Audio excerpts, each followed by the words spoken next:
Good evening, everyone. How is everyone from the distant um, Western Hemisphere, as they call it, the Americas, which it'll be extremely late at night over there if anybody's still awake. Sometimes by the end of the stream, I usually get Lukey to drop in, but that's he's an early bird, so in that regard, he gets out for his exercise. Anyway, so I've actually got a special guest tonight as well. You probably know Jonathan, the people that follow Bart Kay's sort of channel. He was on there recently talking about sports physiology and stuff like that with Bart, and about some of the sort of dietary approaches that some carnivores do in that space, in that sort of area. So I'll bring him on, and if people want to ask him questions, or he wants to actually state a few things, I'll let him go in that regard. I may ask him a couple of questions myself, and I'll get him to ask me a couple of questions if he feels like it. So I'll bring him on. Please welcome him. G'day, Jonathan. Hi guys, it's me. Good morning, good day, good evening, wherever you are. Obviously, Harry's introduced me very sufficiently, so I'm just here to sort of tag along and answer any questions you might have. Basically, that's pretty much it. Jenny's back. How are you, Jenny? So she's from Auckland, Kiwi land. You asked me this question last time. Maybe I think you may be confusing yourself about beta-alanine. Now, beta-alanine can deplete taurine. That's true. And it's because it basically gives you the ability to exercise longer and all that. And so it tends to increase ROS, oxidative stress in the muscles. And so that is what is depleting the taurine. So, but, that's taurine from the endogenous stuff. All the research is based on the endogenous stuff and the, some that we get from especially just muscle meats. A lot of people, look, back in the old bodybuilding days, they were pretty much doing a lot of, before the powders and all that, while they were doing later in the evening a lot of like meat-heavy diets, a lot of them also tended to shift. There was a bit of a trend to shift towards dairy and eggs. There was a big trend where they were having these big shakes, as they were called. These were before all the modern day shakes emerged, protein shakes. It was basically these powdered eggs and powdered sort of dairy products that were created. This was before your whey proteins and all that exist today, and they were heavy into that sort of stuff. Now the problem with that is, those tend to have far less taurine, which is one thing. And tend to also, a lot of them also tended to have a bit more beta-alanine, and they would also spike that with some of those supplements with creatine and things like that. And as a consequence, those sort of shakes, they could deplete, and a lot of bodybuilders start realizing that because they were starting to get sort of muscle cramps. They were starting to get some electrolyte issues and stuff like that, and then they realized, some of them actually started. They didn't realize immediately. Some of them started using taurine as an amino transporter, because it is that as well, and a mild myostatin inhibitor, which allows for amplifying leucine's muscle protein synthesis effect. So that's where that was sort of coming from. And I think you may have heard something, and you may be confusing carnosine with beta-alanine, because that's the thing that actually, and it's really if you don't eat a lot of meat. If you're eating enough meat, carnosine's in the muscle, and it's really in the red meats primarily. There's trace amounts in other animal foods like dairy and depending on how it's processed, it can vary as well. But really, we're talking about muscle meats here to get enough, and you'll get it more than enough. If you want to supplement it, I personally don't. If people are in that space and they're trying to bulk up and they're trying to do, there are some values in that regard, but if you eat plenty of meat, and you avoid the rice and all these other things which tend to basically, when people do that sort of stuff, they tend to basically reduce the amount of intake of meat. It's just because you just can't get you can only get so much stuff in your gut at any one time. And, so many hours in the day where you can stuff yourself, so to speak. So I think when it comes to that, and on top of that, when you do actually have a lot of these other foods, because remember, a lot of people don't realize that a lot of plant-based foods also tend to increase lactate production within the actual mitochondria. So taurine basically forces pyruvate into the Krebs cycle, minimizing lactate production. And that's a real, well, it depends how much. It varies also with people's genetics and stuff like that. There are a lot of variations in these sort of things. People that are from a European background that tend to have more genes, like myself, tend to bulk up very easily, which is sort of the Neanderthal genes. They were much more stocky people. So those ones tend to basically help with sort of this amplification. But on the other hand, it really depends on a lot of these sort of factors. Thinking that if you take a certain supplement in high doses, that it's going to, make massive difference. I think overall, and I think you've probably had the same experience, Jonathan, it's really just getting the protein up, fundamentally. Yeah, definitely. I mean, I find it quite amusing, Harry. You as someone that's not a bodybuilder, you do a bit of like gym work sort of thing every now and then, but you seem to have interpreted the information on beta-alanine a lot better than pretty much any bodybuilder I know. So, yeah. Okay. Yeah, I mean, there's most sort of pre-workout formulas. It tends to be about 3 to 5 grams beta-alanine. Yep. The only issue is with using a large doses, it can upset your gut.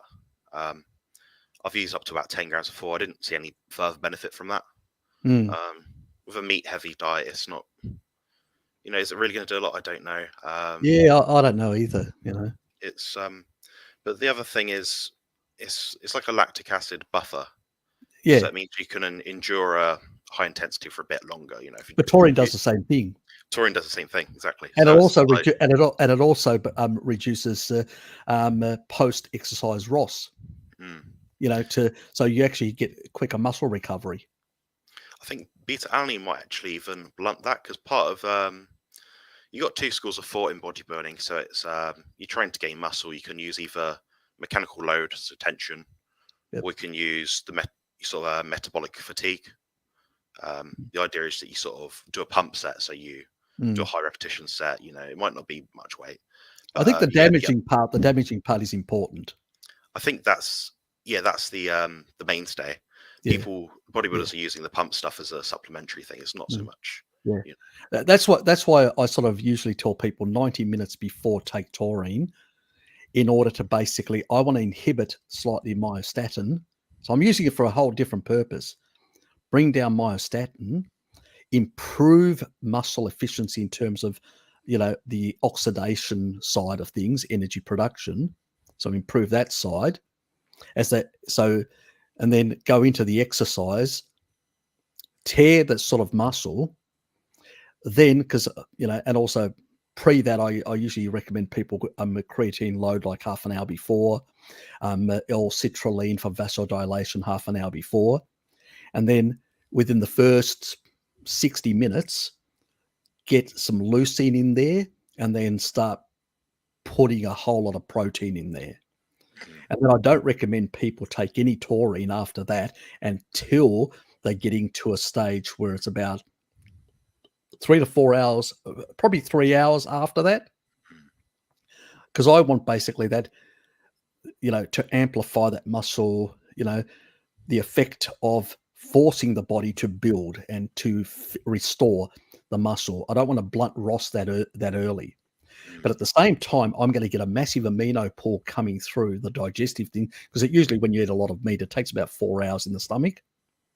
So you're starting even before that, you're starting to get a bigger a flow increasing.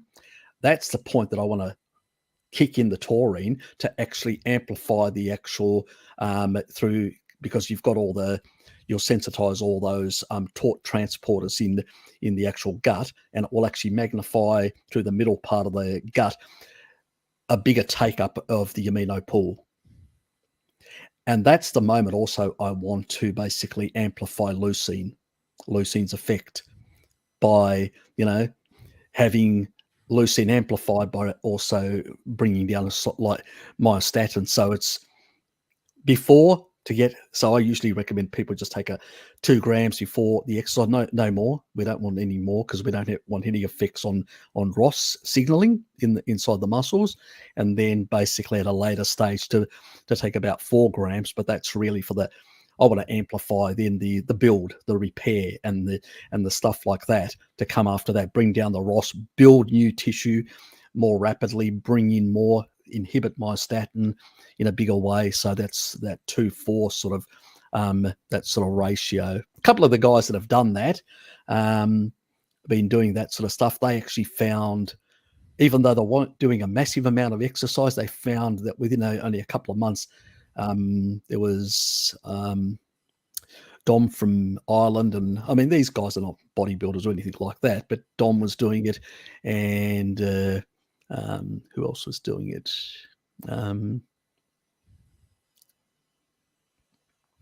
Trying to think, there was somebody from one of the Scandinavian places, and basically they reported back to me, I've just packed on muscle really fast within the last 3 months. So they were quite surprised, and they weren't, regular, like hitting the gym like yourself or many others. By just having this effect, it seems to have a good amplification, and it's really based on just some of the research that I've looked into. It's really basically, I think people overuse beta-alanine personally, and it's really because they're junkies. They're basically junkies in the gym that just want to basically do more, and they don't realize that more necessarily isn't better. I'd agree with that. Yeah, I mean, I dread to think how much myself or my friends have spent on all these like supplements over the years. A bodybuilder mindset, not always, but it's commonly, what extra percent can I have? They're looking for the extra percent of this and this and this, but they're sort of missing the cornerstones of the diet, the nutrition, the training itself. So Bart always speaks about, you're hitting your protein target for the day. That's the most important thing. You're hitting, enough leucine in that meal to, spike insulin, like growth factor, things like that. Yeah, precisely. Then the training has to be sufficient as well. So all these extra 1%, you end up sort of almost losing out. You're stressing so much about all these little niggle sort of things. Yeah. A lot of people sort of, that sort of miss that part.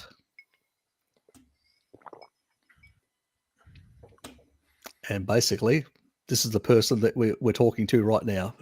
That's me. Just for those because he's got the other title that he's put up there under his title, that he's basically the consultancy business that he basically has. So that's Jonathan's. So compositionconsultant.com.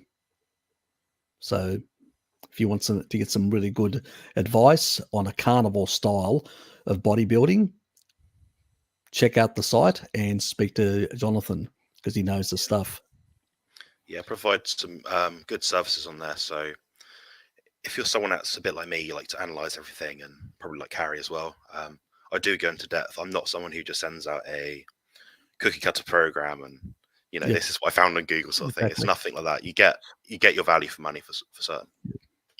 Yeah, look, I know that you talk to Bart on occasions, and you pretty much see a lot of eye to eye to a lot of these things, and a lot of people have to remember that Bart K was basically doing programs years ago training the Special Forces of Australia and the Special Forces of New Zealand, and these people basically are in really high, the intensity level of these type of activities, military activities. You really have to hone the physical side and the mental side to get the best out of these people so they can perform.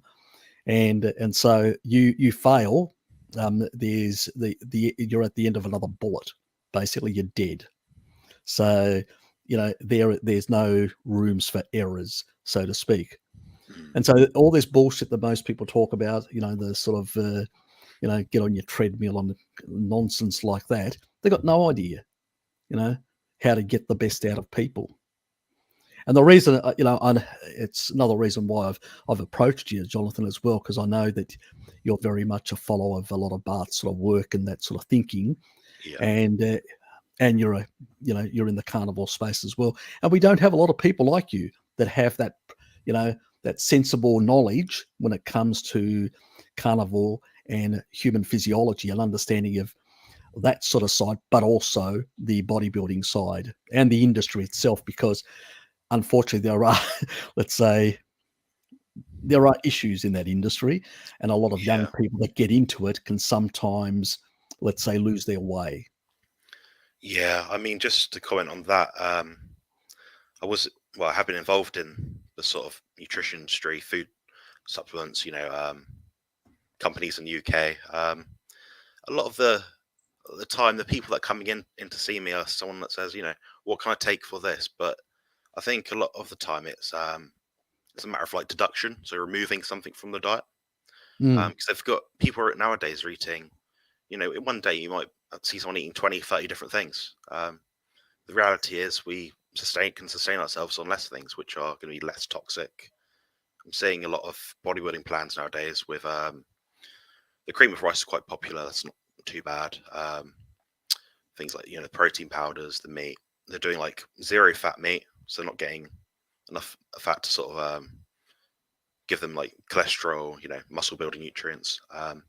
There's that, and then they're eating foods which contain a lot of anti-nutrients. So that'd be like the dark chocolate squares melted into the cream of rice, and the spinach smoothies, the almond and nuts, like 4 almonds of each meal. You look at the toxicity levels of these things, and like per handful, or even I looked up today. I think it's 4 to 5 almonds would contain enough oxalate to be considered kidney toxic. And you think, how is that a sustainable diet? Who's going to have 1 almond a day just to remain in the safe zone? That's right. Just one food. So most people don't realize that once you get over what is it, 50 milligrams or 40 milligrams, depending on who you talk to, it's I sort of tend to be, the closer to 0 you are, the better, in my personal opinion. But obviously, some people I know they like certain things, occasional treats and stuff like that. But the problem is when you're starting to use these sort of, especially the keto space, where there's a lot of spinach and all these green vegetable consumption, which is quite heavy, with a lot of them smoothies and combining with protein type powders and stuff like that. The level of oxalates these people are getting is just beyond the joke. And they don't realize that this is really going to hurt them in the long run in terms of joints, because your body isn't just muscle, it's musculoskeletal. And if you basically starts wearing out your joints by, putting in too much oxalate, because that's what it will do, and you're putting under your body under a lot of strain and stress, at the same time as you're causing microfractures to bone joints and stuff like that, you're going to pay for it later on. For sure. Yeah, there's I think a lot of the things which people are having issues with, at least it's more common in older folks, so maybe not old people, but people past the age of say 40, middle age sort of thing. They're eating diets without the muscle meat, but they're not eating, for example, the collagen rich tissue of that meat. So they're cutting around it, so they're not getting the proline, all these amino acids. Exactly. Then they're thinking, what do I need to take? I need to take vitamin C to build up my collagen. It's like, you need the building blocks. You can't just make something out of nothing. So basically, it's crazy. Everybody's thinking more about vitamin C, but at the end of the day, proline and to hydroxylate that, obviously hydroxyproline, you need a bit of vitamin C, but very little. It's just minute in terms of, as a cofactor. We get more than enough from a carnivore diet, But also when you eating a lot of the animal foods, they come with pre-existing hydroxyproline. So in that regard, it's a bit of a hydroxylysine as well. It's a bit of a moot point at that stage because you're actually getting more than most average people get. So I'm not saying that vitamin C goes to zero, but it goes to very low levels, the requirements. So it's a bit like if you've got intracellular glutathione upregulated because you're on a species appropriate diet, then your requirements for actual vitamin C and vitamin E go down considerably because you can recycle both. Yeah, just looking at my nutrition data for the last week, I've consumed 4.1 milligrams of vitamin C in the last 7 days. I've been doing that now for with the off occasion of 1 or 2 meals where I've had like potatoes or something, probably twice in the last 2.5 months. Yeah, just off meat, fish, things like that. Liver. Well, the funny thing is, a number of people that I know that are even stricter than me, far more stricter than me in Puritans, pretty much when it comes to carnivore compared to me. Yeah. And they've actually checked their vitamin C levels and they're in the normal range. And I said, why wouldn't you be? If you're getting enough, very possible. Yeah. If you eat any shellfish, mussels, things like that, I think 100 grams of mussels has 10, 15 milligrams of vitamin C. Exactly. Yep. Your needs, as you your need for it goes down considerably when you're following exactly species appropriate. That's even higher than what you actually need. Yeah, it's on a probably carnivore close diet. to was it 3 to 5 milligrams? Something Exactly. Yeah, it's really tiny. So when you eat a lot of meat, you'll get most of that, and also you'll get the recycling effect of glutathione. If you're in that sort of low grade ketosis, you will get that effect, so you don't have to worry about that sort of side of things. But I have a bit of muscle now and then, and I've got Hello Kitty. She's become, well, she's taken it to the next level. I mean, nearly every meal she'll have a bit of she goes out and buys a pack of mussels, and basically she'll make a bit of her own soup. And she'll have a bit of that every time, and I'm going, yeah, fine, whatever floats your boat, so to speak. I sort of don't go that far. What was that? You can use them as like a supplement. You can, like liver, like doesn't have to be a lot, just like 2 or 3 of them, sort of thing. You look at your vitamins and minerals from that. It's astonishing. Oh yeah. I mean, sort of people that are basically like, pescatarians and that really struggle for their own whatever religious or reasons, that it's an option for them to use these sort of seafoods to get your B12s and a whole lot of B vitamins, a whole lot of minerals, a whole lot of different things that normally you would struggle to get on a plant-based sort of approach. So these are options for a lot of people. Sometimes people have other issues in terms of mineral absorption. There are genetic reasons. There's all sorts of things, and these are options. Sort of. I don't think humans were a steak only. And when I've looked at the N15 data of populations around the world, you always find one common thing: the majority of the intake was ruminants, but the secondary thing was coastal seafood. Small amounts or river seafood, but it was there in the N15 data. So it was quite clear that basically we weren't just muscle meat only. Anybody who wants to argue with me, I've got all the studies. I've already done the one on the ancient Greeks, which was the pre-Hellenistic period, so which before Alexander brought a whole lot of, or his descendants brought a whole lot of other crap back from different parts of Asia, plant compounds. Because before that, it was pretty much a very pastoral, meat-heavy and dairy-heavy sort of diet. You only have to look at the Iliad and the Homeric epics to see that it was all about meat and dairy products. So it's very much different. But as a consequence, I do have poor genetics into uptake of calcium as a consequence. So none of us, it's a thing that a lot of people in the carnivore space don't realize. They don't realize. there's genetic mutations we all have. The last 10,000 years there have been. I mean, if you look at our allele sort of thing up there, you'll get like it's like a gene tag sort of thing. So it would be on a lot of my stuff I've seen tested, it'd be like one of three things. I.e., the first thing might be, I don't know, AA. Next one might be AB or whatever it is. But they found that people with certain genes have slightly more susceptibility to certain issues they might come across. With the MTHFR thing. Yep, I've got that. Other things like that. Yeah, same. So it's you do have to alter your. If you're looking to live an optimal life with great energy and feel great, then you're going to have to sway a certain way in your diet. But majority, like you said, is going to be ruminant meat. And, basically. Well, our basically, when you've got an MTHFR issue, really the only way to resolve it is with a high riboflavin and choline diet, which basically means supporting the second methylation pathway and also providing enough riboflavin to upregulate the actual enzyme that it actually is involved in in utilizing and increasing so it doesn't need as much B12 and folate to actually function. That's what riboflavin does. It sort of tends to basically do a bit of a hack to the whole process. I did a methylation video ages ago. It was about 2 years ago, covering that point.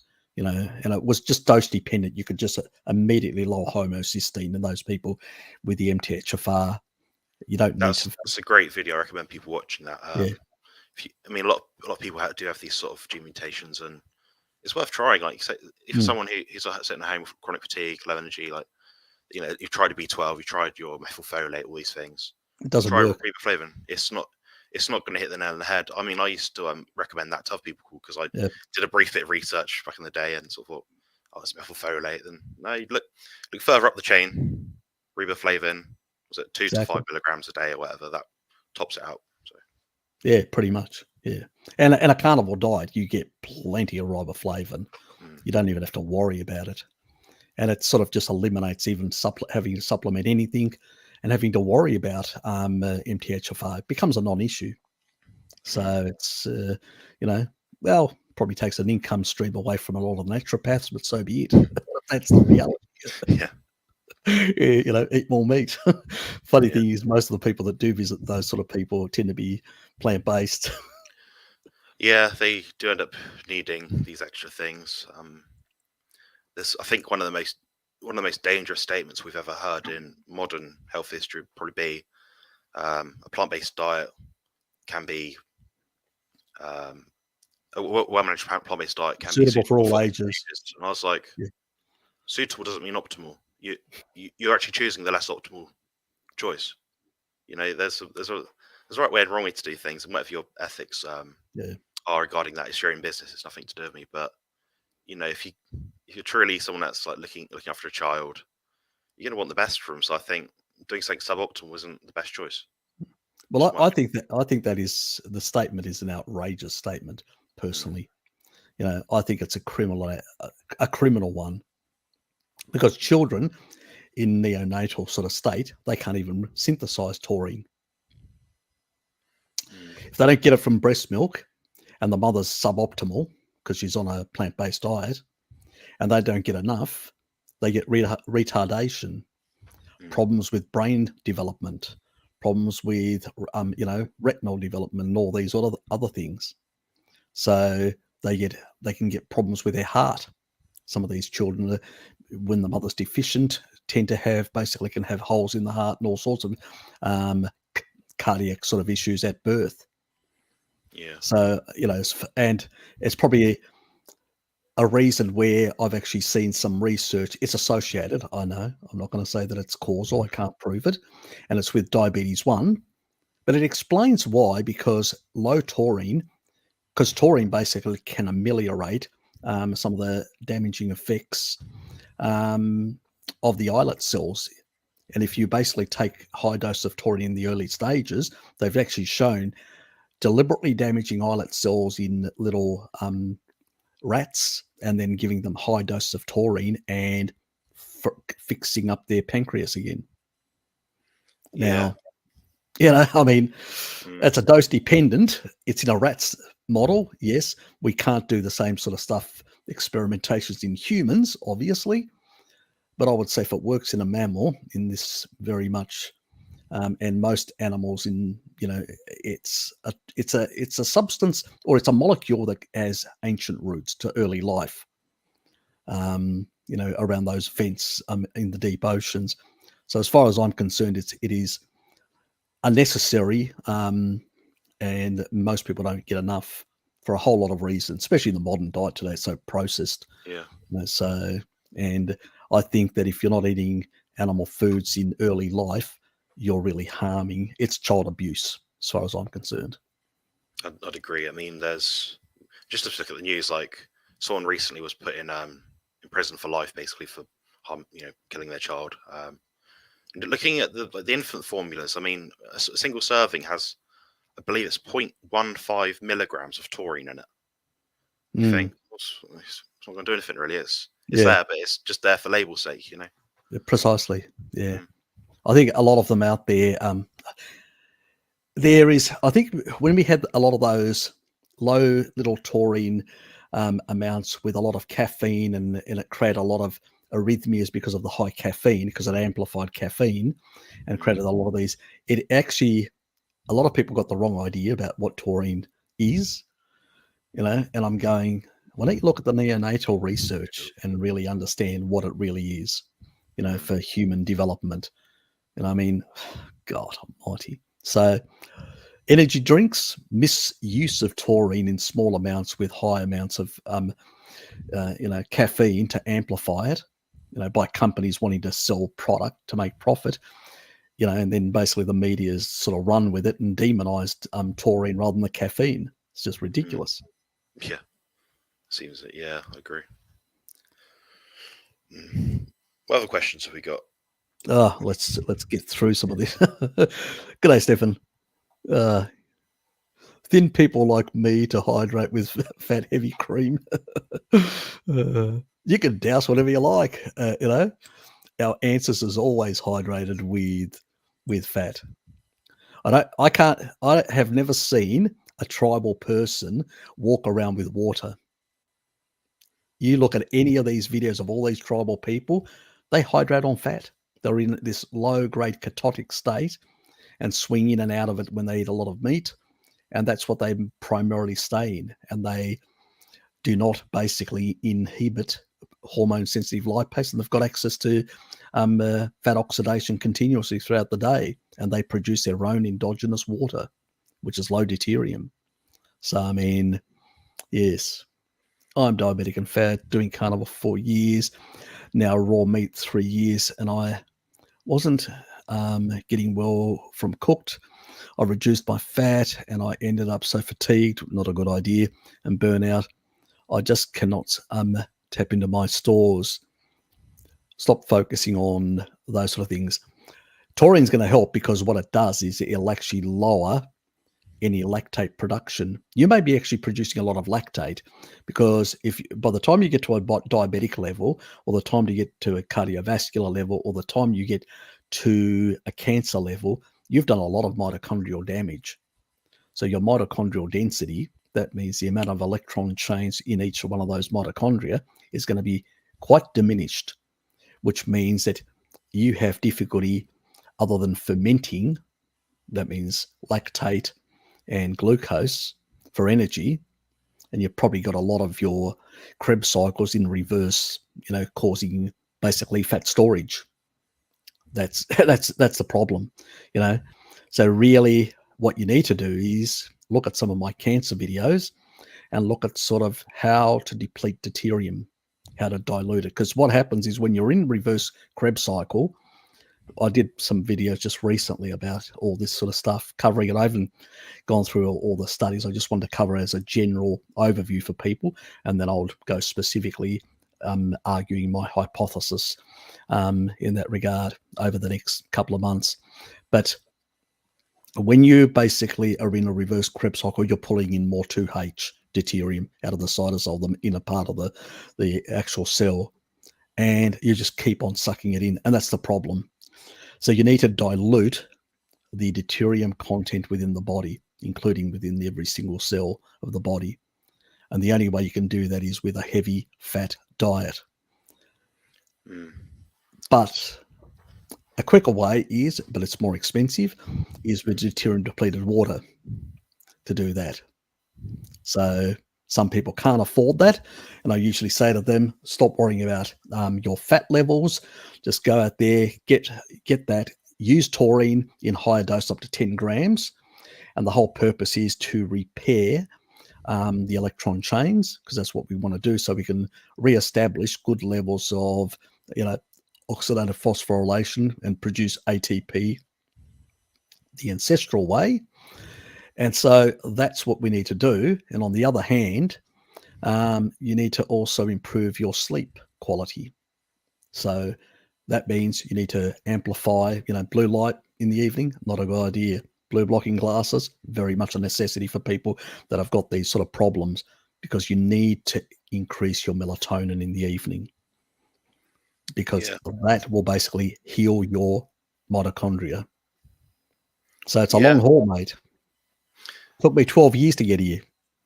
Ben, if I'm honest, I'd say the same thing as Harry. It will take a long time.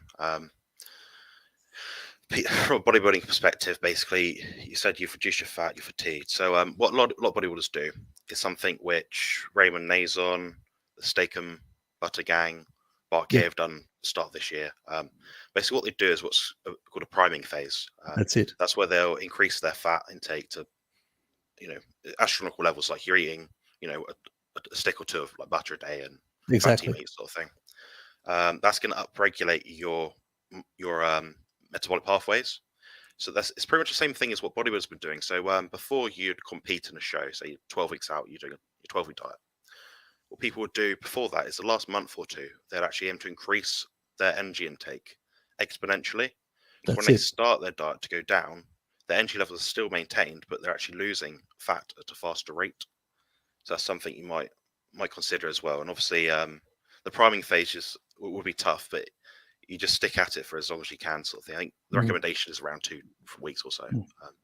That's right, yeah. And the thing is, that extra fat, not all of it's going to go into, because a lot of it, when you're eating animal fats, and in particular some of the dairy fats, I'm a bit like Jonathan, I recommend the dairy fats. And the reason for that is they are much higher in palmitate and stearic acid.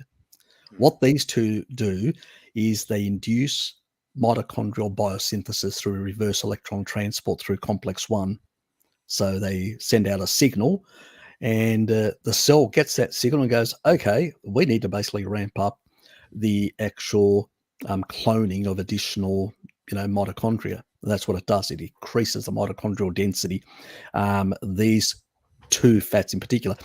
Some people I know there are some bodybuilders out there that will actually go out and get like supplemental stearic acid. I don't know whether you've tried it. I've not tried it. No. I know some do. It's something that's becoming a thing now. Yeah. Yeah. It's a bit like going out there and supplementing to heal after heavy body workout with arachidonic acid. Supplementation. They do that as well.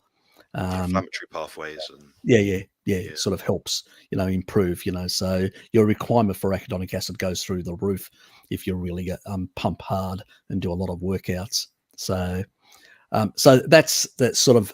But, well, you probably don't need the arachidonic acid. You probably get enough from the food. But the focus on trying to use some of those sort of dairy fats, which are much higher in stearic acid, and sort of beef tallow as well is much higher in stearic acid, those sort of things.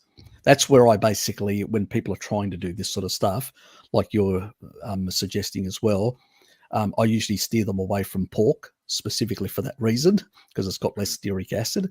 So while it's fine in terms of general energy, it's low deuterium energy and stuff like that. But on the other hand, if you really want to ramp up that sort of priming effect, you really want to go for the higher stearic acids. You really palmitates, because of the extra reverse electron transport that's happening in the mitochondria, and that signaling effect. You need the signaling. Without the signaling, you can't get biogenesis of additional mitochondria. So that's another bit of a hack that you could do, and so that will then have that effect of amplifying your metabolic rate. And so that will help. And so when you start then doing the cuts for a couple of weeks, then basically amplify again, then cuts, amplify. You can sort of yo-yo back and forward doing these sort of things for a while. You don't need to do it as long as the priming, but you do a couple of days of really heavy to basically keep stoking the sort of that effect, and then cutting again each time. So and because you're not taking any water, what's going to happen? By not taking any water, I usually recommend that people don't take any water when they're eating that additional fat, and then they cut, because you'll actually increase your, fat oxidation by 6-fold. And that's, you'll get a really good cut that way much more rapidly. I know that a lot of bodybuilders even use diuretics under those circumstances to force the body to produce more metabolic water. It's not a healthy thing to do, but they do it. You're well aware of this sort of stuff. That's exactly what they do. It's bloody dangerous. I think know the thing it's dangerous. is, Please don't do it, Ben. yeah, You don't need to do it the that problem far. with this is a lot of stuff's online, so they'll write something, then they might misinterpret the data or they'll misexplain it. Someone will follow that. The person that follows that will then learn it, then think, oh, by chance it's happened to work out pretty well and I've turned up on stage looking top notch, sort of thing. Then the reality is they're passing on that misinformation over and over again. So I've seen recommendations where they've said, load up on 20 grams of potassium a day, load up on 20 grams of sodium. I'm like, you're messing around with these things. Like, you don't need to piss around this much. No, exactly. Yeah, they do some really crazy things. It's not what we recommend. We're just giving you a sort of general information of how these things work, but it's not an advisable thing to do, especially yourself. If you've got already some derangements in your body, the last thing you want to do is just play around and cause more derangements. Play it safe. You're still going to get 6 times the amplification, in terms, you don't need to go that extent. These people are trying to cut within a couple of days pre-competition, or a week before, that sort of stuff. And then after that, they're in such a misery state. They literally go on a binge right after competition. You've seen it many times, and it's very unhealthy as well. That is 100% true. I spoke with, I think, Alicia or Ali in the chat recently about this. Like, they just binge on, like, I mean, I've done it quite a few times, probably every time actually, but I've been quite fortunate. My body weight hasn't shot up much, but I've met people that have gained 50 pounds. Yeah, 50 pounds in like a week or something. Yeah, exactly. It's crazy. That's going to put that much pressure on your heart. Your heart is an adaptive muscle. Precisely. You're putting all these extra electrolytes in. Your body's not knowing what to do with it. So they see these people like puffy faces and their legs and that swell up, and your blood pressure shoots right up. So yeah, exactly. You've got very to be careful. And especially somebody with pre-existing conditions like, Ben, for instance, you play it safe. And by putting in some of that taurine in as well at the time, you're going to regulate your electrolytes. And so you're not going to get... And the nice thing about it, when I do a dry fast, like I did a 3.5 day dry fast, what I notice is very little pissing, There was just very little, just a bit of water coming out now and then. It was like I had every day a bit, but it was just once a day, and it was just a very small amount. And it surprised me how it was clear, and I was going, how can it be bloody clear? This is ridiculous. I mean, don't you think that it'd be yellow as?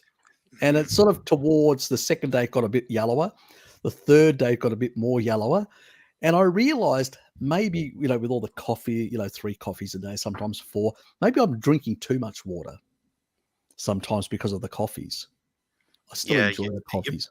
In the first day, you're producing clean water, Yeah. You're putting all That's these not other things healthy. in it. I don't think that's healthy. Look at most animals; they don't produce clean water. Yeah, it's very bizarre how the body works. It's not black and white is what we always think. Yeah, we've got these really strange understandings, in that regard. how we view these sort of things. I think that sometimes. Anyway, there's Fluffy Rainbows. How are you? No coffee. Oh, I couldn't live without coffee, honestly. You know, I love coffee. I know it's contraindicated. I'll shred my carnivore card after, but I just can't give up coffee. I love it. Yeah. Actually, I love it for the taste.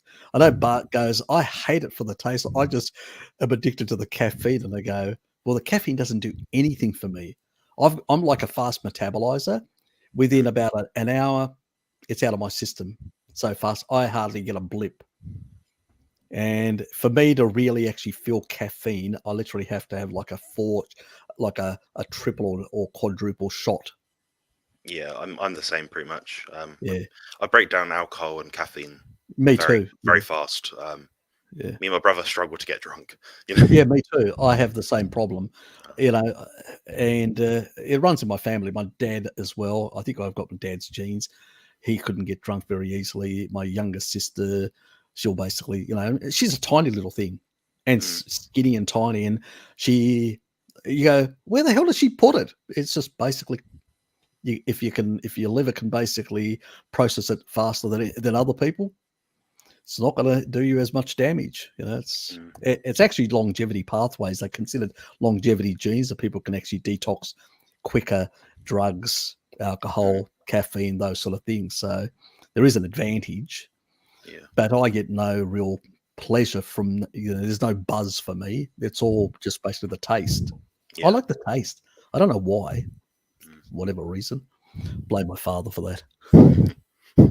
Got to blame someone. It's easy, isn't it? Well, that's a modern way today. Nobody takes responsibility, so you blame someone else. G'day. A loose question. In a study, garlic oil impairs oxidative phosphorylation in hepatic mitochondria. So that's in liver mitochondria. Does it make garlic and onions bad? Onions has supposed anti-inflammatory quercetin. Well, it does. It also has a number of other sulfur amino acids, which are also helpful for the liver. So, not that but if people are in low carb, my father still consumes onions, and that sort of stuff. But yes, it does have some impairment, but it's not like massive. It really depends. If you're eating just garlic, no. If you're eating it as a garlic oil, it depends on the quantity, what effect it'll have. So obviously somebody taking that sort of stuff at the same time as doing a mixed macro, and with an ApoE of 4.4, that's going to really create a lot of issues inside the liver.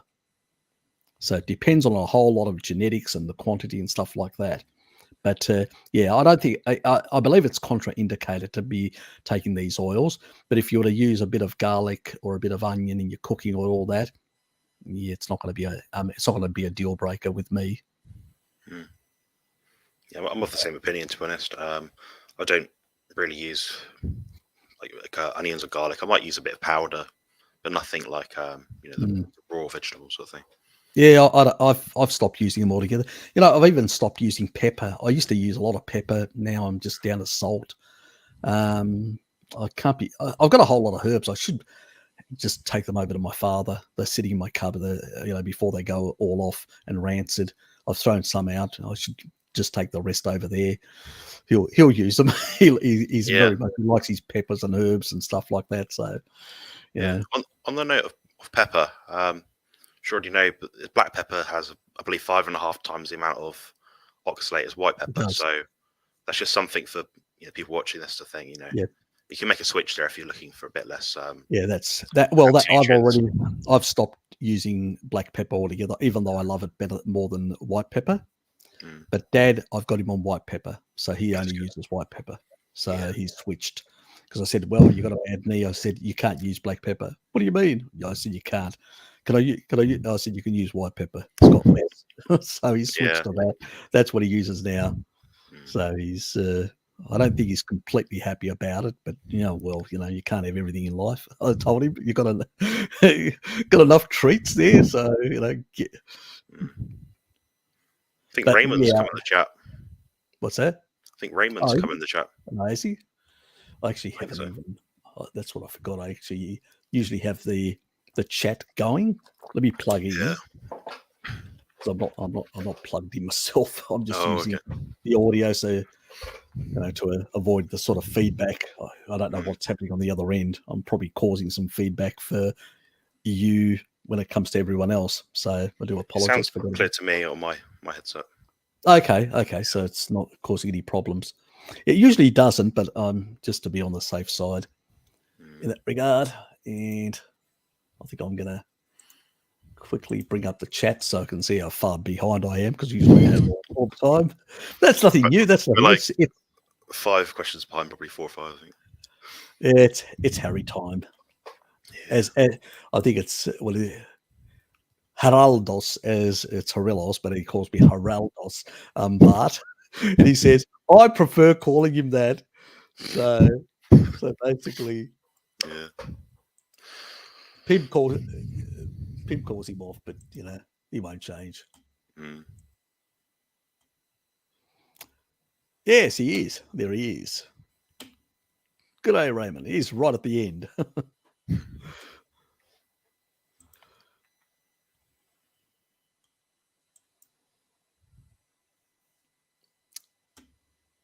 Okay, given the ancestrally, we tend to follow coastlines and rivers, mussels, seafood parts of the deal. Yeah, that's my personal belief, and also the N15 data seems to show that. You look at the composition of the carbons. Obviously, we always talk about. We have to argue the main point, which is to say, okay, the predominant carbon isotope is carbon-13, so it's delta 13 carbon, as it's called, and that is a predominant, and it means that the source for that type of carbon is coming from C4 grasses. Now, obviously, we're not ruminants, because if we were ruminants, our N14 would be through the roof. So then we'd have the delta 13 plus the N14 very high. Since we're carnivores, we're eating actually ruminant animals, which means they're eating the grass, they're concentrating this type of isotope of carbon, and then also concentrating the N15 part. So what happens is when we eat them, we concentrate the N15, and so that increases because we're eating protein sources that are coming from animal sources, not from plants. And so that's those are the two critical parts. But there are other isotopes, and also we've got selenium isotopes and many other isotopes that can actually tell us from which parts of a region these things come from, because there are selenium maps, and there are different mineral maps around the world now that we've got. And we can overlay them, because I'm in mapping, that's my field. We can overlay all that sort of stuff. And then we can actually see, then we can actually pinpoint the exact locations where these groups were and what they were actually, their major foraging areas were and hunting areas. So we can actually tie this down. Archaeology is pretty good now with all this isotope analysis. You can actually really get good information. And the Vagoons hate it, because it's so tied into the bones. How can you dispute it? Their argument is it's basically, but these were, how many thousand or million years ago? It's like, yeah, but to be honest, our genes haven't been affected to that extent. I mean, we're still 99.9% identical to the apes or something. Yep. It's although we've had a 10,000 year say blip in eating more plant-based sort of agriculture, then it doesn't actually mean our genes we haven't grown 5 stomachs. We haven't sort of developed the digestive abilities to break down cellulose to the extent that our herbivorous. Well, we actually lost that ability. We've got an appendix where we no longer have a cecum to do that. So we've actually lost that ability. So anybody that says otherwise, because to argue that, you can't accept that the current colon, that's not the purpose of the current colon. The current colon was not the purpose of, basically you needed a cecum to break down cellulose. So, and then basically the colon was just there. The end product was to poop it out. That was it, to poop it out. No different than, going through the different chambers that it goes through. So consider the cecum as one of the chambers that a cow uses to basically ferment all that fiber and break it down and extract nutrients from it, the little organisms. And even that, the cows are actually carnivorous because its final chamber is basically highly acidic like our stomach. And it's all these little organisms, protozoa, bacteria, little fungi type and other microorganisms that are living in there that are fermenting all the fiber, and they in the final chamber are absorbed. So you only get from the fiber short chain fatty acid. You get the protein that is extracted from these fibrous plants goes directly into these little organisms and gets turned into, basically animal-based in a sense, because they are little organisms. And then the cow at the end actually absorbs all this. This is the reason why cow's milk will have a certain high level of medium chain triglycerides and short chain fatty acids. That's why butter and all these have these sort of things. And then also have a lot of the other long chain fats as well, stearic, palmitate and all that, because they key building blocks in all species, in all animal-based, non-plant-based sort of organisms. And so that's why the milk has these components. And so otherwise it'd have a different component completely if it came all from plants. It doesn't work like that. Even they are in their final chamber, they're really carnivorous in a sense, because that's what they're absorbing, animal food at the end to basically build their bones and muscles and all that. So it's, and that happens in all these ruminants, the same thing. They've got all these chambers and all these different to actually ferment, and they actually are consuming the little organisms, not the fiber. That gets pooped out. Yeah, it will come. I mean, is it apes or something? They consume their feces, and that's how they get some of the vitamins and things that we might be missing. Yeah, I know. Yeah, weird, but I don't fancy that one. Yeah, so coprophagia, it's called in Greek. Which is basically eating your own shit. G'day, Bjorn, easy here as well. And Bjorn was the other person that I was talking about earlier, so that was the person I was trying to remember in terms of, putting on muscle really fast. So doing some of those little hacks. Yeah, and g'day, Nathan, as well.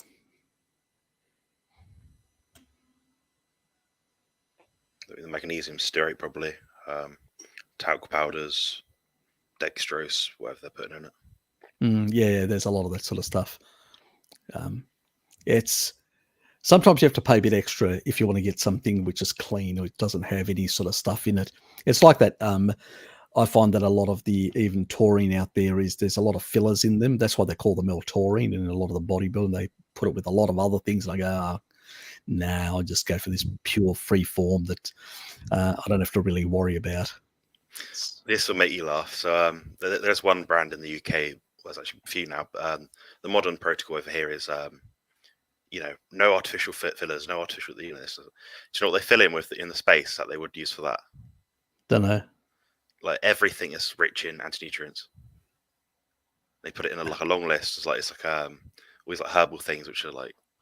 Oh yes, yeah. I've seen that.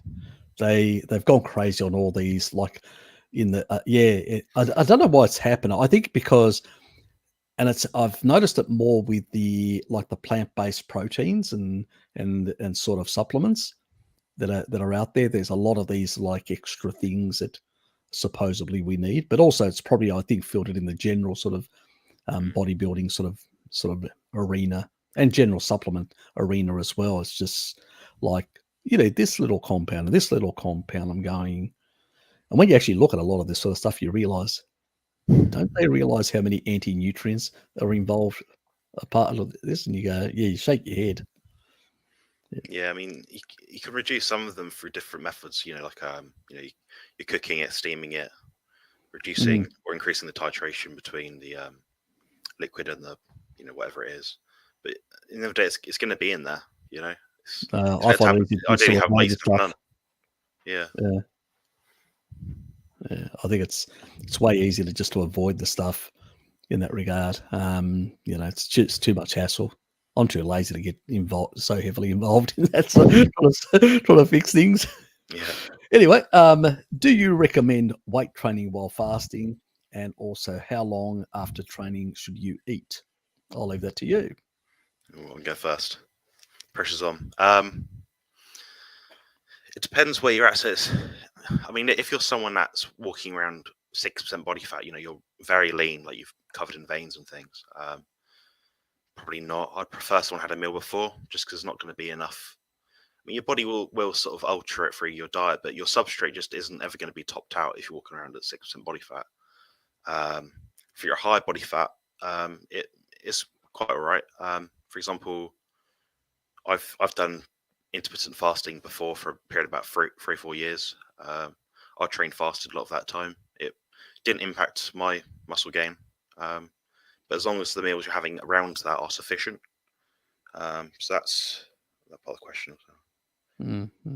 I think that, like, the thing about after training nutrition is an anabolic window, but the reality is that it's 24/7. Your body's always increasing your sort of your muscle growth.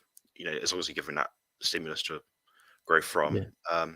If you're doing something like one meal a day, I don't know, you might do it maybe within 2 to 3 hours after, but that's just the aspect of like rehydrating, putting minerals back in. If you're doing more meals than that, I wouldn't stress too much about that sort of thing. It's more about what just me, Bart, and Harry said already, sort of thing. Yeah, I sort of like yourself. I think that if somebody's really ultra lean, which I don't think is actually a really good idea unless you're going into competition anyway. I think it's sometimes people get too lean, and that does have an effect, literally tanking their hormones and all sorts of things. So it's not an advisable thing.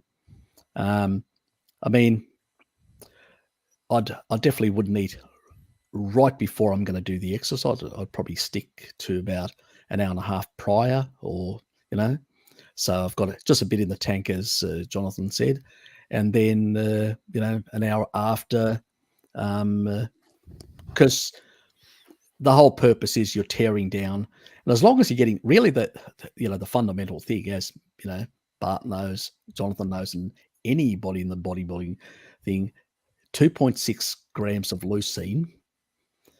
Every time you put that with a whole lot of other aminos, you're going to get muscle protein synthesis,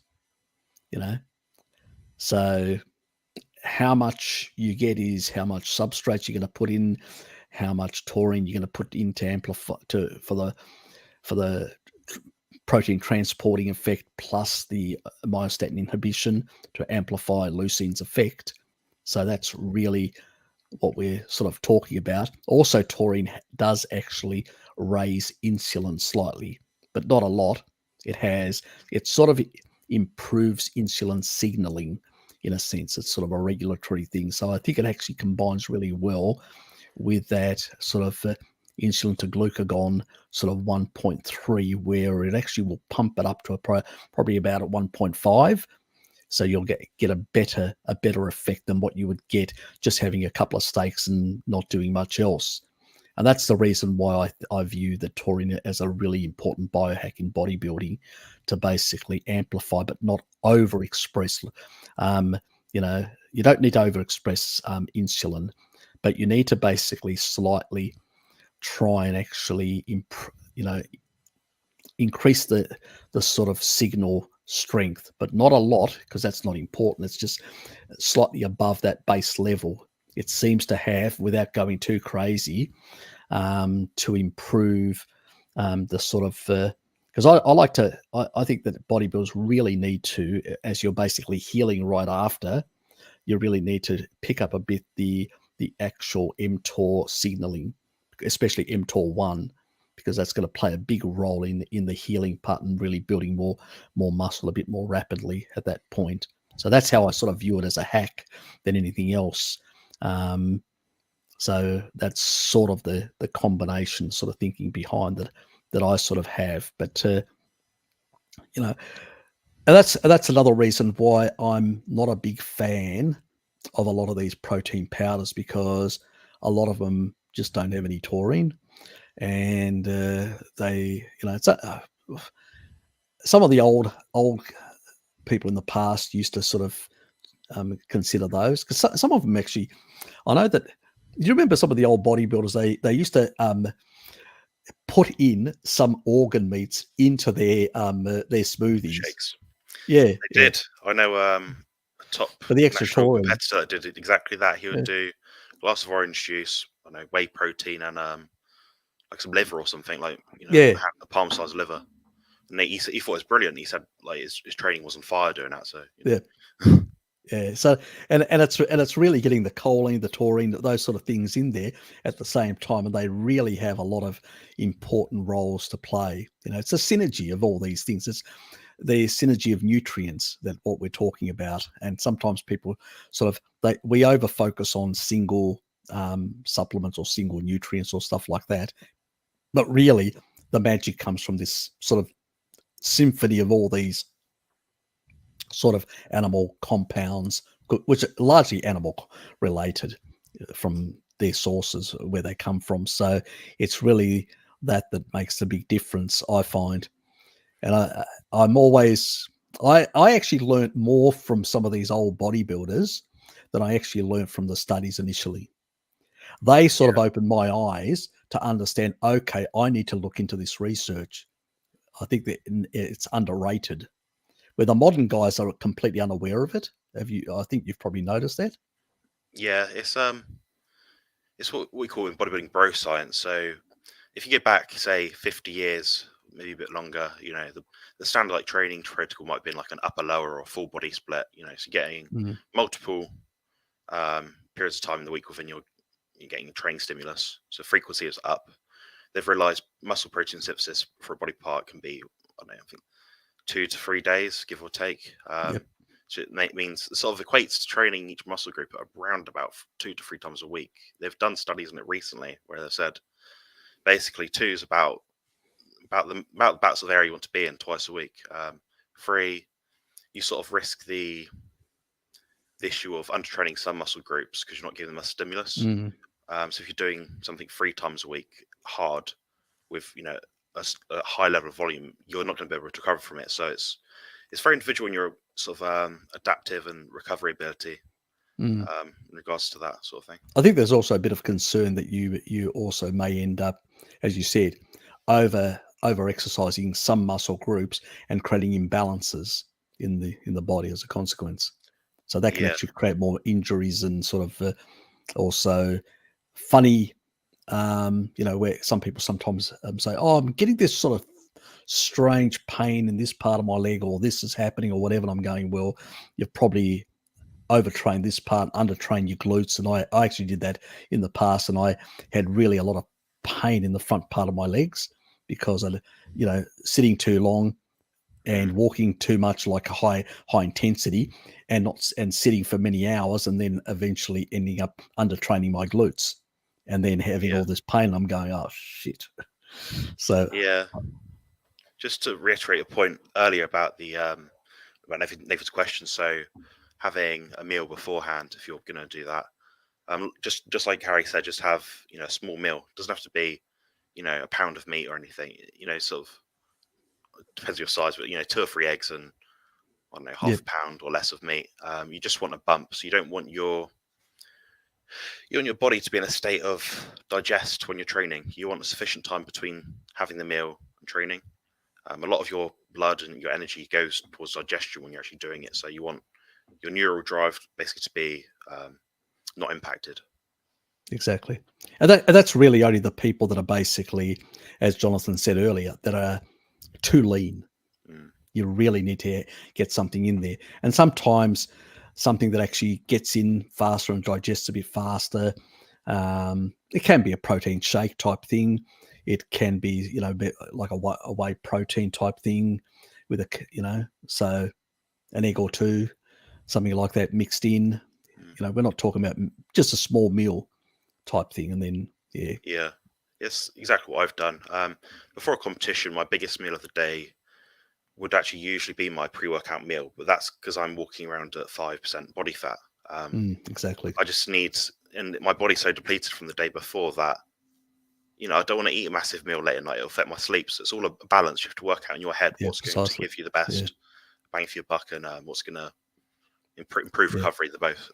And you still need good sleep for growth hormone at night and all that sort of stuff. So that's really important, you know. So, and you know, and people don't realize, and it's the reason why taurine is associated with increasing growth hormone. It's really because if you have it in the evening, it's amplifying melatonin. GABA. That's really where it's coming from. GABA, exactly. GABA ray in particular. Yeah. So. Yeah, I'll be back in 1 second. I just need to do something. Yep, not a problem. You're welcome, mate.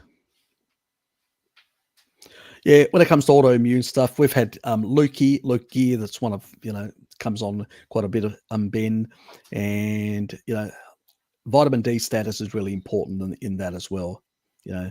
So taurine and vitamin D are really big players in the autoimmune and the immune function.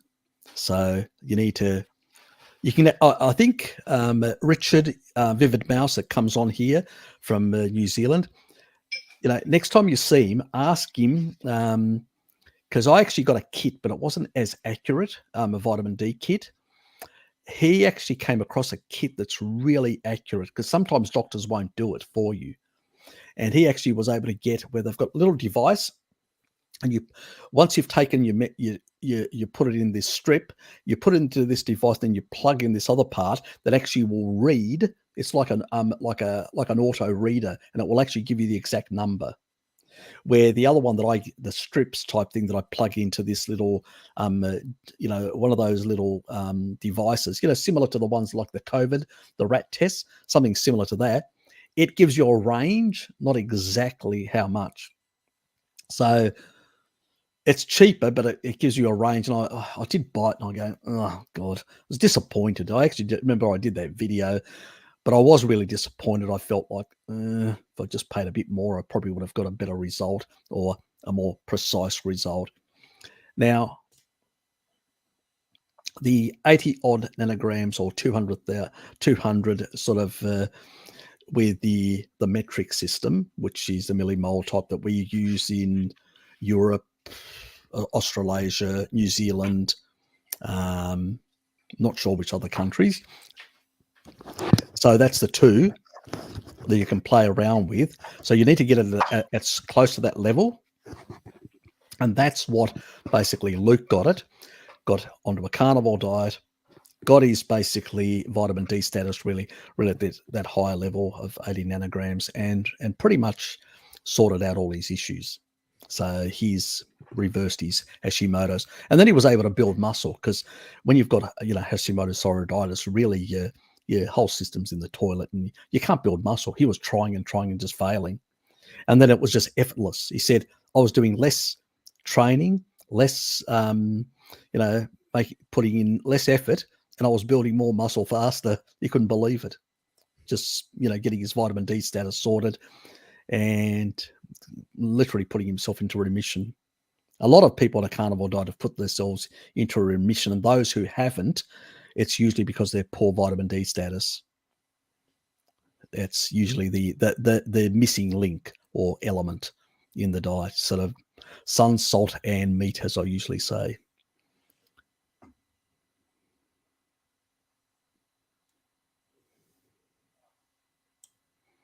Yep, doesn't affect me or Jonathan either, the coffee part. DJ Projectus, how are you, mate? Oh, did I jump your question? Hold on, let me go back. Where were you? Oh, that's right. Yeah, right here. Hydrate. Okay, yeah. You said you recommend to thin people like me to hydrate with fat, like heavy cream. I think I did. Yeah, I think I did recommend last time you asked me. That was a while back anyway. So my next post in the general question I have about space is too limited. Thanks a lot. Okay. So yeah, I do recommend people hydrate with fat. If you've got low body, if you're thin and you've got low body fat, you need energy from somewhere.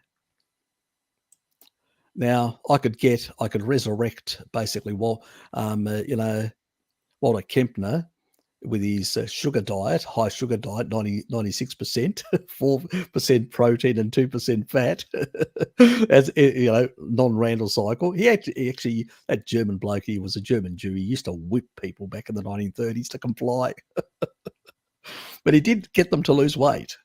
So, and many people don't realize when you do that and disengage the Randall cycle, it's not good for the mitochondria long term to be eating high deuterium foods. But in the short term, you will actually increase AMPK like you do in a ketogenic state. You'll upregulate, uncoupling of mitochondria as well. You'll beige your adipose tissue like you do in a ketogenic state. The only difference is that you can't take any electrolytes whatsoever. You have to be on 0 electrolytes. He only supplemented iron. That was it. So because of otherwise you'd end up with high insulin, high water retention. You'd cause a lot of problems. So he basically used these methods. Had he known about the ketogenic diet, he probably would have taken a different approach, but he'd come through this novel approach. But his approach basically then ushered in the low carb craze and the low sodium craze that followed. And if you look, people doing that don't live long lives, let's put it that way, because the deuterium in the end gets them. Yeah, just touching on that point, I was just looking at the study. Basically, it was from...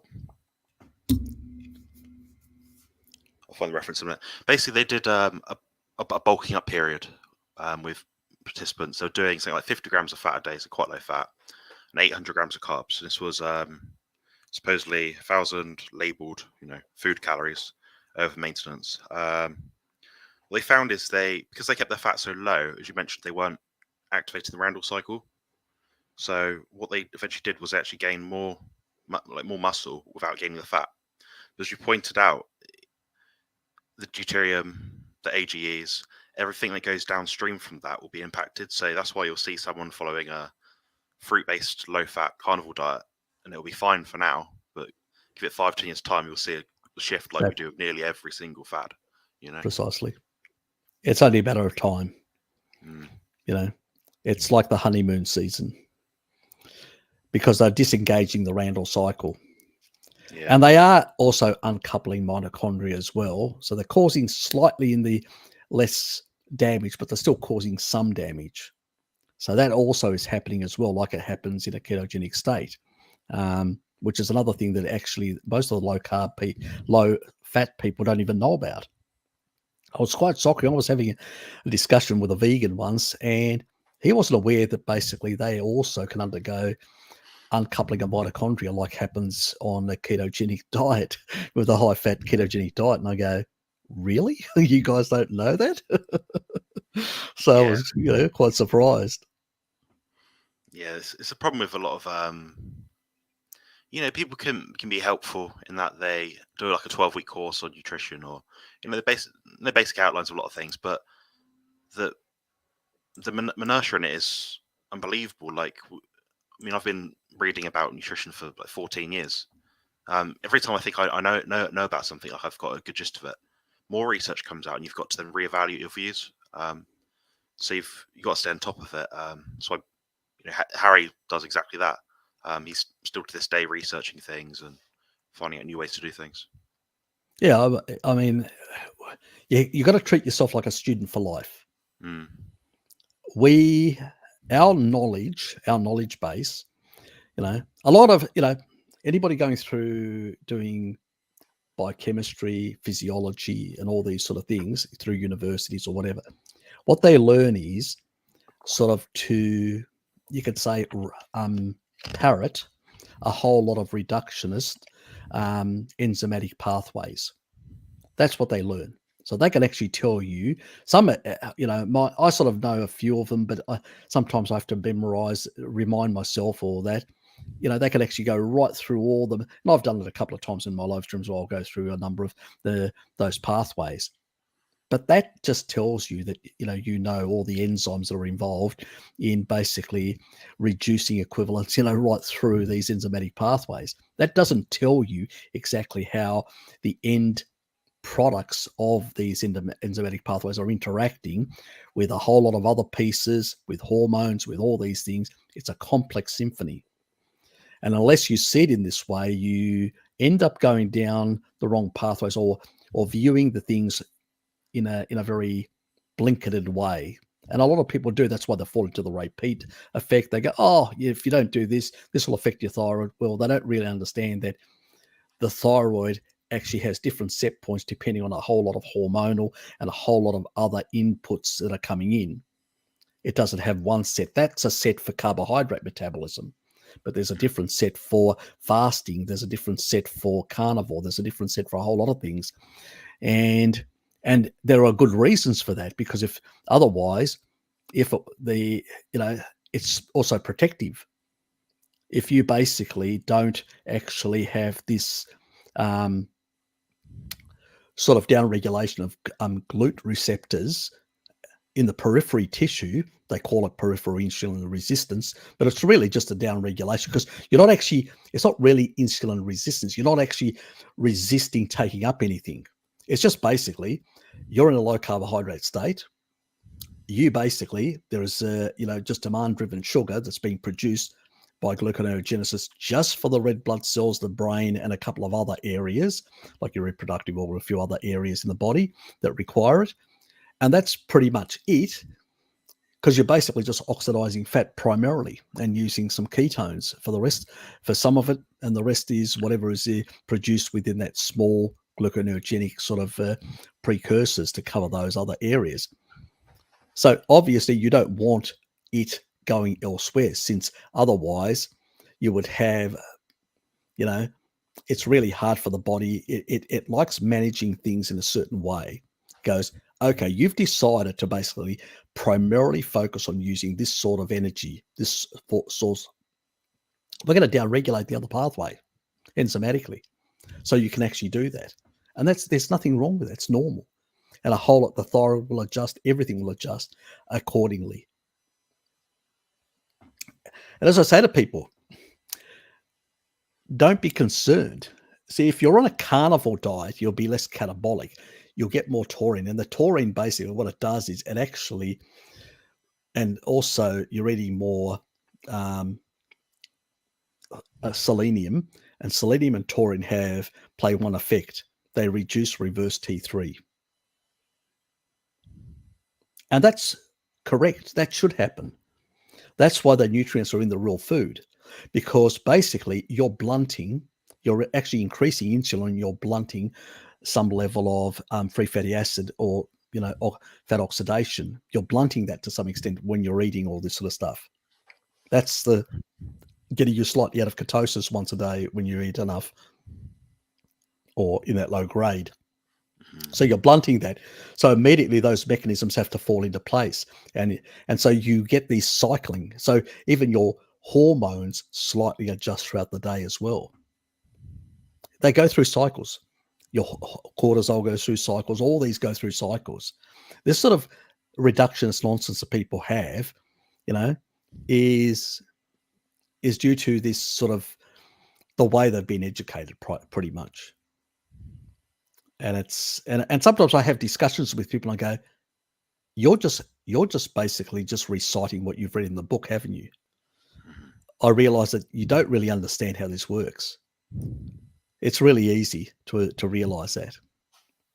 Well, it's all about calories in, calories out, isn't it? Yeah, oh exactly. It's like the same, Yes, Bart K's basically major nemesis.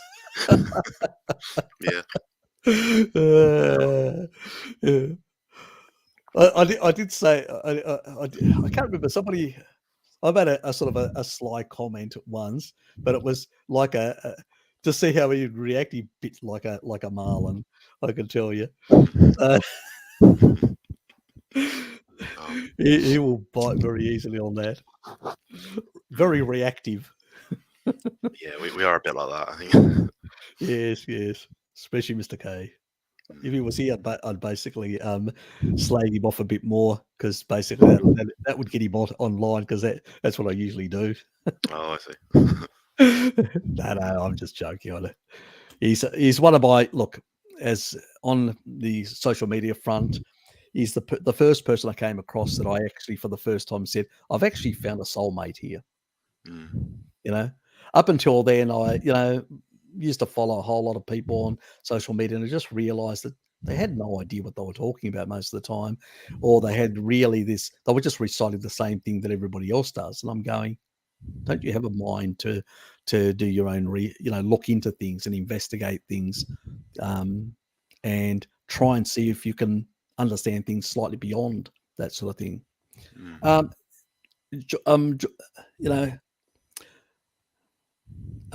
Look, in terms of Gilbert syndrome, what we've actually seen with studies is that it does improve. Taurine does improve this condition. Because but anything to do with the liver, taurine does, and choline seems to as well. The only problem is we've got a lot of associated data, but we don't have really strong mechanistic studies and not enough research in the area. And most of it's actually in animals. I've seen rat studies on this, but nothing really, like you said. There's no human studies about any humans. So yeah, and so all we can say is yes, taurine will improve that, or a carnivore diet in general will improve this condition. But at the end of the day, we don't have any high quality studies. But a number of people that have had this condition that have actually played around with taurine in different dosages, some find their sweet spot. And I think you have to play around and work out where your sweet spot is without sort of, and some people may have also a similar genetic, which is the PMPT gene, and they may also require a bit of choline. I've got that as well. I'm lucky. So basically, and it's the reason why I need to take choline in, because I can really deplete and get into my B12 as a consequence. So it's another issue that I have. My ancestors just ate too many organ meats on the west coast. It's pretty much organ central, the west coast of Greece. In those mountainous areas, people just consumed massive amounts, and nearly. So a lot of dairy products. So as a consequence, calcium uptake is an issue. I've got that genetics as well. So if you're coming from a pastoral background, you may need to get your calcium up, because meat only is not going to cut it. Because the last 10,000 years, some alterations have happened. Unfortunately, just accept the program. That's the reality. So. And it's like this condition, you'll have to play around with it, mate, and see how you can make adjustments. I'd also speak to, I think Mary Ruddock has also dealt with some of these people with these sort of conditions, and she's also able to do a number of tests to see exactly how you're adjusting.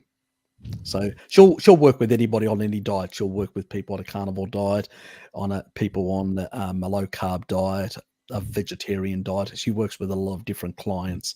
So while she's a bit more carnivorous and she's very supportive of sort of ancestral living in general, she's sort of more low carb. She's more keto, low carb. That sort of approach is her approach. But she has dealt with very intractable genetic type disorders, far more than any of the other people that I know.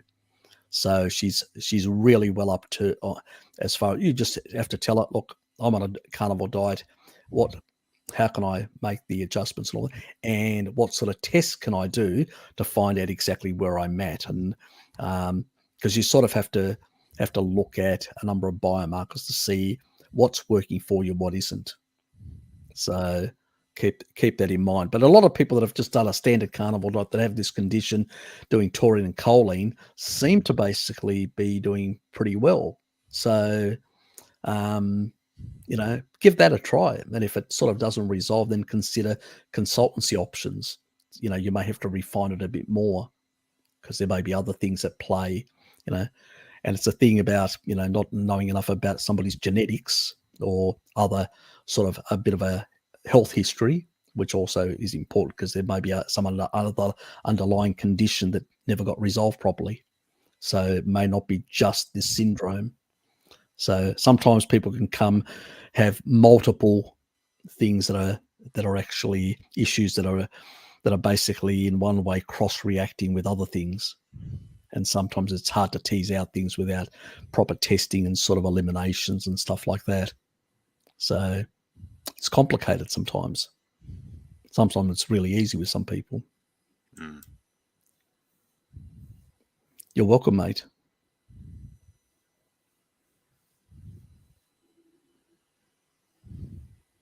Yeah, look, a lot of people probably did a lot of these sort of things. Unfortunately, they don't really fix the problem, which is.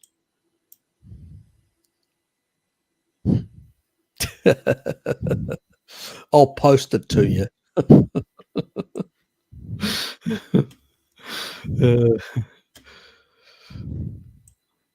I think maybe he's gone, maybe he's still around. Yeah. Bjorn, he's probably gone. I don't know, or just sitting back, just listening to us. Good to see you, Bjorn. And I didn't say hello to Mr. Steele earlier as well. Tom. Lamps. I guess YouTube doesn't like your wording. YouTube, they're sensitive people at Google. Very sensitive people. G'day, Scotty. How are you, mate? I was surprised I haven't seen you in recently in any of the Zoom sessions. I know Vivid Mouse has been there, and Paul and Sammy from UAE. But where have you been hiding, mate? Sometimes appears in the Zoom sessions. It's a nice thing. I need to set up another one for next week. For next weekend, we sort of get together and I just turn up at any time. Other people turn up, and we just talk amongst ourselves about all sorts of things, controversial things. Anything goes. There's no censorship there, like on YouTube. So but it's pretty friendly. We're all sort of respectful. That's the main thing. I had my appendix removed several years ago, so you've basically lost your key storage of your gut microbiome. Is this possibly why it's taking a long time to repair my gut? I've been doing your protocol for around a month now. Yeah, probably.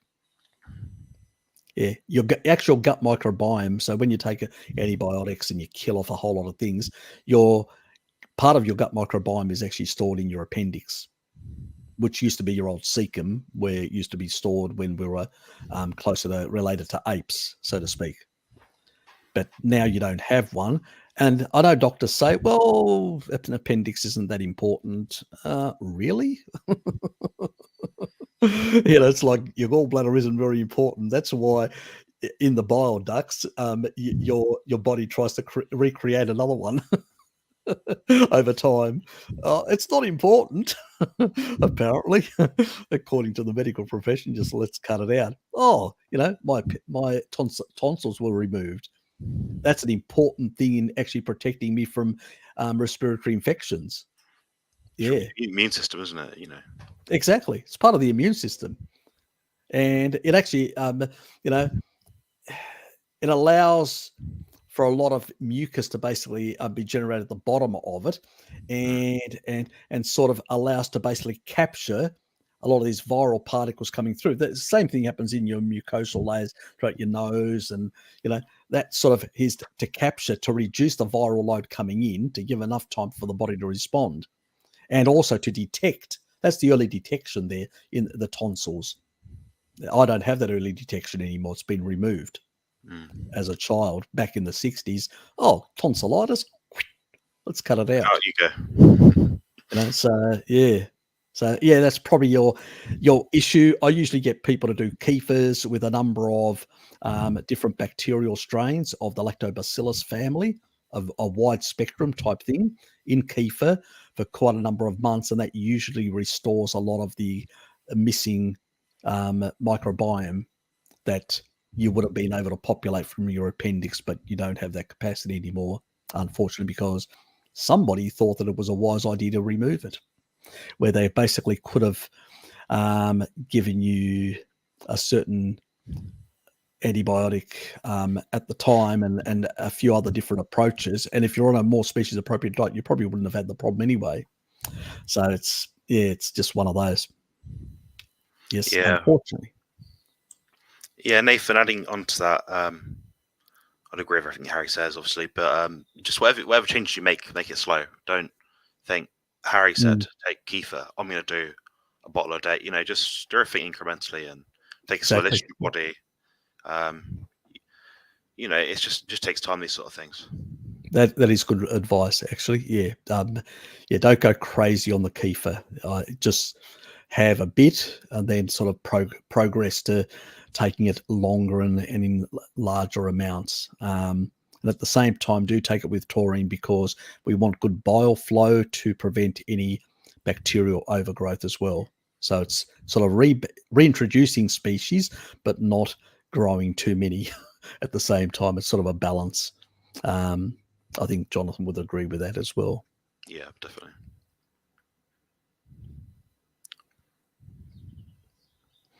So this is, what is your opinion on using milk as a way to gain weight fast and put on muscle for hard gainers? That's a great question. Gets back to what Harry and I were speaking about earlier. Like the old day bodybuilders, they weren't eating like tons of sugars and carbs and things to gain weight. They're just using the dairy, the formula. So it might be a whey protein with milk proteins, milk sugars in it. You will to some extent perhaps activate the Randall cycle. If you're someone that's skin and bones, it's more important for you to get to healthy body weight. That's indicated by you, I guess, what you think healthy body weight is. But if you say you're a hard gainer, I'd look at everything you're doing. If I was coaching you right now, I'd say, what training are you doing? Are you doing too much volume? Don't be too myopic in your ideas around nutrition and diet. Look at it as a whole. But yeah, I mean, milk. Yeah, there's nothing wrong with having, say, whey, chuck some eggs in it, and put some cream in it. Nothing wrong with that. Yeah, I think milk is a fantastic for for people that are doing bodybuilding. I usually have just a glass of milk, but if somebody's basically trying to to build some fat stores and in a healthy way, in a much more lower deuterium way, which is important, and at the same time to provide a lot of nutrition, because there's a lot of probably the key thing that milk is missing is iron. It's got a lot of non-heme iron. And even there, it doesn't have a lot of iron anyway. I did a video ages ago on Bart's channel. It's now on the Odyssey channel for his. It's not on with him. We were covering that point because there was a lady that came on and she claimed that milk is everything. And I go, no, it's not. It's important for a lot of things, but it's, it's not the panacea that she was promoting it as. And that has a lot of deficiencies in a number of areas. So I sort of covered those sort of points in that regard. But for basically for some gains in terms of to improve, milk products of all sorts are being used by bodybuilders, and it seems by combining with eggs, it seems to amplify those sort of effects as well. That's the sort of gains the old bodybuilders, and it's a safer way as well, in my personal opinion. Yeah, I'd agree. The egg is going to give you cofactors which help with everything. The downstream effects of growth, all the hormones associated with that. Exactly. The leucine in dairy products is very high. So Exactly. again, you're hitting that sort of that marker as well. Yeah. That's the big thing about the dairy, because you can get the other stuff from the eggs, but the big thing is the leucine. It's the biggest, and it also, like, it has a high utilization dairy, like eggs as well. So you've got a high utilization of aminos, plus a lot of the micronutrients that you get from the eggs and stuff like that, plus the amplifying effect of the leucine effective whey, which is much bigger than even meat. So so in terms of gains, it's really a good way, and you can actually get down your throat far more than you can. Yeah. I mean, it's going to be useful. If you want to ask a question, especially if you're someone that, like me, can tolerate quite a large amount of dairy. I mean, for me, if I wanted to say, I wanted to eat, 1,000 labeled food calories of, animal-based foods. Yeah, the quickest way I'm gonna do that is through milk, eggs, putting some butter in a shake. Nothing wrong with that. Exactly. Yeah, you're going to get a lot of energy. You're going to get a lot of that sort of, what the muscles need, especially if if you're a hard gainer and you're trying to basically, and you've got a low body weight, and body, in terms of body fat, that is, like Jonathan has, you really need that sort of stuff to get that amplification in the gains. It's not going to happen any other way. I know a lot of carnivores say, steak only, stick to that. We're not, if you're just doing standard, standard composition, yeah, that's probably fine. But if you're trying to sort of get to any competition level, you're not going to do it just with the steak only.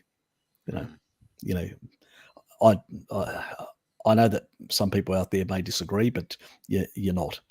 Now, obviously, if you get to the levels of, because even if you take a look at, for instance, Sean Baker as well, he will eat a shitload, but also he consumes dairy. He consumes a lot of eggs. So he consumes a lot of these foods as well. So it's not just the heaps of steaks that he has. And I've seen others that are just doing the steaks and going and wondering, why can't I get Sean Baker's gains? Well, he's also doing, he's not doing milk, but he's doing a whole lot of other dairy products, a lot of cheeses and stuff like that. And they also have a high casein and a high leucine content. So they provide a lot of, they pack a lot of muscle protein synthesis nutrients as well. So you're not going to be falling short there. And they've got a high utilization, both those and the eggs, compared to even muscle meat. That's the reality. The research is there. I don't have to prove anything. Neither does Jonathan. The research is there. So it's clear as mud. Yeah, I mean, eggs as well. Adding a fat source to your, you're doing a protein shake. It's just gonna increase the duration of the wave protein synthesis. So it's gonna, the problem with having just a whey protein shake alone, or whey isolate, or whatever it is, you get a spike like that. Because again, you then got that much more period of time before you can then spike again. So you're better off getting a larger, or more moderate but longer spike. So your body actually has time to assimilate that into muscle tissue. Yeah, that's the difference with that combination as well. So, and it also will, for that duration, it'll actually, you won't get this bump up and then drop off of mTOR either, or IGF-1. You want to keep those slightly elevated for that period, so you can basically enhance the muscle protein synthesis.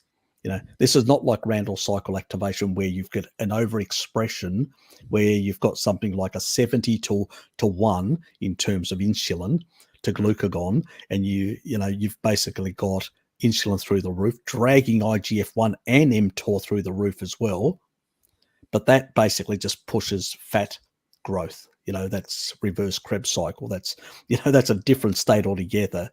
So we're talking about not down here, but about here, which happens by this sort of anabolic approach. by pushing that insulin to glucagon ratio a bit higher, which is a critical thing. Well, if you do a standard, you're doing a very low carbohydrate, more a ketotic state, you'll only have about a 1.3 to 1 insulin to glucagon. I think that's a bit too low. And so what you want to do is you're not bumping it up to 70 like on a fast food diet, but what you're doing is you're bumping it up to, about, anywhere between 1.5 and 1.7, depending. And that's fine. I mean, even just eating eating potatoes, a potato diet will give you an insulin to glucagon of 4 to 1. So it's not, even that is low fat and catabolic to some extent. You can lose weight on that, so don't get your mind out of this sort of stuff. This whole high mTOR, high IGF-1, high insulin is more to do with this overexpression of the signaling due to engaging the Randall cycle in a severe way. It has nothing to do with protein synthesis. That is a completely different animal. Just because you're using these signaling, it's used the signaling sort of relationship between insulin, IGF-1, and also mTOR1 is slightly different. There's less mTOR2 involved, there's more mTOR1, but it's slightly different. It's sort of directed through the pathways that are involved in protein synthesis. So it's not the same. Where in the other cases, it's more involved in reverse Krebs cycle, where you're pushing growth pathways, growth factors. You're basically growing adipose tissue, basically. Completely different thing. But, the crackpots out there will basically make it out as being the same thing. And you go, really? What about all the other hormones? What are they doing? Oh, we ignore that. We're just going to look at it in a reductionist way because we've got an agenda here that suits us. Just nonsense.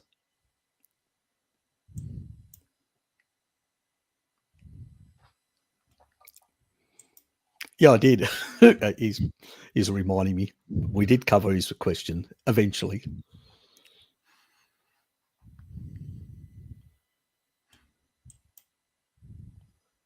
Oh, we covered that. Oh, was there some additional things?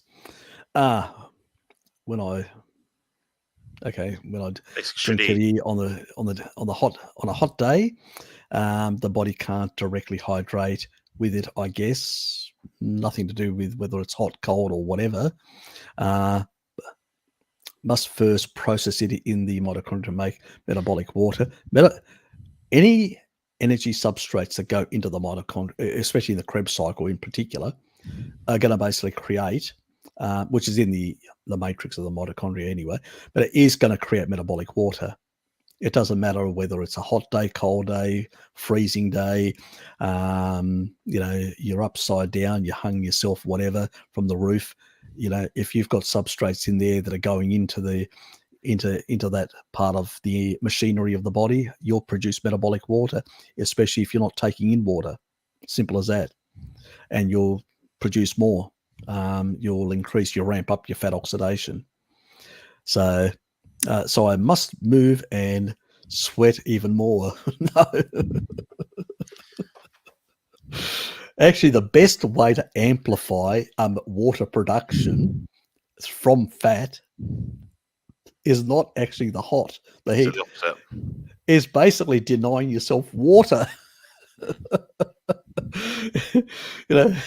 Denying yourself water basically means that the body's, and as long as you're not in a highly inflamed Randall cycle activated state where you can't access the fat stores, via hormone sensitive lipase.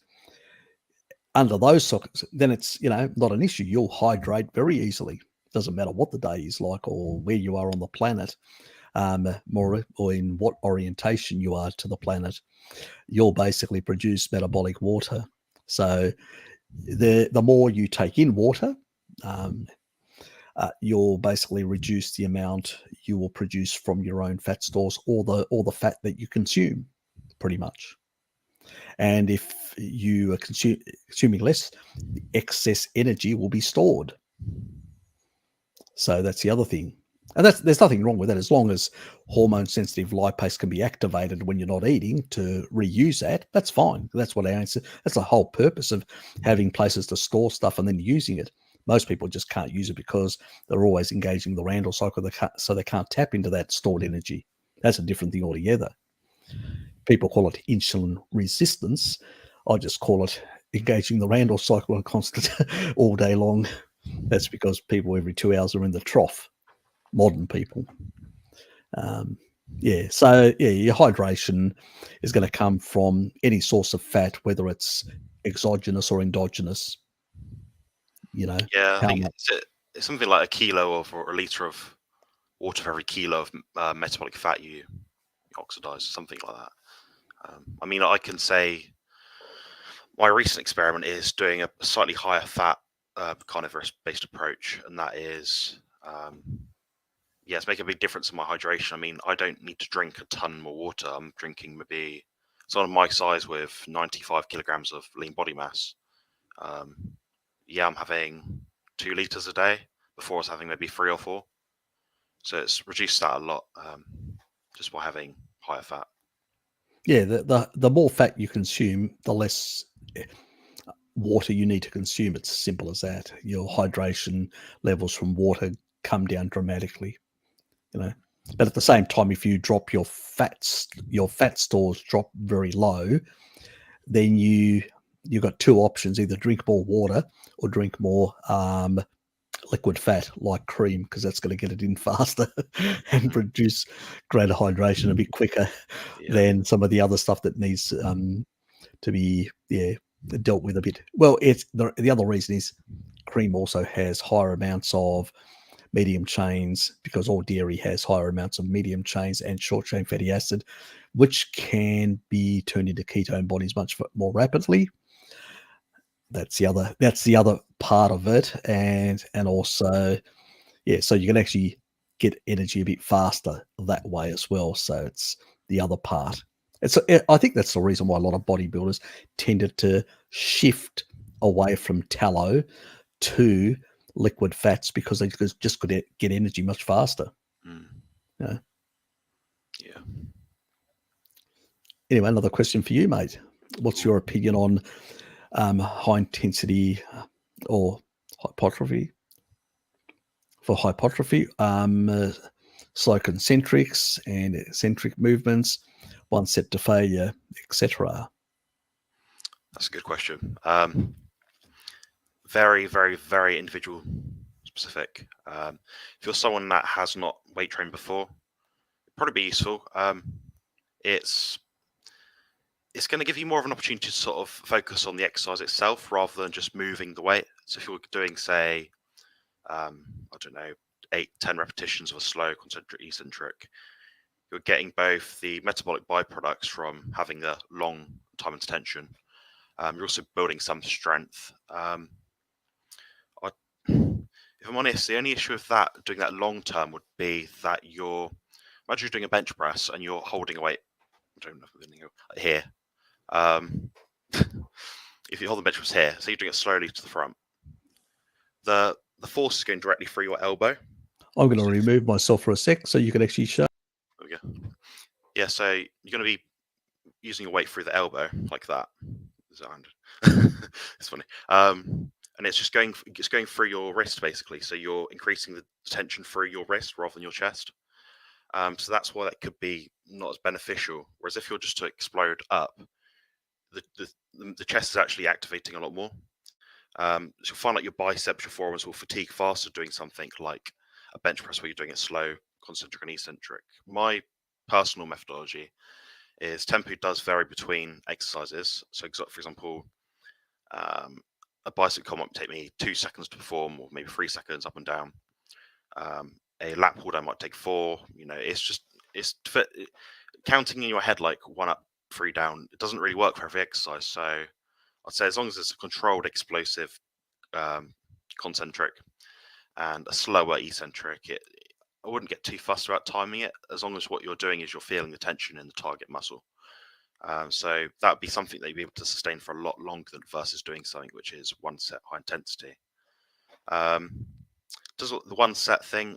I mean, one set would produce something like 67% of the muscle gains versus more. You might get 25% more doing 2 sets.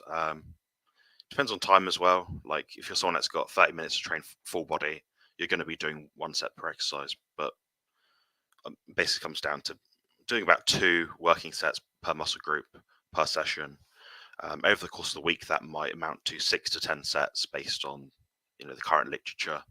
That's maximum intensity exercise. That's not including warm-up sort of thing. So, for example, this week I might do, say for my chest workout, it might be, I don't know, 4 to 5 sets, but over an 8-9 day period, that adds up to about 10 total working sets.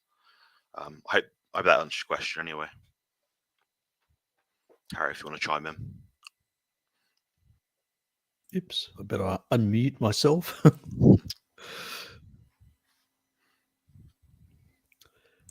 Thanks for that. And so Ben was an ex-bodybuilder as well, but he probably did a lot of the carb-centric model in the past, and like Tim Noakes did in his sports, and a lot of them did just pack in the carbs, unfortunately, and it caused a lot of probably damage to his pancreas as well, like Tim Noakes. I know Tim Noakes still takes drugs because of the damage that he did to his pancreas. I don't. He's done low carb. I don't think he's ever tried carnivore. I think if he had tried carnivore like Tim Noakes, he'd probably get better results, improvements. But unfortunately, a lot of people in that space are still, I think, sort of meat. I think still instills a lot of fear in people. It's the brainwashing is just so intense. And it's probably the reason why the low carb community has shifted more towards a plant sort of centric sort of form. I think even Atkins would be rolling in his grave because he was a meat heavy type guy.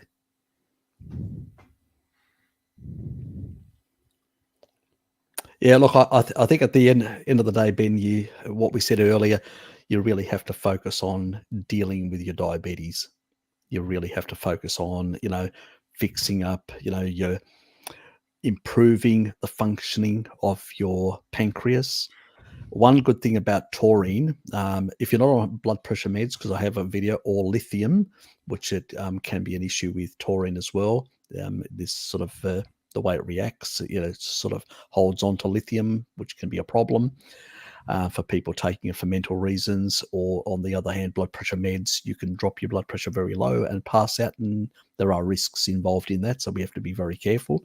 You sort of have to lower those meds as you're increasing the taurine. Up to 2 grams is fine for anyone on those meds, but once you go beyond that level, you have to adjust the meds, and you have to go 2 grams up sequence and adjust the meds. Simple as that, until you're completely off the meds, because once you get to a higher level, the other advantage with taurine is it doesn't have the side effects of metformin, but like metformin, it can actually reduce blood glucose levels, which is really important, and also prevent lactate build-up as well in the mitochondria. So that's another important thing. So the clearance of blood glucose is much more rapid. So that's an advantage, but you sort of have to get 6 grams or above to get that effect. If you're on metformin, you have to slowly adjust, and come off those sort of meds, or get to a lower dosage as you're going up on the taurine, because we don't want you getting into a hypoglycemic sort of situation either, and having a hypoglycemic sort of crash.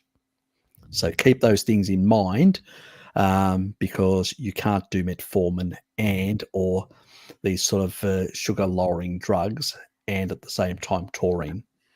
You have to, if you're going to increase the one, you have to lower the other, and it has to be, you need a physician to basically that can work with you adjusting those things. So that's really important, and you need to monitor the situation. Slow steps, mate. Slow steps. Don't take any high risks. This isn't, this isn't a 100 meter sprint. Basically, small steps. It takes time to heal. Don't put yourself at any risk, please. And try. And if your physician doesn't want to work with you on that, find another person, another physician. But you need somebody to test you. If you can actually get a glucose monitor, that would really help. Some of the meds you can basically snap in half and all that and take less of a dosage, and then see where the glucose levels go, and then see how much you can balance out those levels with taurine and play around with that. And the reason why I like getting people up on the taurine level is because I want to fix their pancreas. Because once you're secreting again in a better controlled way, because uncontrolled blood sugar basically means that you've damaged your pancreas. That means you can't secrete enough insulin to control the blood sugar levels. So you've actually got damage to your islet cells from just basically the old wear and tear. You've just glycated the living daylights out of them. So really, you have to lower the damage, and that takes time. There'll be fibrosis in there and other damaged tissue, and slowly over time, taurine will. But it takes a couple of years. It's not like an immediate thing. But the earlier you start and you slowly sort of ameliorate or reduce this condition, the better in the long run you will. I think, like all of us, we want to live a healthier, longer life without too many aches or pains or issues. And so the quicker we start addressing some of these issues, the better, And so good luck with your journey, Ben. I mean, I'm here, Jonathan, Bart, many other people. If you need any help on the way, that's will help you along. But, really at the end of the day, it begins with you, your body, your journey. Remember that.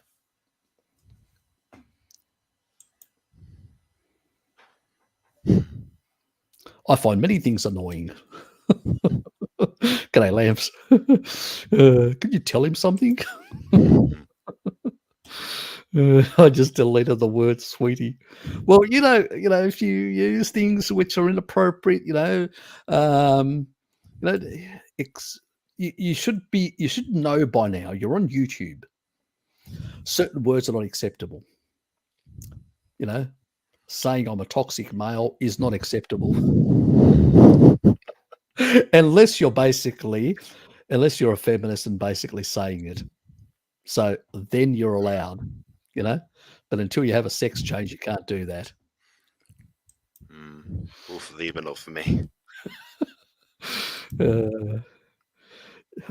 At the end of the day, you have to approach these things in a comical way.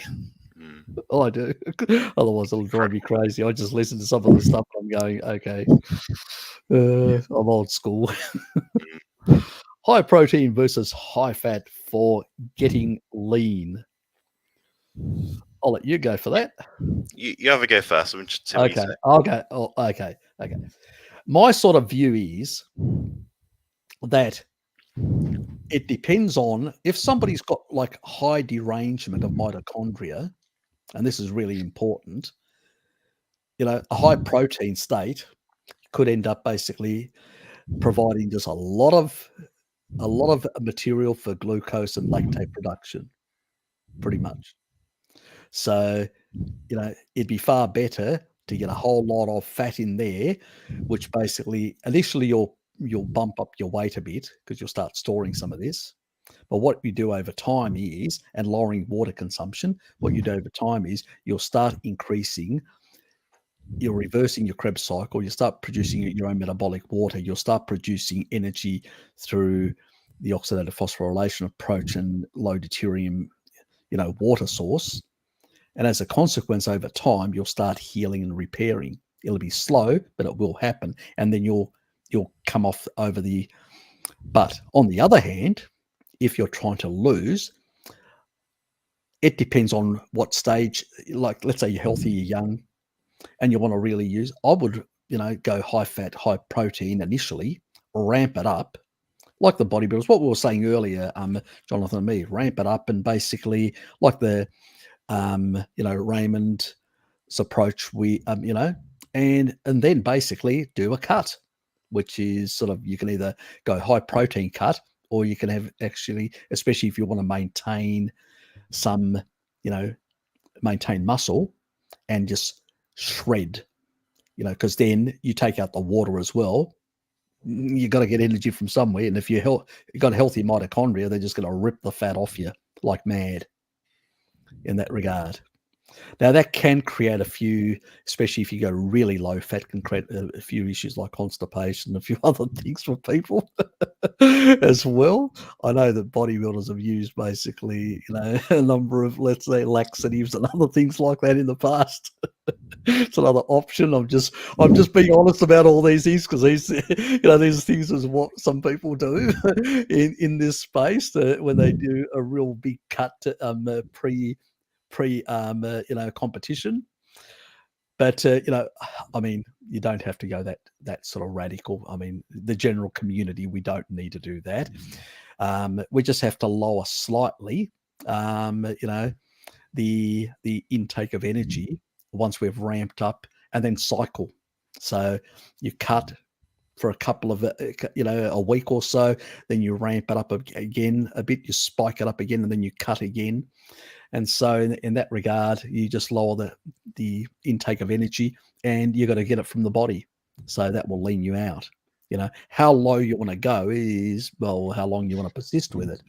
That's really up to you, in the way, and what your goals are going to be different to mine, Jonathan's, to anyone else's, So I'll let Jonathan cover the rest of the points. Yeah, so I'd actually say the same thing. I was curious to hear what you'd say, and what viewpoint you'd go towards. Because on one hand, you've got too much protein, too low fat. Well, if you're someone with in a sort of pre-diabetic state, you're just putting more potential glucose in, because you're not giving the fat as a reason to sort of it's like something to burn, like a substrate. Too little protein, however, you're going to run into issues with satiety. So if you look at there's been a study a few years back. It had a table, and it had a satiety index.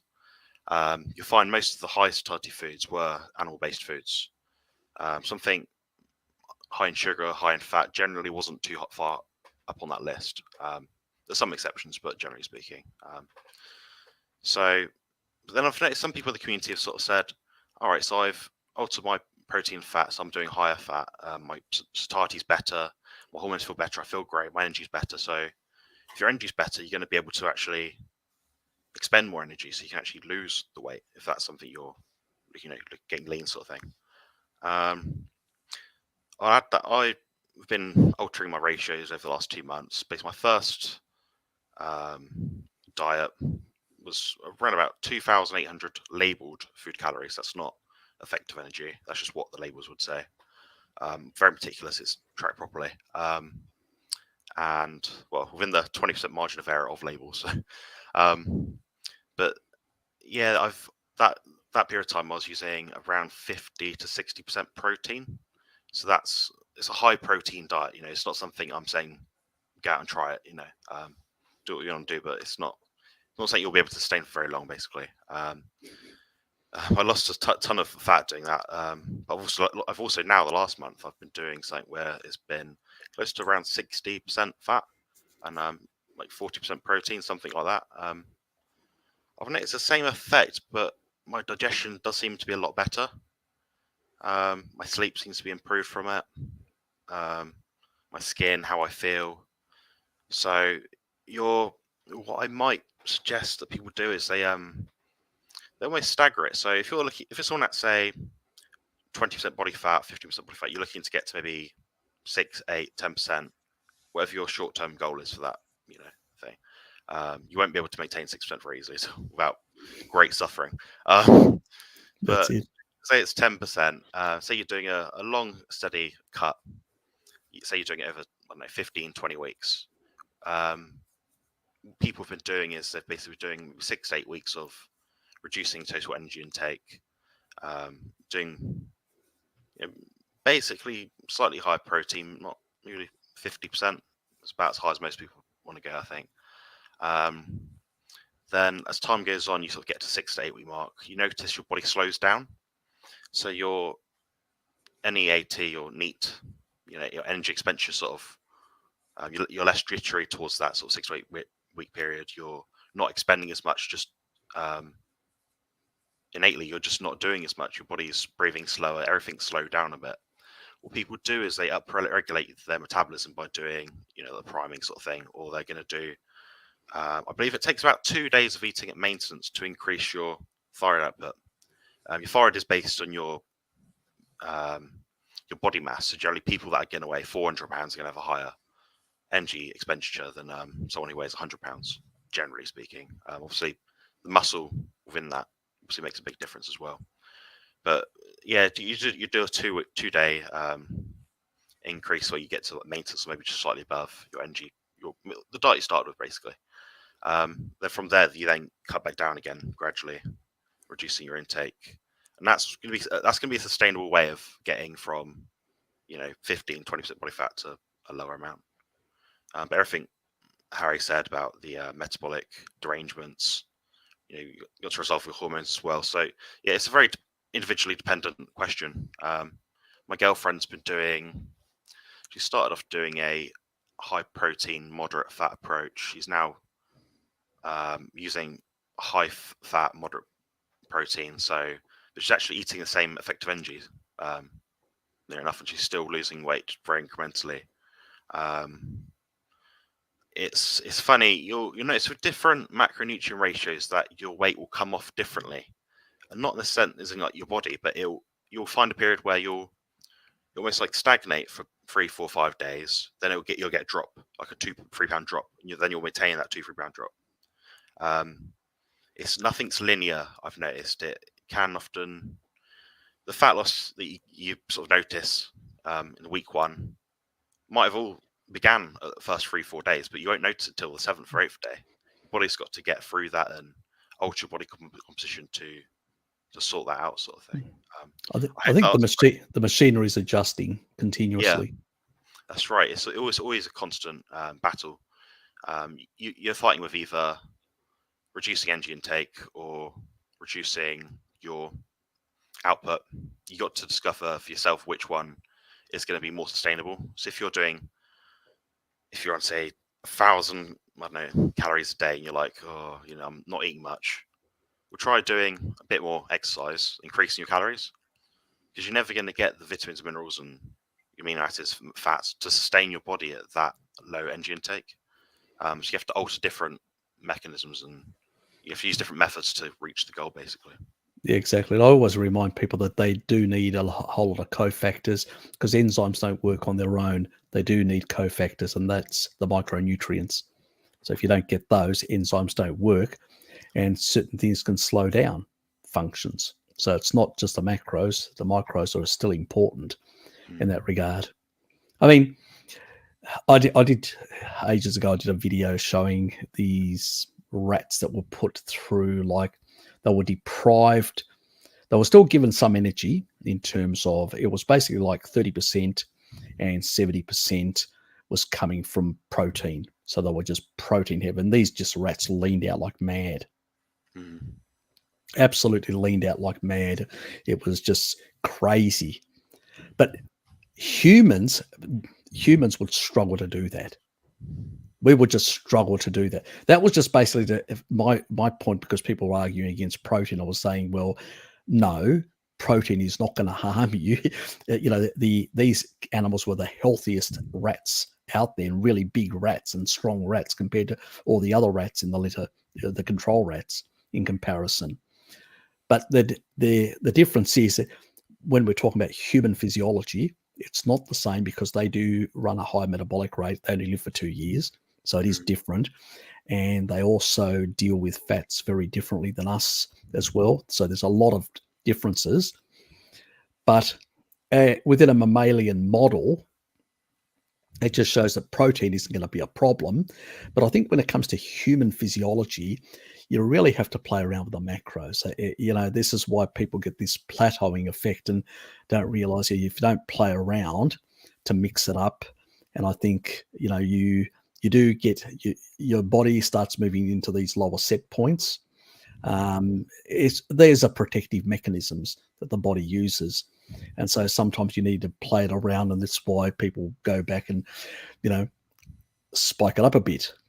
Obviously, your basal level will be dependent on your lean body mass, but then above that, there'll be a whole lot of other factors that are going to be at play.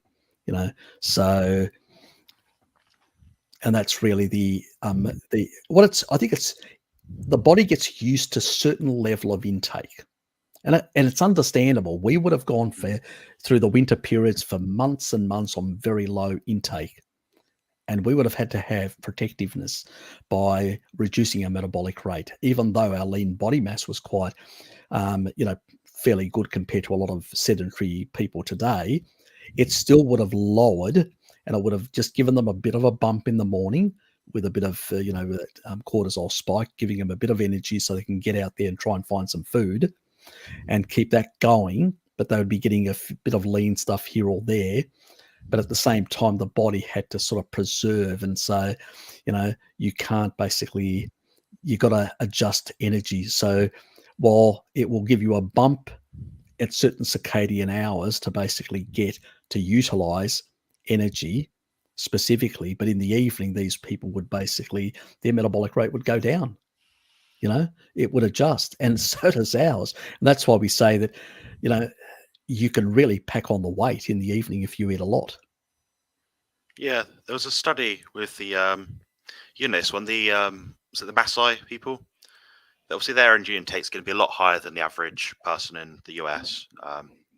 Their energy output, That's it. they Yeah. run around all the time. The average American does what, 4,000 or 5,000 steps a day. They were probably doing 10, 15, 20 plus thousand. Exactly. They found their metabolic rate was the same.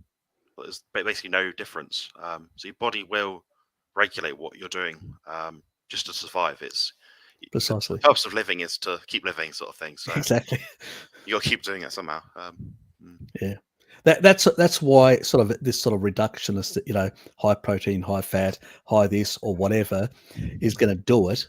Not necessarily. That's I know there's a lot of, it's really influenced by the CICO mentality. That's where it's really coming from, that these sort of approaches. But I think the thing is, you've got to mix up your metabolic rate by doing this priming effect.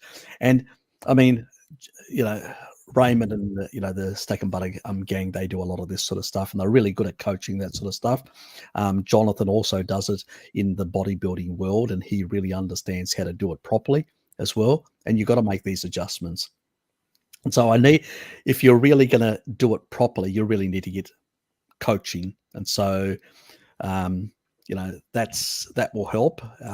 Again, compositionconsultant.com is Jonathan's site to go to if that's your thing. You want to get into improving your body composition and training methods, plus some of these issues about priming, cutting, and how to do it in a way, and also safe way, because at least Jonathan comes from an ancestral approach and understands, he's not into basically anabolic steroids or any of this other nonsense. He understands that people want to basically have good body composition, but health as well.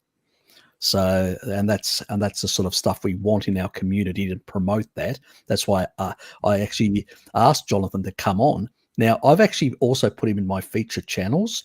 So if you go to the main channel, at the bottom of the main channel, you will actually see, and I'll actually share it. Oops.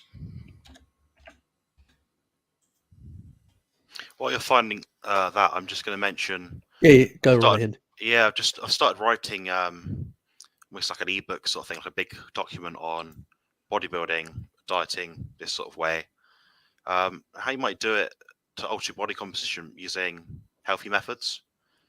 So I'm really going to go to town with it. I'm going to cite things properly, use proper references. So that's something to look out for in the next few months. But like Harry said, we're all getting a bit fed up now. Like we see bodybuilders dying all the time. They've got kidney Exactly. issues. They're saying, "Oh, it's because this reason or that reason." They're not looking as a whole. Like bodybuilders consuming typically very dangerous foods as well as the dangerous substances. I have used anabolic steroids before. I'm kind of gearing away from that at this point in time. My focus now is more so on health and how your diet's going to affect that, but also other things as well around that. So you're looking at the light, the water, deuterium, as Harry's mentioned. Watch that video if you haven't.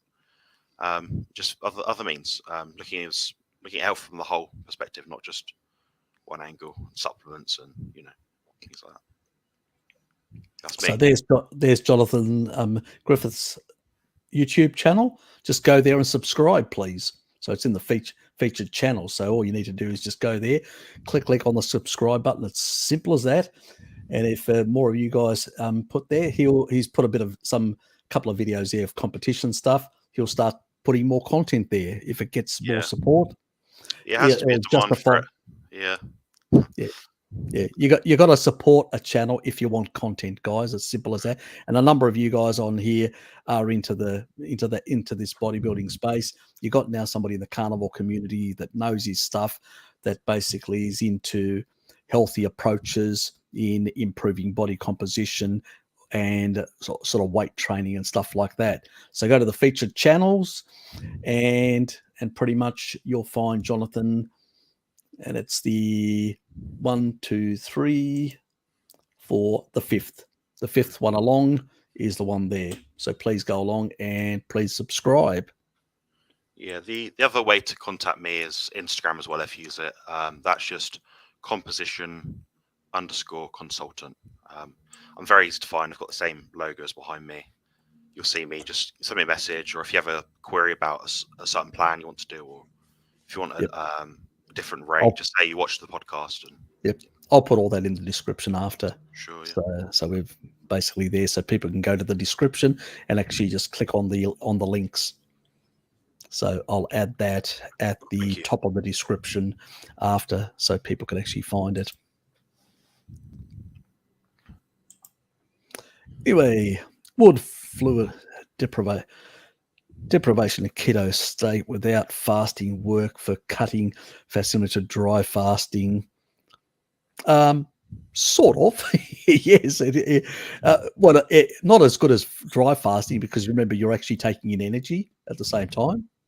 So it's not exactly the same thing, but once you take out water and you have to use fat as a source of water hydration, as long as your insulin is sufficiently, it's not too high, you'll be able to access fat stores or utilize the fat that you're consuming to produce a lot of that water. So yes, like it only beef jerky. Now beef jerky tends to be it tends to be very high in protein, doesn't have a lot of fat. So you're not going to get much energy from that. But then again, if you're just basically trying to, you're more concerned about just using your own body fat, that's fine. Tallow, ghee, things like that. There are differences in all these things. So something like ghee, butter, and stuff like that, they will produce more. They will generate more ketone bodies because of the medium and short chain fatty acids that they include, where the sort of the tallow and stuff like that will actually generate more long fats. Now, there's also the long fat, which is the palmitate, that can be cleaved off. It's a 16 carbon, it can be cleaved off into 4 ketone bodies. So that's why the body also stores most of its fat in the form of palmitate, for that specific reason, because it's a 16 carbon and can be cleaved off to create ketone bodies very easily. So it's the main one that it uses out of the long chain fats. But you will get more from this sort of the dairy sort of side of things. in that regard. But it really depends now what you're trying to achieve. It's like what we were saying earlier. There's a lot of dynamics involved in sort of metabolic rates and set points and adjustments, and basically getting the body to think, I'm not in a set point. I'm really ramping up.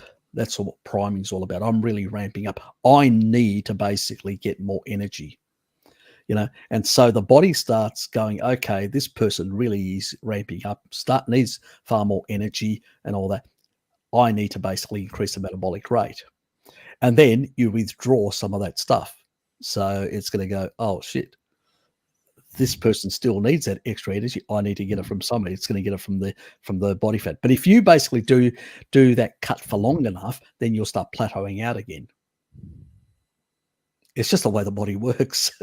So you've got to cycle and spike and cycle and spike and do these sort of things.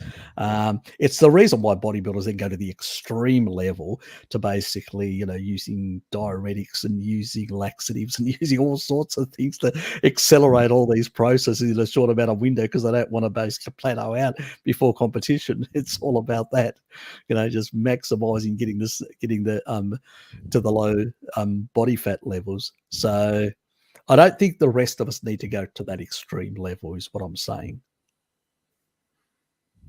Yeah, that's quite an extreme sort of example that they've used there, using like the beef jerky and low fluid. I mean, personally for me, I won't be able to maintain that more than a day, even if I was in a very high ketotic state.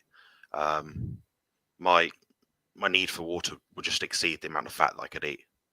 So it's individual. If you're working out in the sun, you're 95 kilograms of lean body mass. It's not going to work. No, it's not going to work exactly. I mean, the reality is that you're exactly right.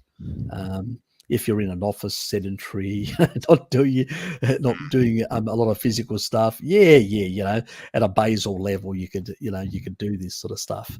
But once you get above a basal level, the higher you get, physical activity and all that. And I do think does a bit of physical activity, so that's going to affect him, negatively very quickly. Well, he's going to struggle a bit with it. Yeah. After being carnivore for more than a month, that's a very short amount of time. I'm seeing my pulse creeping up from 100, now 109 resting. That doesn't seem like a very good thing at all. That's incredibly high for resting. Right. Yeah, that is. I'd be concerned as well. Lather, you need to speak to someone about this. It's not normal. Your body's working overtime. Your body thinks you're going on a light walk all the time. Exactly. Your electrolyte balance, it could be something to do with that. Managing. Yeah, it could be. Chlorine, try different things. Yeah. Well, the thing is, but it also could be an existing underlying condition that has just been amplified, that was sort of being masked through water retention before. So you had the water retention, now you've dropped that water, and so you were sort of masking it with water retention. So that I remember a number of people in the keto community also were having these, all of a sudden something was happening. They were going, what the hell? So, and they actually had underlying conditions. So I would go and get myself checked, in that regard. EKG, Yeah, exactly. So, yeah. But, electrolytes can be an issue, but this doesn't seem like an electrolyte issue, because if it was an electrolyte issue, you'd get a lot of fluctuations. You tend to get.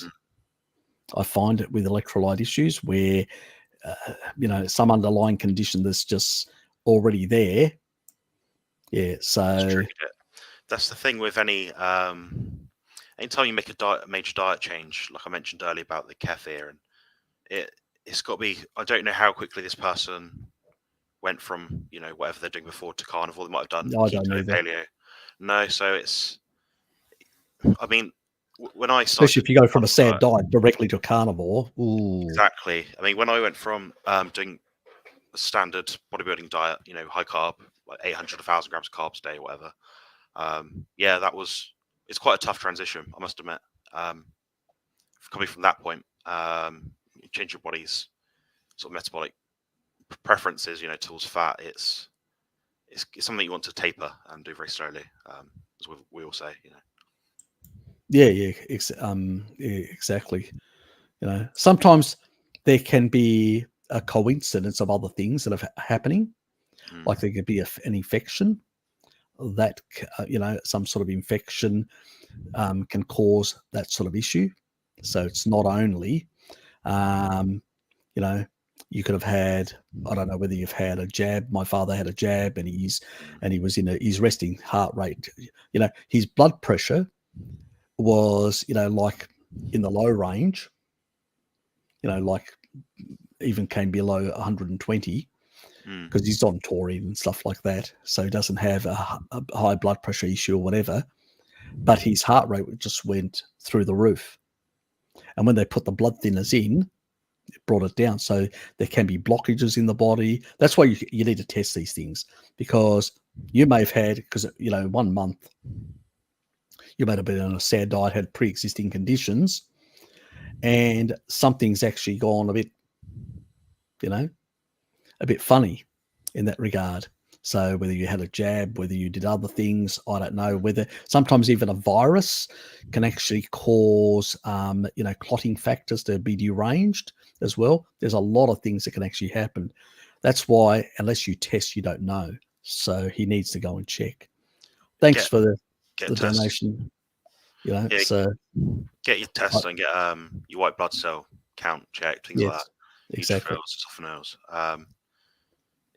you might see some spike there. I mean, I had a similar issue when I was about 14, 15 years old. I got glandular fever, and I had it very, very, very bad. To this day, it still affects me with chronic fatigue. I've consulted with Harry about it for email before. So I'm sort of working my way out of it now, I think. I've seen some improvement, but I think it just takes time. It's been a long time since I've been punching my body with all this sort of non-species specific diet. So just be careful with, Yeah, and he's only transitioned very, very recently in that regard. So I mean, it could be this adjustment.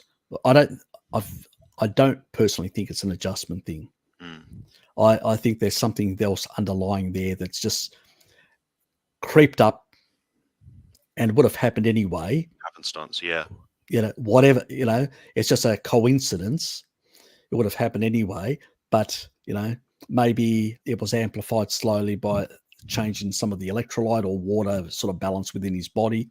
May have happened, but I think there's something underlying there that isn't working properly. I find that people that have been on a high taurine depleted diet for a very, very long time tend to run much higher heart rates, and also arrhythmias and stuff like that as well, which taurine also rectifies and all that. It's sort of left ventricular hypertrophy can be a problem for a lot of people, and that can actually emerge from, being deficient in taurine for a very long time. That's another thing. And then there is some people can have underlying conditions of, underexpression of myostatin, and that's a genetic disorder, and they can have milder forms of that. And that can, without enough taurine in particular, those people are much more vulnerable to remodeling of their muscle, their heart muscle, and that can also create arrhythmia problems, high heart rates, and all sorts of strange sort of conditions. So unless you check, you don't know. That guy really needs to go and get himself checked ASAP. Yeah, we're not just saying that as like a sort of politically correct statement. We do actually mean do go out there like this week, book an appointment. Yeah. I'm not kidding, mate. I'm really seriously worried about you. If I'd seen anybody, at that level, I'm going, arresting, you better get yourself checked. you know. So there's always some sort of condition, you know. With my father, it was obvious. He took the jab, the fourth one. He got clotting in his left leg. It created a very high heart rate and caused a lot of fluid issues within his body, and that created a lot of strain on his heart. They had to work harder, and that's basically what it is. Your heart is working harder. There's a reason it's no longer working in the normal range, and you need to get it checked to find out what. And taking certain drugs to sort of try and, mask it, a Band-Aid solution isn't going to fix it. You need to find out what's happening. That's really constriction of somewhere, or like yeah. There's exactly. There can be sometimes. You can have some sort of constriction, as you said. That can happen. There's a lot of things that can happen. I mean, even musculoskeletal things can cause, very high heart rates. So there's so many factors. That's why you need to check yourself out, mate. Please, because it may not be a major, maybe something like musculoskeletal. You get a bit of physio, it sorts it out. But then it could be something major. You don't know. You've got to check it out. Thanks, mate. I appreciate the 10 bob from the old country, and I'm glad you basically appreciate the marathon. Yep, we know it's pounds. Yeah, I know that one. I've seen pounds. I have been to London as well. I've been to the UK a number of years back. It's been the last time I was over there was 2006. But yeah, I do know what the pound sterling is. Used a bit to buy some grog back then in those days. Yeah, let's put it that way. Yeah, I better find my spot.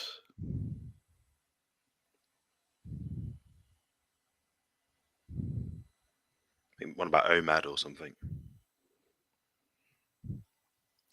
Yeah, that's there was James saying good morning, g'day James, and then OMAD versus several meals a day for maximizing muscle building.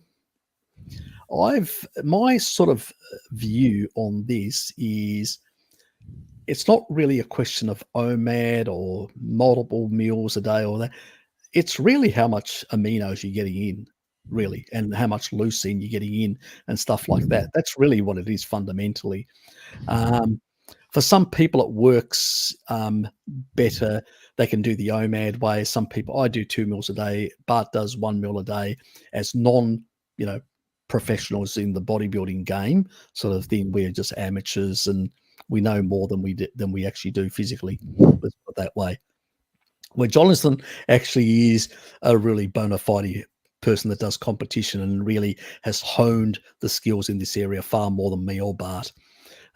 We know the sort of, we talk the science stuff, but the practical stuff is really important, and I learn a lot from people like Jonathan and all that, and I think so does Bart, because they have the practical stuff. They can nuance things.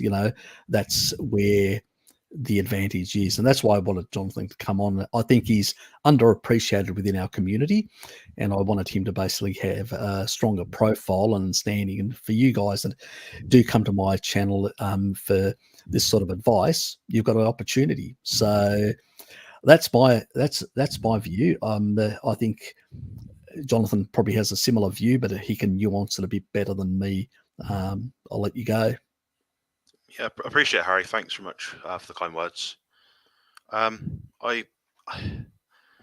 It's very tough. So, for example, Harry and Bart, I don't know how much you weigh. What, 160, 70 pounds or something around there. That's what. Bart, I'm slightly less. I'm in the sort of the 150 range. That's it. Yeah. So you're both under 200 pounds, sort of thing. So to reach that leucine threshold, you're not going to really need a lot of meals. The larger the person is, I'd say, the more they're going to need, just to get, because there's more blood around me to get around, sort of thing. More volume of more volume, more tissue to maintain and build onto. Exactly. Yeah. So if you're someone that, say, weighs 150 pounds, yeah, you can subsist and gain muscle just fine on 1-2 meals a day. That's right. Generally the animal-based carnivore community are eating 2 to 3 meals a day, I'd say. Two seems to be about the average. I'd say if you're someone that's a bit more athletic, maybe close towards 200 pounds sort of range, obviously relatively lean, I think there is a slight benefit to adding more meals. I believe 4 or 5 for most people should be sufficient. As I mentioned earlier, having the ability to digest the food to such a point where it's not going to impact your training and your sleep. So you've got to find your window, your bracket of time that you're going to eat, how it's going to affect your training, so eating before or after, and the time before sleep that you're going to eat, and also the size of that meal that you're going to eat. The protein synthesis would last longer from having one large meal a day versus several. What you've got to look at is the area under the curve, so which the protein synthesis is raised and drops. It goes physically like a wave. It depends on your individual circumstance. So for me, for example, I'm eating 5 meals a day. None of them are particularly that large at the moment. Probably getting in 250 protein grams, 200 fat, and that seems to be split pretty evenly between the day. That's something like 50 protein, 40 fat per meal. For someone else, depends on your ratios, what you're doing. You might end up doing 30 grams of protein twice a day or more if you're a very small person. But yeah, it's very individual, very nuanced. I can't really give out broad terms and methodologies on that sort of thing, really. Yeah, I think that's the reason why if people want to really, they need to reach out to Jonathan to basically, provide some of their physical data points. So he's got some of your metrics, and once he's got some of your metrics, he can actually develop, a plan for you, and also have a, where do you want to get to? You've got to have a goal. So you've got, and then Jonathan's got your metrics, you've got a goal, then he can put it together and give you a strategy that can work for you. That's sort of the best way to work with for it, because I can get most of the stuff I need in those 2 meals. Yeah. But usually, nowadays I've been really lazy. I've been doing any weightlifting whatsoever. I'm still putting on muscle, which is funny, but but that's just from the eating a bit more meat than normal.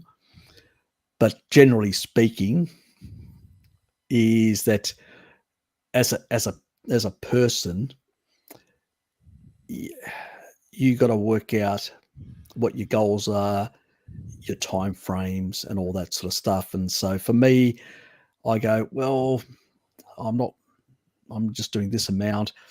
On the day that I'm doing training, I usually, normally I will have like a big meal, 1 meal a day, which is around the 3 to 4 o'clock, and an earlier day around about 11 o'clock when I break my time restricted feeding, which is going to be like a small snack. It will still include about approximately 30 grams, maybe 40 grams of protein at the time, and it'll be probably some beef jerky with a bit of cheese and stuff like that. I usually brie, so I get the fat component from there, because otherwise I'm not going to get enough fat. It's going to be too lean for me.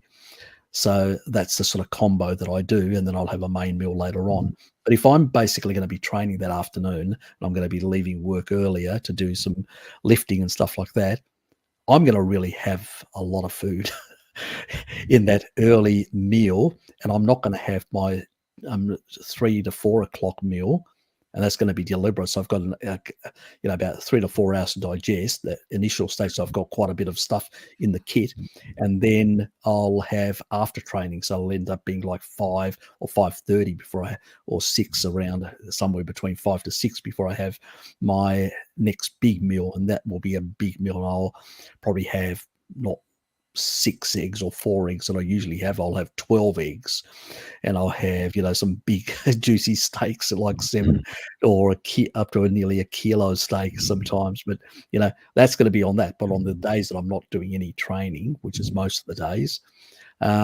it's going to be just sort of a 1.5 meal in a sense. It's 2 meals, but it's the equivalent to 1.5 type meals for me. You know, so I'm a shorter bloke. I'm a smaller bloke. You know, somebody like Sean Baker, who's 6 foot plus or whatever, going to have very different dietary requirements, and to get enough, you know, of the anabolic effect that he wants to build and or maintain, let alone build, that person's going to require far more food intake. Yeah, and just quickly on mention Sean Baker, his typical training outline is something like 20-30 minutes of intensive weight training a day. Yep. His muscle breakdown isn't going to be as high as mine. Yep. I do it at weights for 60 to 90 minutes. I'm That's bodybuilder. true. He's an athlete, you know. So Yep. our dietary requirements will be different just based on that alone. So there's that to take into account as well. Yeah. So and that's what people like yourself, Bjorn, or anyone else that basically need to see someone like to get on a proper plan. You just can't mimic what somebody like Sean Baker does. You know, he's in a different type of. He's got a very different body composition. He's a very tall person, and but at the same time, he's not doing the same amount. So, you know, he does, I think, about 2 meals a day as well, something like that. Yeah, he's on. And he eats quite a bit in two a each day one at of those least, yeah. meals, but he's just doing 2 meals a day. But at the same time, as Jonathan said, he's not doing as many hours. He's not doing a long stretch. He's just doing about 20 plus sort of minutes a day. But if you're trying to really ramp up to that sort of that higher level of performance, then yeah, you may need more multiple meals a day. So it really depends on all these sort of things. Yeah, someone like myself as well. If I'm trying to gain muscle, I won't put numbers out for this, but it says consuming a large amount of food. I'm not going to do that in 2 meals. I could try, but I'm not going to feel good at that. I'm going to feel horrible. I'm going to put myself out for the next 2-3 hours after that meal. My head's going to hurt, like my jaw's going to hurt. So it's easy to break up a little bit, I think. No, you've got no option. You have to break it up in that regard. And also, I know that between some of these meals, athletes will have a number of these protein shakes as well. So, you know, 1 or 2 a day, depending, in order to get just some of those additional aminos in. And, you know, the favorite one is also always whey because of the high leucine content, you know. So that's my next meal in a couple of hours, actually. It's whey, eggs, and some cream, probably. So. Yeah, exactly.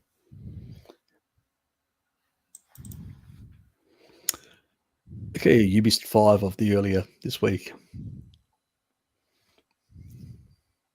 Usually crew plus lamps. Oh, you're talking about the missed 5 of us earlier this week. Oh, so you got together. Okay, on the Zoom session. Okay, fair enough.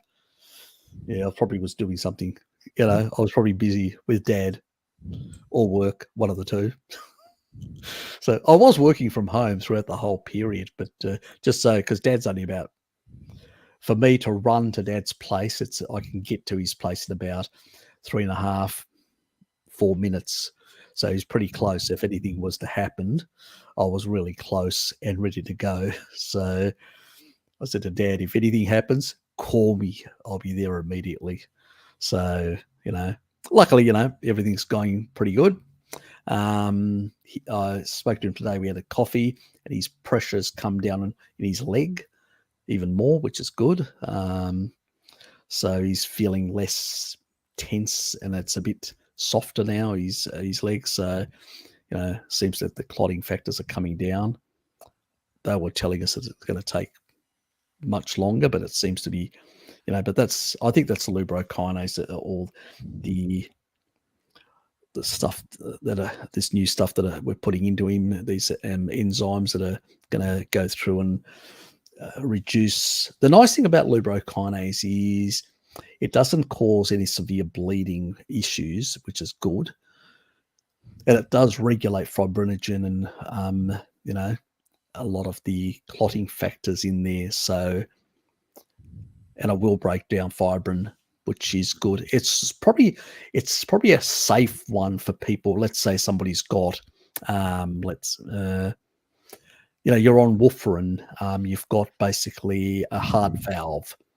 and you need a safe way of breaking down clots in your body. Well, lubricase is a safe way because, with heparin and with, a number of these, the other one which starts with C, I can't even pronounce it anyway, and warfarin, it won't react with them, where nattokinase does, so you can't use it. So, some people that have got those sort of conditions, that's an option to keep down the clotting factors. And so we're using this method. It actually is, compared to nattokinase, it's about quite a few times higher, I can't remember now, 5 or 10 times better in the breaking down of clotting factors, and sort of clearing up some dead tissue as well. And there's another one which starts with S, which I can't remember. It was an older one. Is it serepatase? That's it. That is exactly it. That breaks down. It's 100 times more effective than that. But Bodybuilders are using this at the moment, just to add. Yeah. Are they? Yeah. It's very new. It's like a last year or two thing, but they're using things like this. The lubricase. Yeah. There's only two, I think about 2 companies that I've come across that actually sell it at this moment, but it's quite pricey, $70 a pop, where nattokinase is only about 20 odd bucks you can get it. So it's much cheaper. The nattokinase, sorry, yeah, they're using that. Yeah, they're probably using that, because it's cheaper, and because they're not taking any meds, it's not an issue. You can use that, and it's it's still a good anti-clotting, stuff like that, and especially with some of them, what they're doing and putting in their bodies, they probably need it. They're probably scared about the heart issues and stuff like that. Yeah, definitely. Yeah, so it's probably a good idea that they are doing something like that. So, I wish it is a competitive industry, and I understand why some people succumb to the temptation of doing those sort of things under those sort of circumstances. But you're really putting yourself at risk. But at least some of them are realizing the risk and are taking something like nattokinase, which is sustainable because you can buy it more often. It's cheaper. You can actually get it, and at least it keeps some of those issues at bay to some extent. Yeah. Thanks, mate. Thanks, James. Well done. Got to the 2.5 Ks. Took a while. Not for any help. Considering how much time you dedicate to this and the good information you put out, also you got to sift through it to find your individual things. Watch the if anyone's not watching the Harry Serpanos clips page, they do things in briefer formats if you don't have time to watch these. But it's a tremendous amount of information. I mean, I'm learning stuff every few weeks that we're on, sort of thing. So yeah, I really appreciate your work. Yeah, thanks. Appreciate it. So yeah, somebody else is managing that for me. that sort of the clip ones, because it's just not practical. I don't have enough time, with the day job and all that. But yeah, so that's pretty good. And I've got also Llama. He does a lot of the short video ones, the comical ones, and all that. He's got a witty sense of humor, sometimes too witty, as I point out to him. But anyway, we get on like a house on fire sometimes. But we do get some results now and then. He pesters me to try and remind me that I need to do more short videos. Yeah, I know, like a lot of other things that I need to do in my life. Why is there only CoQ10 in spinach, and it's absolute at all? I'm not sure what you're saying there, mate. So basically, there's CoQ10, which is listed as a nutrient in spinach. He's asking if you can absorb that or not. Basically, there's more than one type of CoQ10. Yeah, exactly. That's a plant, but it's sort of a plant-based thing. And I have to say, when it comes to the spinach absorption of CoQ10, I haven't really looked into it at all. I sort of have always seen it like with the other sort of stuff. I looked into the other stuff, you're looking to protease inhibitors and tannins and all this sort of stuff that everybody traditionally looks in, but I haven't really looked into. Have you looked into this CoQ10 issue? Not explicitly, but I have. Also, when I worked in the health food shop, there's basically what you want is into sort of supplement. You want something called Kanika CoQ10. It's one of Okay. the few places in the world you can get it. That's the one that's been clinically studied and does the work sort of Okay. thing. The other stuff they've sort of In it's a terms lot of its cheaper. structure, is it how different is it compared to the sort of animal one that we usually have in high density within our brains and in our hearts? I might be wrong, but I might assume that it would be similar. The difference between D2 and D3. Okay, It's a bit like vitamin D, the D2 and yeah. D3 type thing, where something either has to be added or cleaved off in order to basically be converted to I'm the. going to add quickly as well. The toxic amount of spinach you can have is 3 grams. That's exactly right. So So it's not a good source, and it's yeah. high oxalate.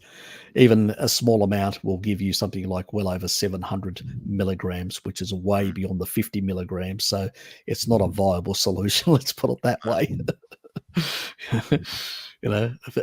I was one of those people in the keto community back in a number of years back, and I was doing for over 5 years.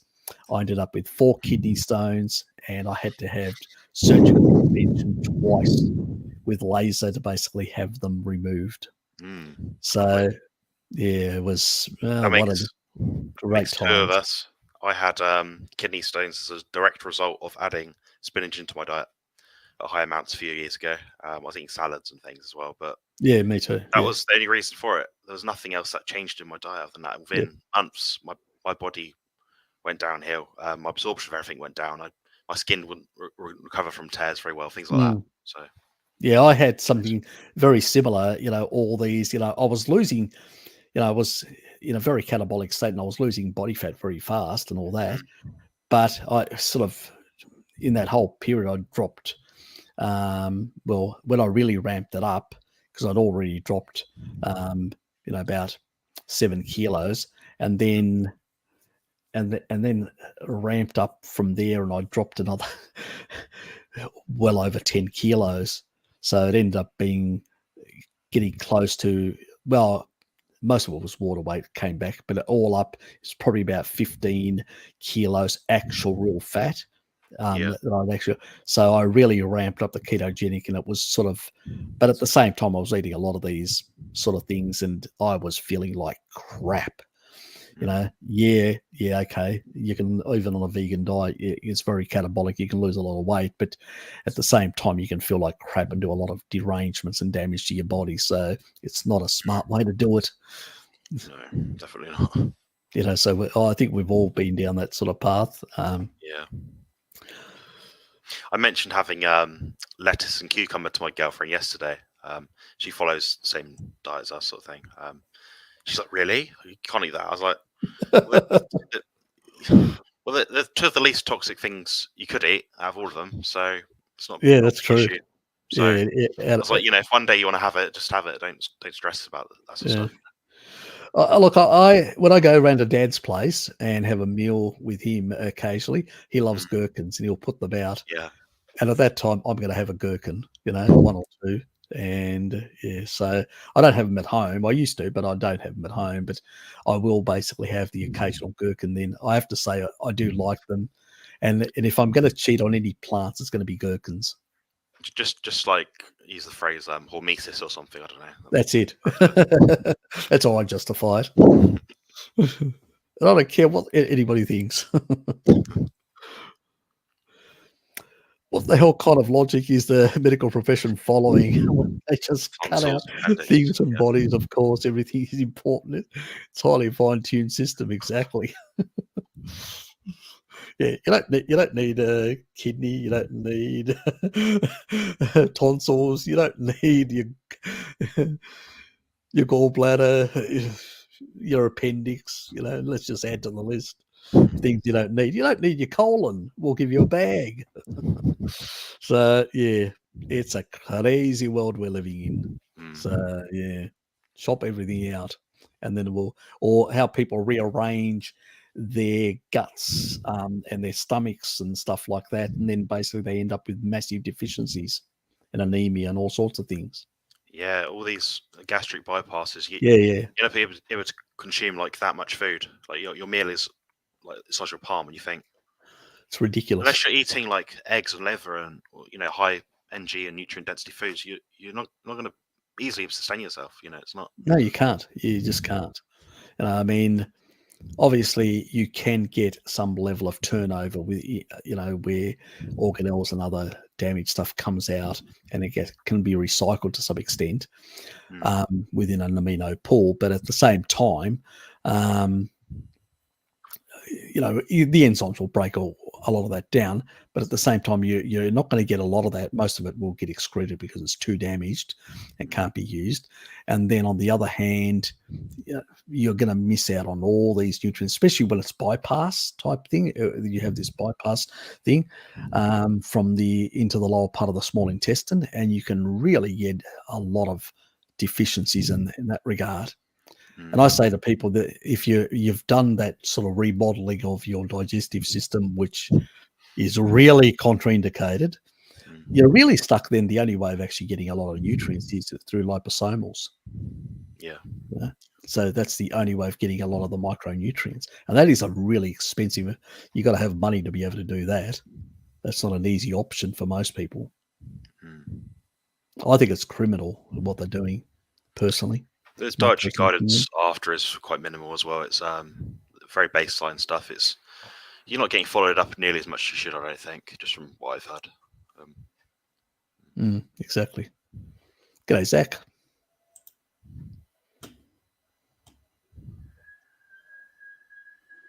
Harry, if you've had an appendectomy, what can one do to compensate? Well, depends how it's affecting you. It really comes down to what's affecting you. What are your symptoms? In that regard. So, and it's another one of those things that I haven't really looked into in any really big way, Raymond. It's a bit like the bypass surgery for people that have do certain changes, remodeling to their gut. All I know to do, I've looked at some studies. I go, well, you probably can only consider things like, I mean,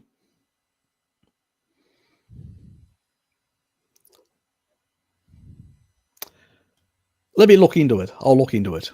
And see what's available out there. Last time I looked into some of these conditions, there wasn't much available, just a standard mantra. It's, sometimes you have to look beyond the standard mantra. It's like a lot of the stuff that I look into, like the recent one that I did the video on, talking about the reverse Krebs cycle. You're not going to find a study that actually explains the hypothesis that I elucidated to, because it doesn't exist. You sort of have to look at little bits of here and there and string all the stuff together. That's how I actually work in that regard. So, I mean, what's your take? I mean, what have you heard and stuff like that? If I'm honest, I've not many people or spoken to many people at all about that sort of thing. It's like you, it's something which you'd probably have to draw your own ideas from mechanistic data and try and piece it together. If I'm not going to lie here and say I know, because I just don't know. So. Yeah, I mean, I think that everything has its important place. In that regard, I think it's in that regard. I mean, maybe in the future, down the track, if you take antibiotics, you may end up with certain symptoms. You may not be able to restore an original microbiome. But right now, if somebody's had like that, let me put it this way. We really don't know if like I said earlier, if you take, let's say you do a broad spectrum antibiotic, you take out a whole lot of strains of bacteria, or you reduce them to a certain level. If you don't have an appendix, Obviously, that's going to affect the composition of your gut microbiome going forward. But if you're at this stage, at this point, I don't think you need to do anything.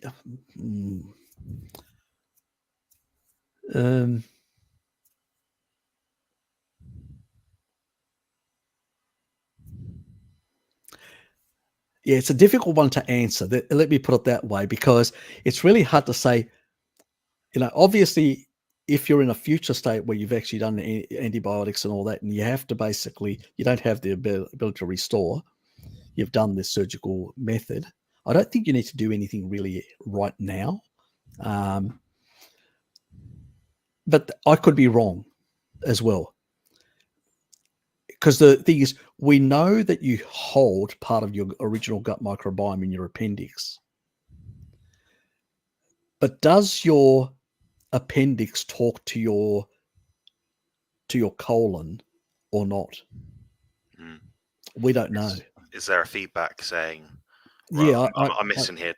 Do I need to upregulate this or downregulate this? I've never seen any research in regards to as I said earlier, I said that if you lose that, you'll lose your original template, in a sense, your original gut microbiome that you got when you were born. But and obviously you can do kefirs and put in certain bacterial strains to try and put stuff back and all that sort of stuff. But in terms of, does it affect the talking between the gut microbiome and all?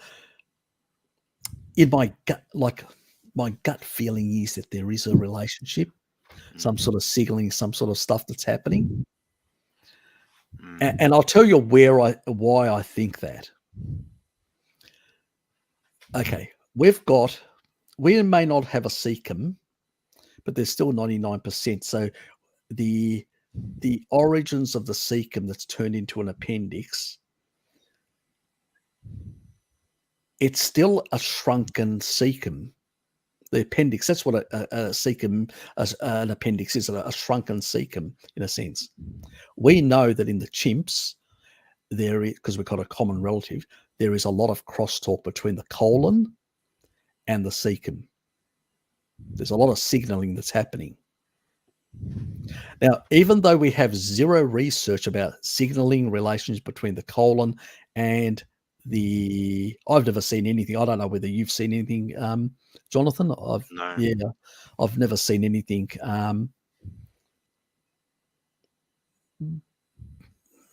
I'd be surprised if there wasn't signaling. But really, this is a real hard one to answer, basically. We know our microbiome is adaptive. We know our body will try and do things to sustain itself, our human life. Yep.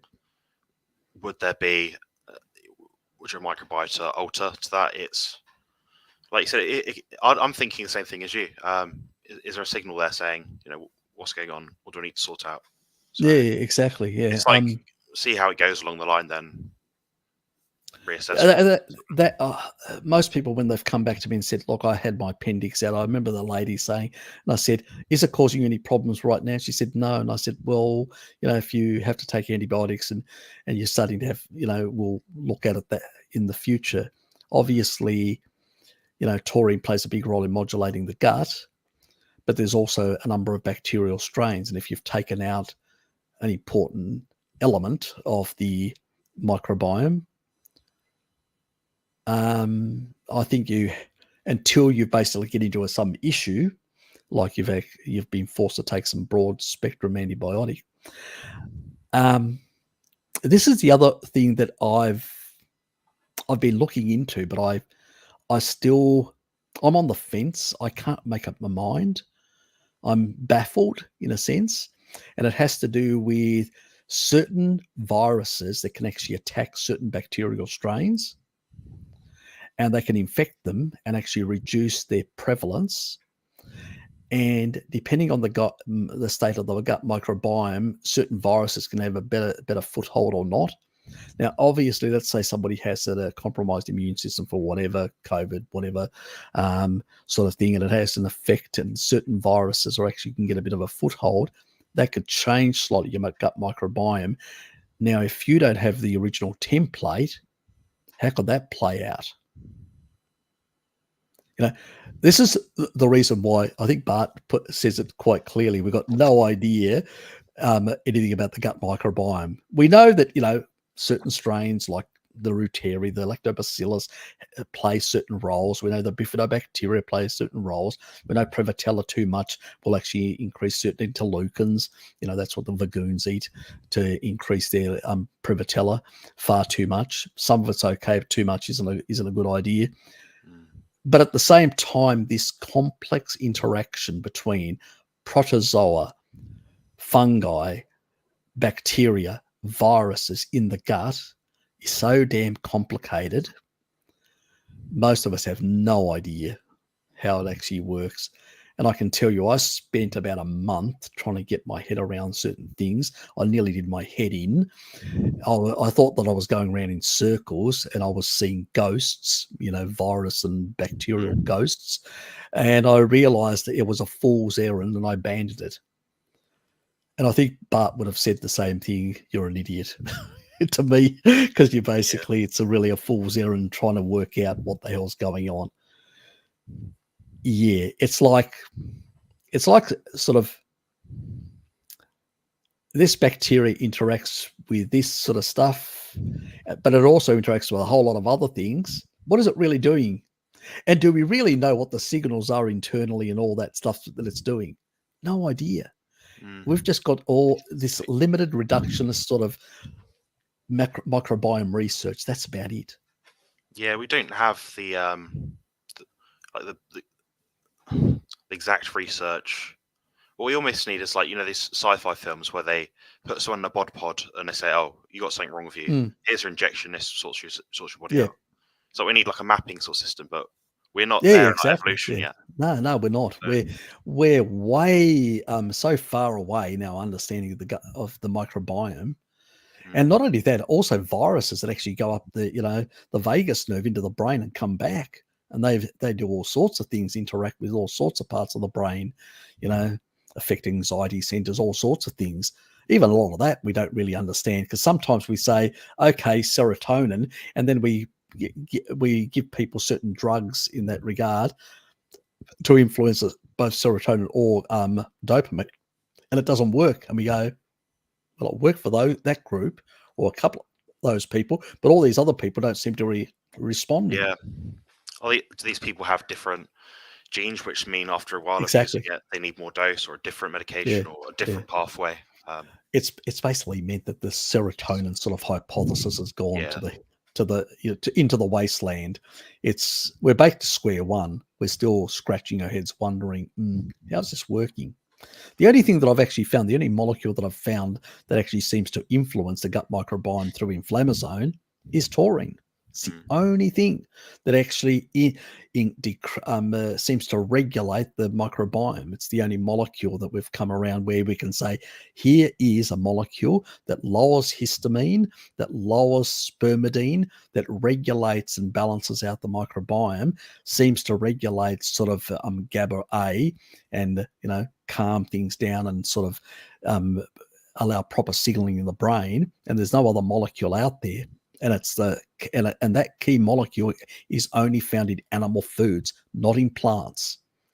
It's probably the reason why people have a lot of gut issues and a lot of mental issues nowadays compared to the past, because we're more plant-based than animal-based. Yeah, it's the ultimate regulator, isn't it? It's you just type in, go into PubMed, Science Direct, type in taurine, brain, taurine, sleep. You'll find hosts of research on it. Some of it's a bit pants, but some of it is really good. And exactly, some of it's good mechanistic study. Others are just okay, a lot of associational claptrap. Yeah, that's true. Yeah, but again, we've flipped. Due to the pyramid, we've flipped the composition of our diet, and also we're able to store more of these plant compound food forms, and the reason for that is refrigeration. There's no seasonality anymore; it's gone. Yeah. So now you've got it all year round. You want fruit, you can have it from January to December. Anything you like. So it's a completely different kettle of fish world that we're living in. I mean, if everyone went back to seasonality, or we could actually give away our fridge, I would say, vast amounts of disease would go away very quickly. Not everything, because there's still Just take the seed food oils that's and many around other us. things. By default, we'd be having more animal foods. Yeah. You can keep a cow in Yeah. a barn for the whole year. You can't grow all these fruits and veg throughout the whole year, so it's quite Exactly. obvious. That's our default food source. Yeah, you just have to go back. They don't even have to go very far. Go back to the 50s and 60s. 2/3 of the animal foods were coming, even the vegetarians, 50% was dairy. And then they had a bit of eggs and a bit of other stuff and all that. Yeah. Plants weren't, they were seasonal. And I mean, even salads, you can look at the old cookbooks. I mean, I remember in one of my old live streams, I put up a cookbook that was from the 1870s. And it was basically the Baptist women of one of the, I can't remember the church now, that was in which part of the country. I think it was Ohio, but I could be wrong. And that was, you looked at the recipes, there was hardly any salads, because back then, they didn't have all these greenhouse growing salads all year round like they do today. And it was a completely different kettle of fish. So it was just, there was some tubers that you could have all year round because they could be stored in some grains. But when it came to fruit, so fructose, honey, it was seasonal, the other stuff. And so most of the actual foods were pretty much meat heavy. They were just meat heavy. And until we sort of changed a lot of the sort of dietary approaches in the modern world, because the modern pyramid could have never worked without basically modern refrigeration. That's the funny thing, modernity really, it was a double-edged sword for us anyway. Yeah, look, Raven, I wish, you're a good supporter of, and you're part of our community. I wish I could give you more help in this area, the way to go and how to, but I'm really sort of limited in my capacity. I personally think that there is signaling that's happening, because it happens in the cecums and the colons and of chimps and stuff like that. And, so there must be signaling. I think doctors think, oh, it's a vestigial organ that can be ripped out. I beg to differ on that. But most doctors will disagree with me. That's the reality. But I beg to differ on that point. Same here, Harry. In the 60s, it was normal to have the tonsils removed, no appendix anymore either. Yeah, look, yeah. I know you've had some issues as well in that regard with your colon and stuff like that. So, and again, people saying appendix isn't important. I sort of beg to differ. I just really, really wish I had more research in that space. I still keep looking at some of these things. Maybe it's my personality. I take a look and see, is there any new research? Because sometimes there is, I mean, recently, it wasn't too long ago, there was some on some of the cancer stuff. There was some recent research that came out of China, and I included that in one of my cancer videos. So I'm always looking, because there's always something new that's going to appear here or there or whatever. Like that. Also, the other thing that I forgot about, that leurokinase that Dad's taking, that also, there are 2 studies. We've only got 2 studies that I can mention that actually show that it actually is really potent in dealing with stomach cancers and cell proliferation in regards to stomach cancers. It inhibits them. So it seems to be really good for stomach cancers. I wouldn't be surprised if we actually found that lubricase actually worked for a whole lot of other cancers as well. But I can't actually state that, claim that. I'll give you a reason why. I haven't done the video yet. There's a doctor, it was about 100 years ago, back in the 1920s. And he basically was a gynecologist and dealt with a lot of pregnant women. And what he found was that some women at the time, you know, when the child is supposed to separate, or the, you know, it's supposed to basically separate from the placental and get onto, you know, is sort of the umbilical cord to get nutrients and separate from there and just get the nutrients and grow independently from the mother. So at that point, it's actually, there's a lot of cell proliferation happening right at the placental level, that interaction. And then that's severed. And the thing that actually severs it is proteolytic enzymes. So there's a release of proteolytic enzymes, you know, from the pancreas. And if that doesn't work properly, then the signaling doesn't happen. Now, even on that front, we don't really know. Is it signaling, or is it just the release and the, you know, that you've got the proteolytic enzymes interacting with the placental and actually turn off certain things? Or do they just signal to? We have no idea. Unfortunately, a lot of that research has been lost. So it's that, and it seems like, you know, so lubricase is also a sort of an enzyme as well. And I think enzymes do have a role in cancer as well, but it's really misunderstood poorly. And how they have, you know, the research is just very poor. And back in the 1930s and 40s, there were some charlatans that were using some dodgy sort of stuff and actually brought it into disrepute, the whole, you know, using of sort of enzymes for cancer. But still, there's a lot of stuff we don't understand, how these signaling pathways, how certain enzymes can interact with certain different tissue types, and we don't even know, even with these situations, these sort of placental cancers that can kill both the mother and the child, how they basically, how the actual, whether it's signaling or whether it's a direct interaction with a placental tissue that then somehow changes or modulates the way it works. I have no idea, because there was no real, the person did the research, was seeing this sort of observational stuff, but at the time, technologically, you couldn't really do the sort of the detailed stuff we can do today. And that research hasn't been followed up for over 100 years now, which is unfortunate. It's the reality, but it's quite interesting that how these proteolytic enzymes can have a lot of, you know, I mean, we think about cleaning up poor misfolded proteins in the body that we know can cause problems, all sorts of problems, and they're even implicated in cancer as well.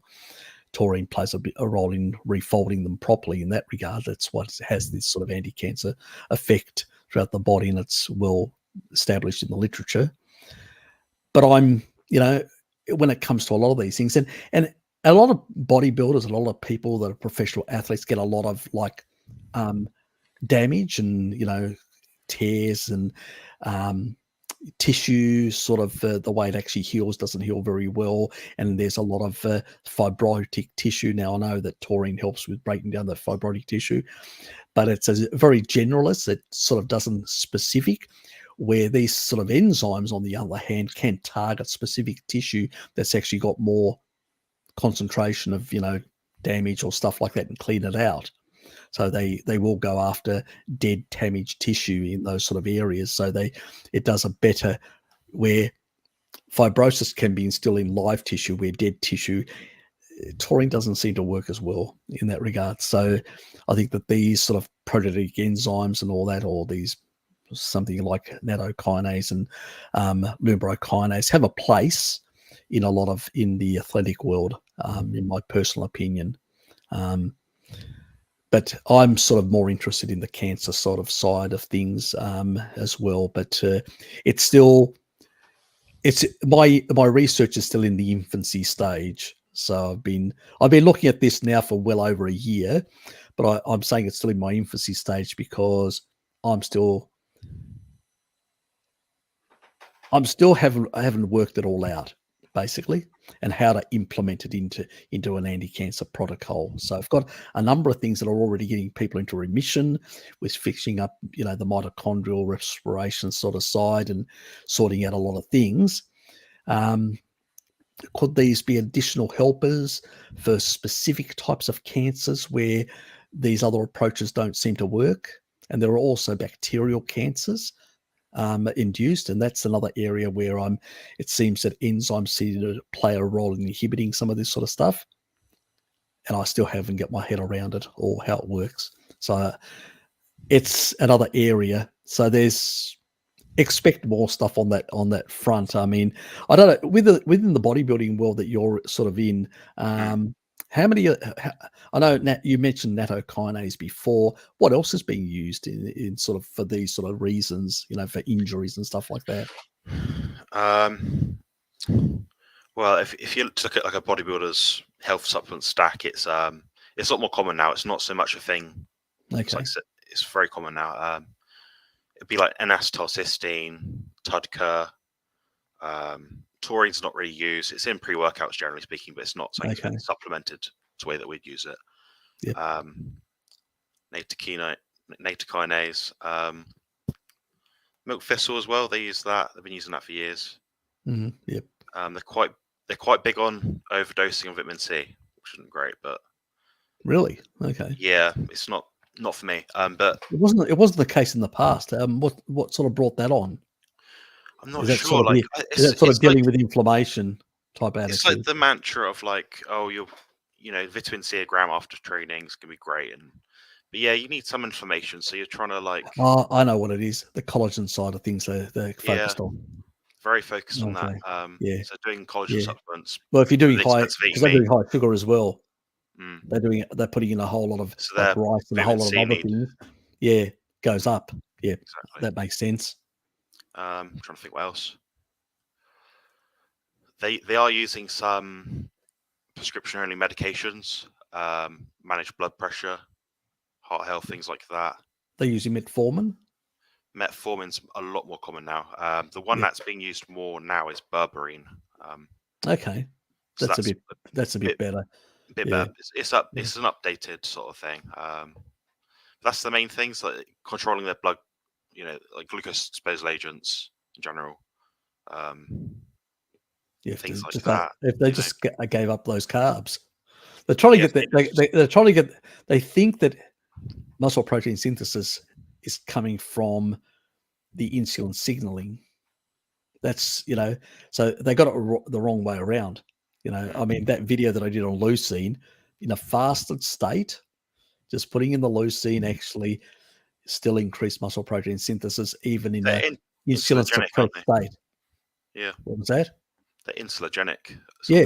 So they are achieving the same thing without having the AGEs and exactly the glycation, the associated negatives of putting 800 grams of sugar down your neck. So. Yeah, precisely. I mean, the whole purpose is the reason for insulin to signal insulin is so you can signal IGF-1 and mTOR1.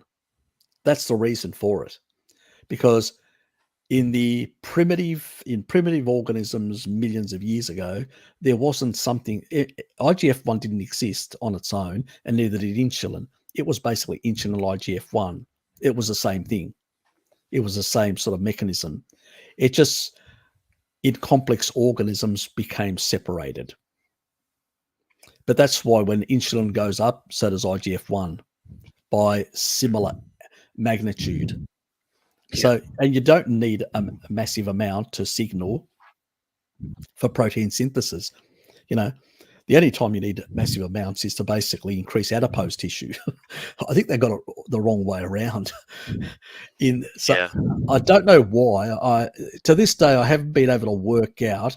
There's been, when it actually all started, where insulin was. I think people got confused.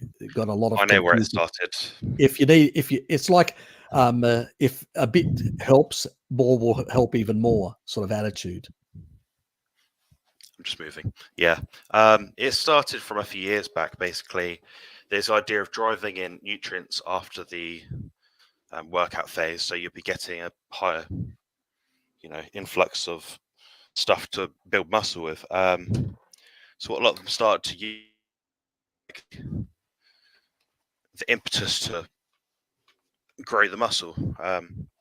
So a lot of them are doing like post workouts with 100, 150 grams of carbs, using exogenous insulin to sort of absorb that.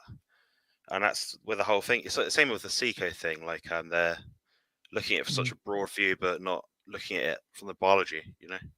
Yeah, exactly. Yeah, it's sort of it's just reductionist research basically in the way they viewed it. It's again, yeah, they've lost the plot on that front, where protein synthesis is really about leucine. Fundamentally, it's leucine, and actually, if you actually take BCAAs, you actually cross inhibit. You actually reduce the effect of leucine anyway. You need more leucine as a result. Yeah, exactly. You do need more leucine. I prefer using leucine separately, plus with amplifying leucine's effect with taurine. I think they miss that. You don't even need basically the carbs or the insulin or anything like that when you're amplifying mTOR that way, because both leucine and taurine raise insulin signaling in a state of anabolism. And actually, yeah, I mean, I can say, sorry for interrupting. I can say that I've been experimenting with like an animal-based approach, and like my carbohydrate intake each day is below 15 grams. It's been like that for months now, with the exception of twice maybe. And my recovery, training ability, performance has not been impacted by it at all. Yeah, exactly. It wouldn't The only caveat of that is that you have to be adapted properly. So you have to be in a position where you're putting in the fat as well, so that your body's got something to work with. You've got to have the energy. It's got to come from somewhere. And that's it. And your energy requirements go up, especially when you're really working hard and all that. So that's very important. It's a question whether you want quality energy that's not going to do damage to your mitochondria, or do you want but as you said, you've got to be fat adapted to be able to do this style, the carnivorous, the keto sort of, or low grade keto type anabolic carnivore style bodybuilding. But it does work. But unfortunately, a lot of people out there are trying to use the wrong sort of biohacks. I think insulin is really a wrong sort of biohack to use. Long term, you're going to cause yourself far too much problems health wise. Yeah. Yes. It's quite it's a strange topic. People probably watch this. People like bodybuilders that follow me and think, "Nah, I can't be right." They'll then look at the research, like, and actually do their own due diligence and think, "Well, actually, I need to sort of keep studying." So yeah. Yeah. I mean, I say to them, because I sometimes get a few who will say, "Oh, without insulin, you can't build muscle." They'll say to me, "You really need to raise." And I go, "No, here's a study. The one that I eventually did that video of. Here's a study on the leucine. In a fasted state, you can actually build. I mean."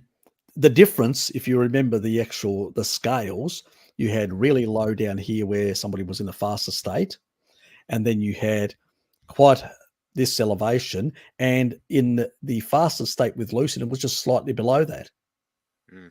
And that person here was basically in a fed state, taking leucine and aminos, and they were just, what was it, 20% more.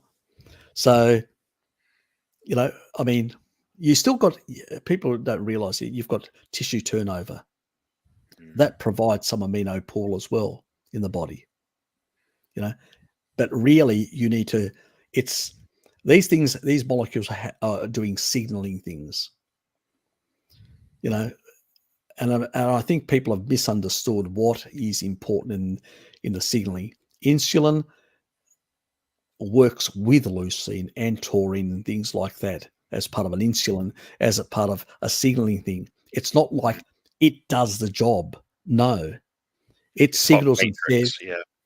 yeah, it's a complex interaction with these molecules and signals. It's a signaling, the same thing, where at the cell wall, it signals and tells it through the GLUT receptors, take in glucose. You could basically engage the Randall cycle, and it can basically just be blasting like mad. But if the cell doesn't want to take it in, it's just going to ignore insulin, even if it's blasting like mad. But that does have ramifications in causing other problems, that overexpression. But it's not basically, it's because the body's never been in that state, because normally that is a physiological state that is very rarely in. It's not like chronically like today, because we've radically changed the way we live. Yeah. So it gets into this sort of state where it will go, and then it actually eventually over time just burn itself out. It can't do it anymore. And it's sort of it's a bit like the dopamine effect that sort of lowers its sort of effect and then can't manage anymore. That's completely true. But bodybuilders that watch this at Performance Enhanced, they'll be using insulin at some point, perhaps. They'll notice they'll be using, say it's 100 grams of carbs a day and whatever amount of insulin they're using. They'll find they'll have to increase both of them in order to get the same results. Exactly. Just incrementally, your body will need more and more and more and more.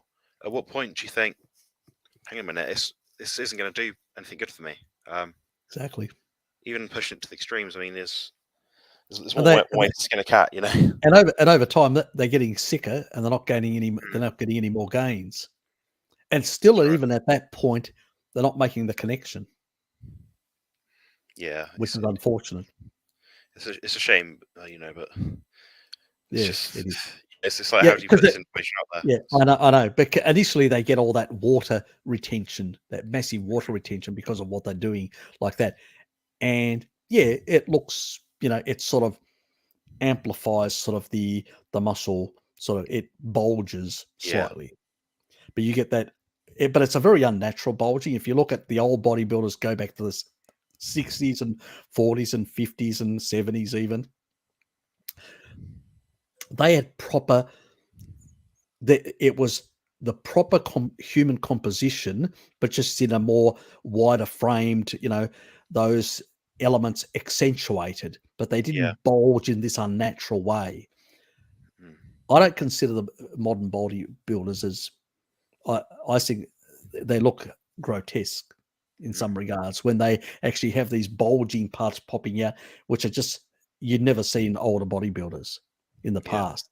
It's just, and if people think that is actually of a competition quality standard, I think people have lost the plot in the modern world. It is very subjective. Unless you want a transformer. Yeah, it's very subjective. I mean, I personally don't think that like female bodybuilders look great. That's not me saying what they've achieved isn't amazing. Like, it is incredible. You don't see people that muscular. That's right. But it depends what body do you want to live in. You ask yourself that question. And how do you want to feel? What sort of health status do you want? So you've got to assess all these things. I think that's true. Exactly. Well, you got a fan there with milk, cream, and raw eggs. Yeah, I guess like the Norwegian or the Swedish. Yeah, exactly. Yes, definitely like that sort of stuff. We all do.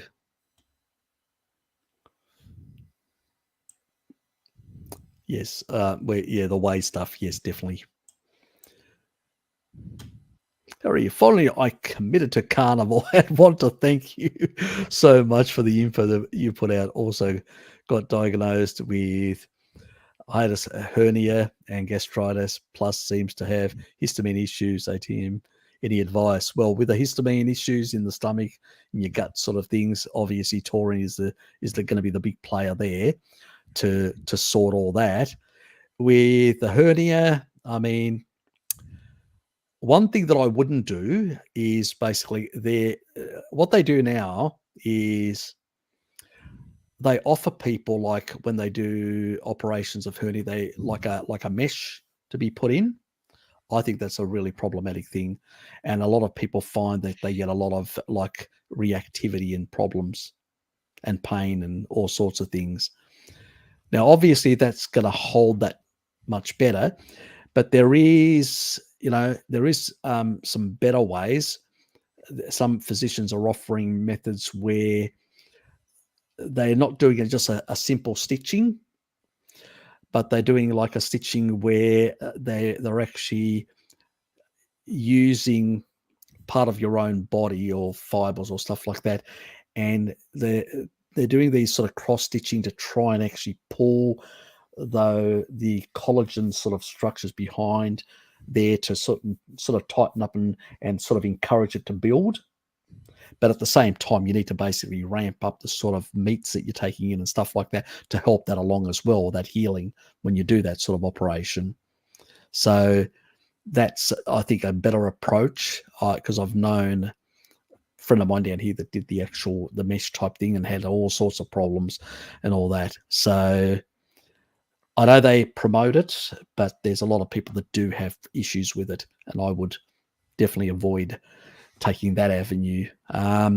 It does mean it takes a bit longer to heal, which means you can't put a lot of strain in that area, and it needs, and probably a lot of people that are out there probably not getting enough protein. That's probably another reason why they're not healing as fast. That's what the data shows. That's why they're offering the mesh treatment, because everybody's on a SAD diet, not getting enough protein. They're all protein deficient. Obviously, they're going to be healing much slower with these sort of things. So you being on a carnivore diet, probably going to get better results over time. But, I would avoid the mesh. I usually encourage people not to take things like, I'd even the heart stent, no bloody way. I would basically ask for like a balloon to basically open up that blood vessel until I can actually make all the changes in my lifestyle to basically get it cleared out. I would take that approach rather than going down the path. They usually say, oh, well, that doesn't work for very long. A stent is a better option. No, it's not. It goes in there. You can never take it out. And then you have to have blood thinners and all sorts of things for life, which have got a lot of side effects. So, that's not an option at all. It's been shown that it doesn't really actually improve things anyway. The outcomes are just as poor if people are on a SAD diet. Makes no difference. It maybe gives you a couple of years, but it doesn't resolve the problem. So I don't think that it's I don't think we're meant to be cyborgs. Let me put it that way. Personally, I think it comes with a lot of side effects, a lot of issues, and a lot of medications to basically allow the body to cope with these things that are inside us. So keep that in mind when you're considering the sort of the operation side of things in that regard. Your diet will eventually, with taurine and a general carnivore diet, will start resolving a lot of these gut issues and all that. So because taurine, stomach sorts that out, sorts the gut, sorts the colon, sorts a lot of the digestive parts, gallbladder, pancreas, you name it. So it sorts out a lot of these things. Choline plays a role in a lot of these sort of things, and many other nutrients in animal products. So over time, you will heal in that regard. But as far as your hernia goes, personally, I would not put any foreign mesh into my body. That's my personal opinion. But you have to make that choice yourself and live with the consequences. I'll add to that quickly as well. I've had cardioesophageal hiatus hernia, and I've suffered with repeated bouts of gastroenteritis when I was younger. Mine was through the hernia caused from me being sick very frequently for about a 3-month period, every day. I did find the medications they offer you don't alleviate some symptoms of that. They do temporarily, but they stop working fast. So rewind back to what Harry just said. Taurine, species appropriate diet. I'd look at the amount of water you're drinking as well. So fluoride has been sort of suggested to be, sort of damaging for people with those sort of issues. Yep. It's not, look at how much water you're drinking. Drink, I don't know, mineral water or just anything that isn't from the tap, basically. Exactly. Evian water is a lower deuterium source, so something like that is way better. I just avoid tap water personally. So, and some people can be susceptible also. When they're bathing, they can use filters in the primary entry in. So I'll leave that to people to make those choices. But the low hanging fruit is definitely the don't drink it. There are other sources. Yeah, I've alleviated my acid reflux, and I've not the only time I had gastritis recently was actually by consuming, oh god, what is it? Fermented kimchi. Yep. I had some of that. It upset my guts. It doesn't seem to work for me. It's not compatible. Whatever it is, I don't know. But yeah, just look at things like that. Anything different you're doing to diet? Because I know James personally, and he's started this quite recently. So yeah, I mean, look, if people get into really like things, sometimes even these things can actually escalate, and you can end up with sort of problems within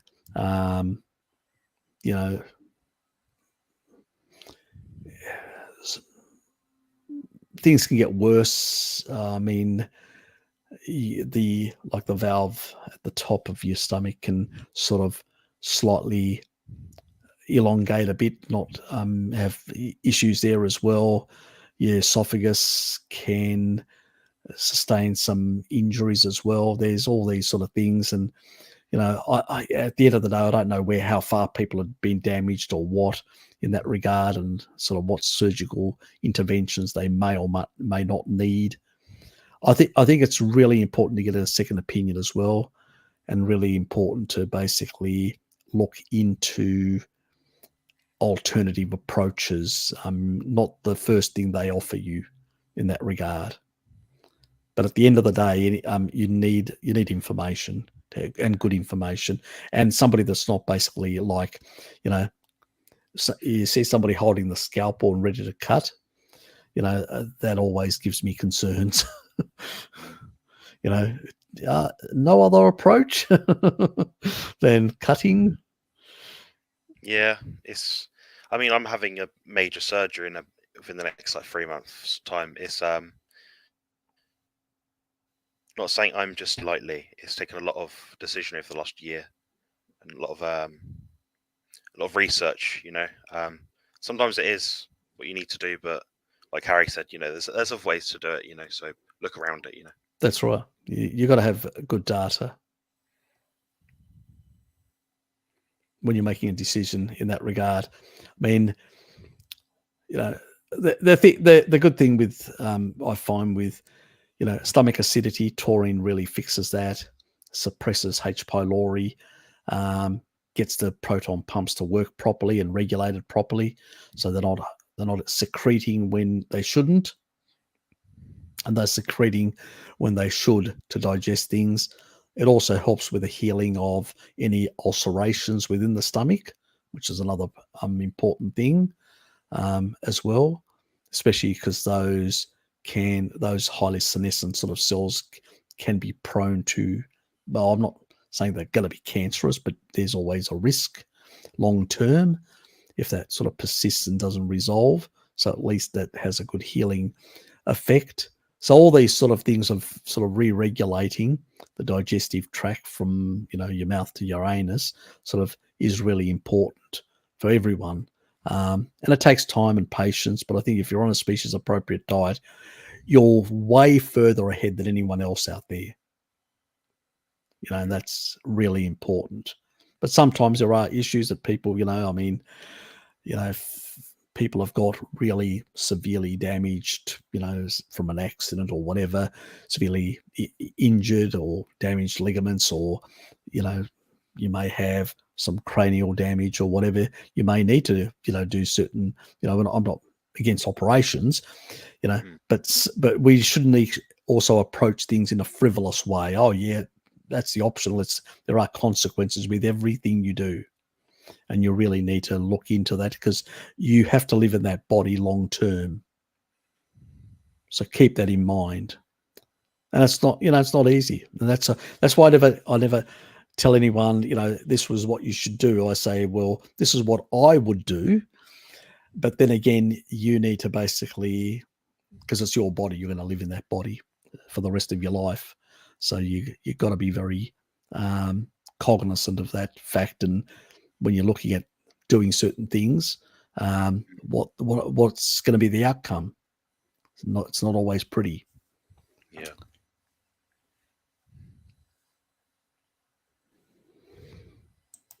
I think we've covered that. I think we've covered slightly that. Suspect eggs give me slight joint pains. Maybe the egg white, the albumin. Yep. Might just be by chance. The prevalence of egg allergy is quite low, so I wouldn't worry too much. Yep, exactly. Well, even raw eggs, you only get about 27% binding.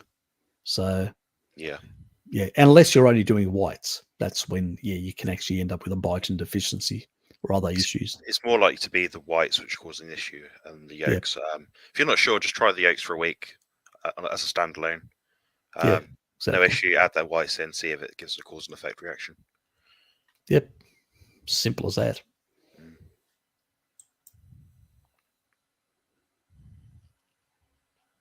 In the same boat, definitely need to gain weight to get healthy carnivore making. Yep. Also, James, you've mentioned histamine issue. I'll probably speak with you after this podcast at some point, but look at high histamine foods as well. Obviously, correct your gut, like Harry's mentioned before, but I know you're eating a lot of high histamine foods already, so that might be amplifying what you're getting. Yeah, exactly. I mean, I eat a lot of high histamine foods, but I don't have a problem. I can, tolerate them. I don't have an issue. But if you, I would agree with Jonathan here that, if you're basically in this sort of reactive state, you need to take them out. You take them out short term. You resolve the problem, then you can reintroduce them. But why suffer as you're, trying to sort something out? There's and actually it works better, because by taking them out and lowering the actual mast cell activation, then you can sort of regulate it down to normal levels much easier, much faster. It can be resolved. So you're not sort of fighting the body to the same extent as it's reacting. You're trying to regulate things. I've major histamine issues with symptoms around it with a lot of foods. Like, for example, chocolate, for example, I can't tolerate that at all. It makes my head pound. It makes me feel depressed. I have it, then hours later I feel a sense of dread. Like, unless you're someone that has that sort of issue, you wouldn't understand what it feels like. But it's actually genetics for that. My mum has the same problem. Yeah, there are actually genetics for that. Yep. I've got the complete opposite. I've got basically where I get a benefit from eating chocolate. The complete opposite. So there is genetics in this. And I have no idea. And it's actually a Neanderthal gene. And it can actually, for some reason, this Neanderthal gene can actually be switched in one direction or another direction or that. We've got no idea why. So some are the lucky ones. And it's just one of those coincidences. That's right. Here you've got a plant that doesn't exist in Europe. And for some reason, for completely unrelated reasons, you have a gene that basically emerges that has a relationship with a food compound that even Neanderthals or modern humans never had. Isn't nature so bizarre and strange sometimes? The way certain things emerge in a very coincidental way. It is definitely strange. It's definitely genetic. My mum has the same problem. It seems to be very much a cause and effect thing, which I've experimented with I've got to the point now I just wouldn't bother eating it. That's how bad it is. No. Oh, look, I say to people that if you react to chocolate, do not eat it, because you've probably, especially when they, I usually ask them, "What's your descent? Are you European descent?" They go, "Yes." They go, "Okay, you've either got the one extreme or the other." And I've actually find this, that not many people, Europeans, have that middle, when they've got this gene, that middle one. The like the they either got the wild type or the homozygous, where they've got the two alleles. Not many people seem to be polymorphism, like having one of the alleles, so they get a less reaction, and so it's sort of, it doesn't register with them. You know, you either got the one, oh, it's fine, kumbaya, like I have, or you've basically got, oh, I get a headache each time I eat chocolate or anything with chocolate in, or cacao or whatever.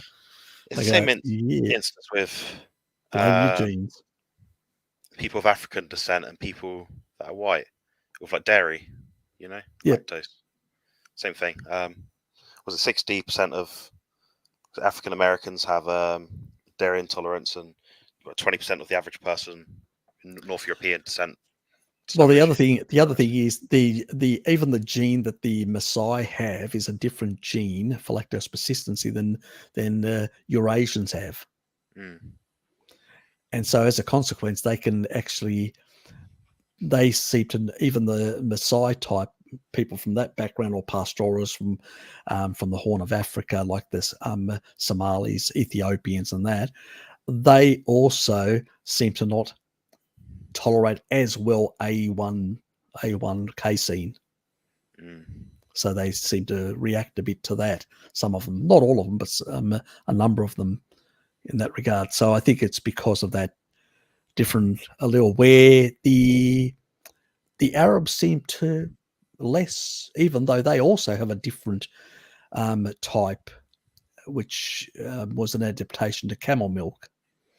So it's quite interesting how these different manifestations, but then they actually seem to have either they're fine with certain casein types, or they're not fine with certain casein types. So it can vary. It's quite complex. So now you understand why I sort of approach things a bit with a genetic sort of approach when it comes even to the carnivore diet. I'm probably the only one in the carnivore space that does that currently, or at least on the YouTubia side. I don't know outside, maybe, but that focus on these things, because there are these genetics. And I always ask people, when they ask me certain questions, I'll say, "So what's your background?"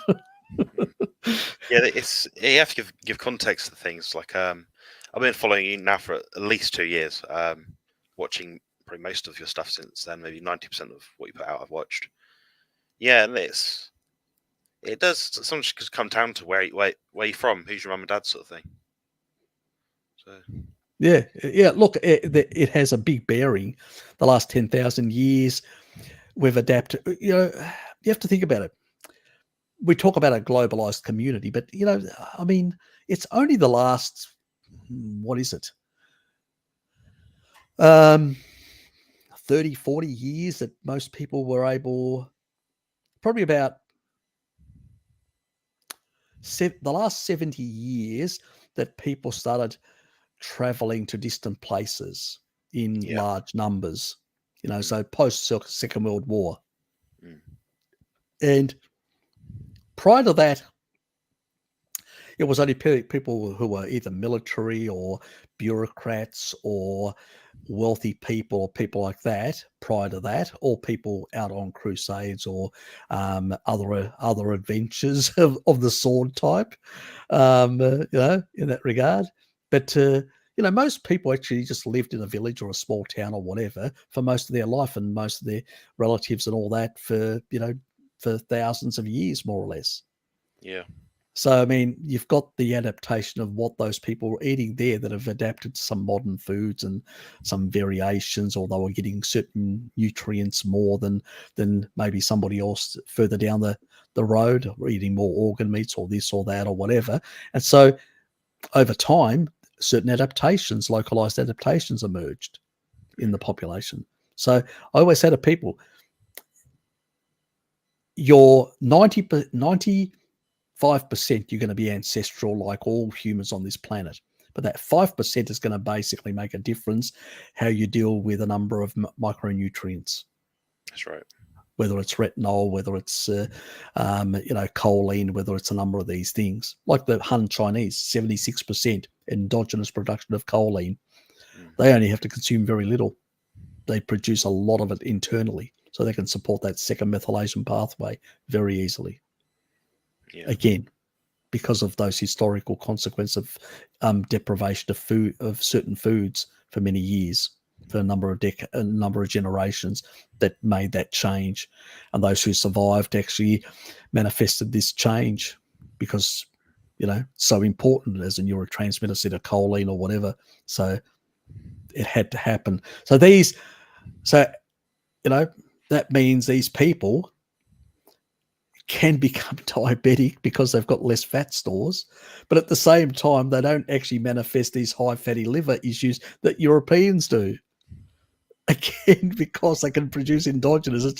It's really these funny variations that you got people scratching their heads and I go, isn't it obvious they have the genetics? Haven't you researchers looked outside the box, or are you just basically looking in your reductionist sort of little peeping hole or whatever and missed it altogether? It's like you look at the people of Asian descent. Like, I don't know what the view is over there, but we always in Britain we think Asians are very slim and this, that, and the other, and very healthy sort of people.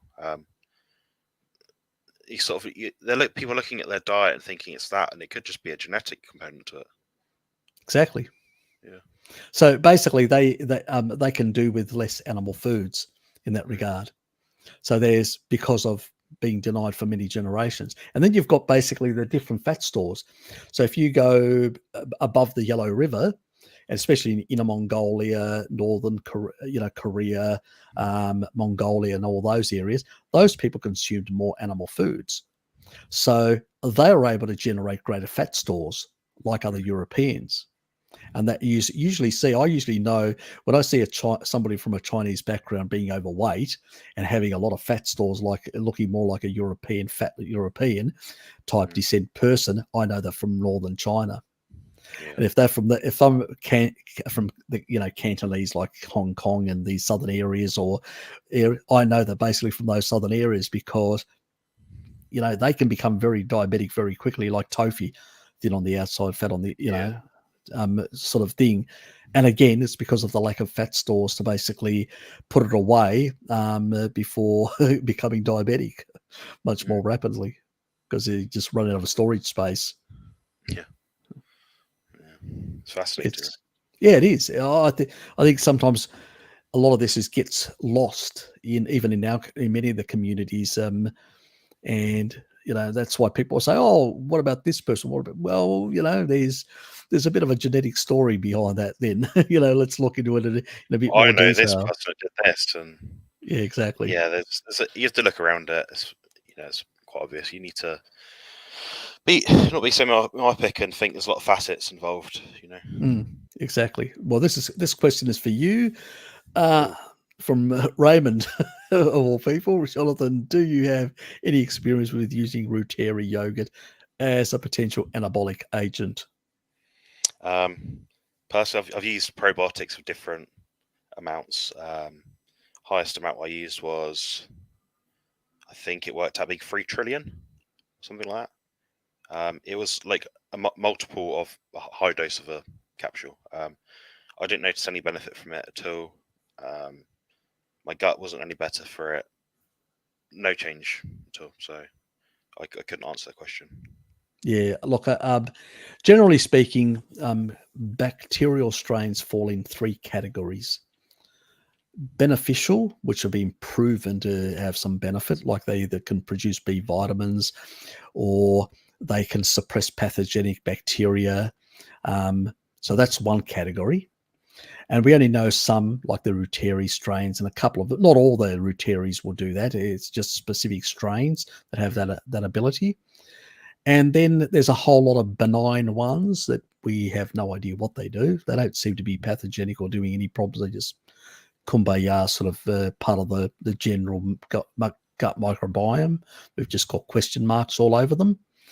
Then we know that there's a couple of pathogenics, which they're really pathogenic because they do produce certain toxic substances in the gut and can actually create some mayhem when they get out of control, a bit like the fungus candida when it gets out of control or deranged. So can they when they get into higher numbers. Prevotella is one of them. They can actually have... Prevotella is a bit funny. In its lower normal state, like it's a bit more like the fungus of candida. In that lower sort of state, it actually can have some benefits to the gut microbiome. But in a larger amount, it actually can increase a lot of the interleukins and increase inflammation. It's the one I did a video on that, one of the myths and falsehoods of veganism that covered that with some of the studies in regards to that, eating too much plants and increasing Prevotella to much greater levels. It's actually funny. I can't remember whether I include Hinch Herbivore in there, because he basically is a big proponent of Prevotella. You've probably heard him saying that in the past, or some people have. I don't think he's looked at the research. He's not. Yeah, he's missing. I don't like him because that's a bit ad hominem sort of thing. I'll say his videos are not very well composed, not very well thought out.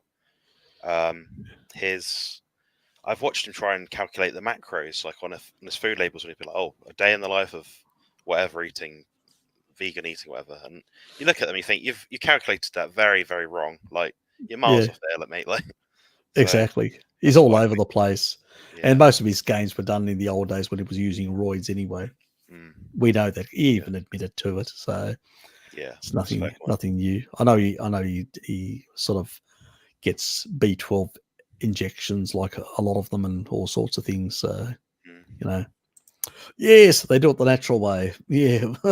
Really?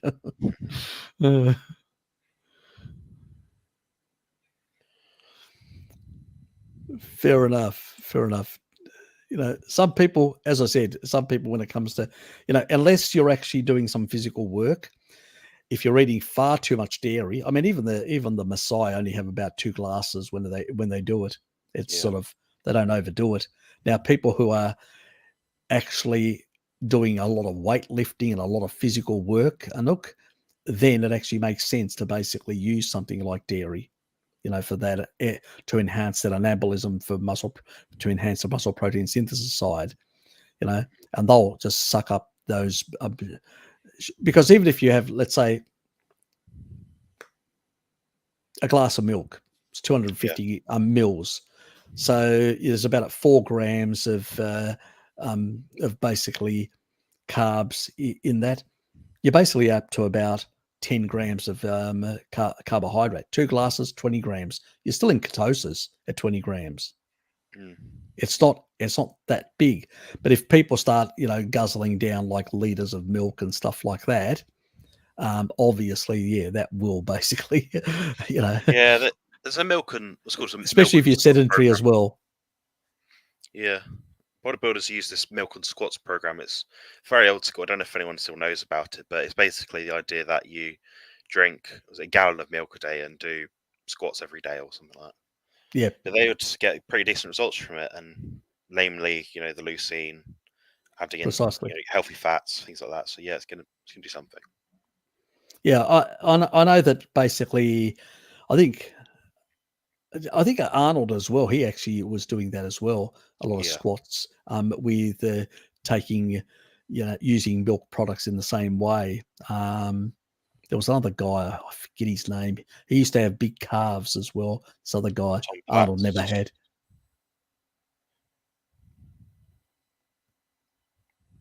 What was that? I didn't hear. Oh, sorry. Tom Platz. I think that's the person. Yeah, Blonde Tom. guy. Okay. Yeah, that's him. Yeah, blonde guy. Yeah, that's him. Yeah, he's part of the old sort of gang, as they call the golden years or whatever. Yep. So yeah, that's the guy. Yeah, where Arnold, that's all he actually used to say. I think a lot of the big bodybuilders. I know it's going to bust people's bubble. I know I'm going to, it's going to be annoying to people.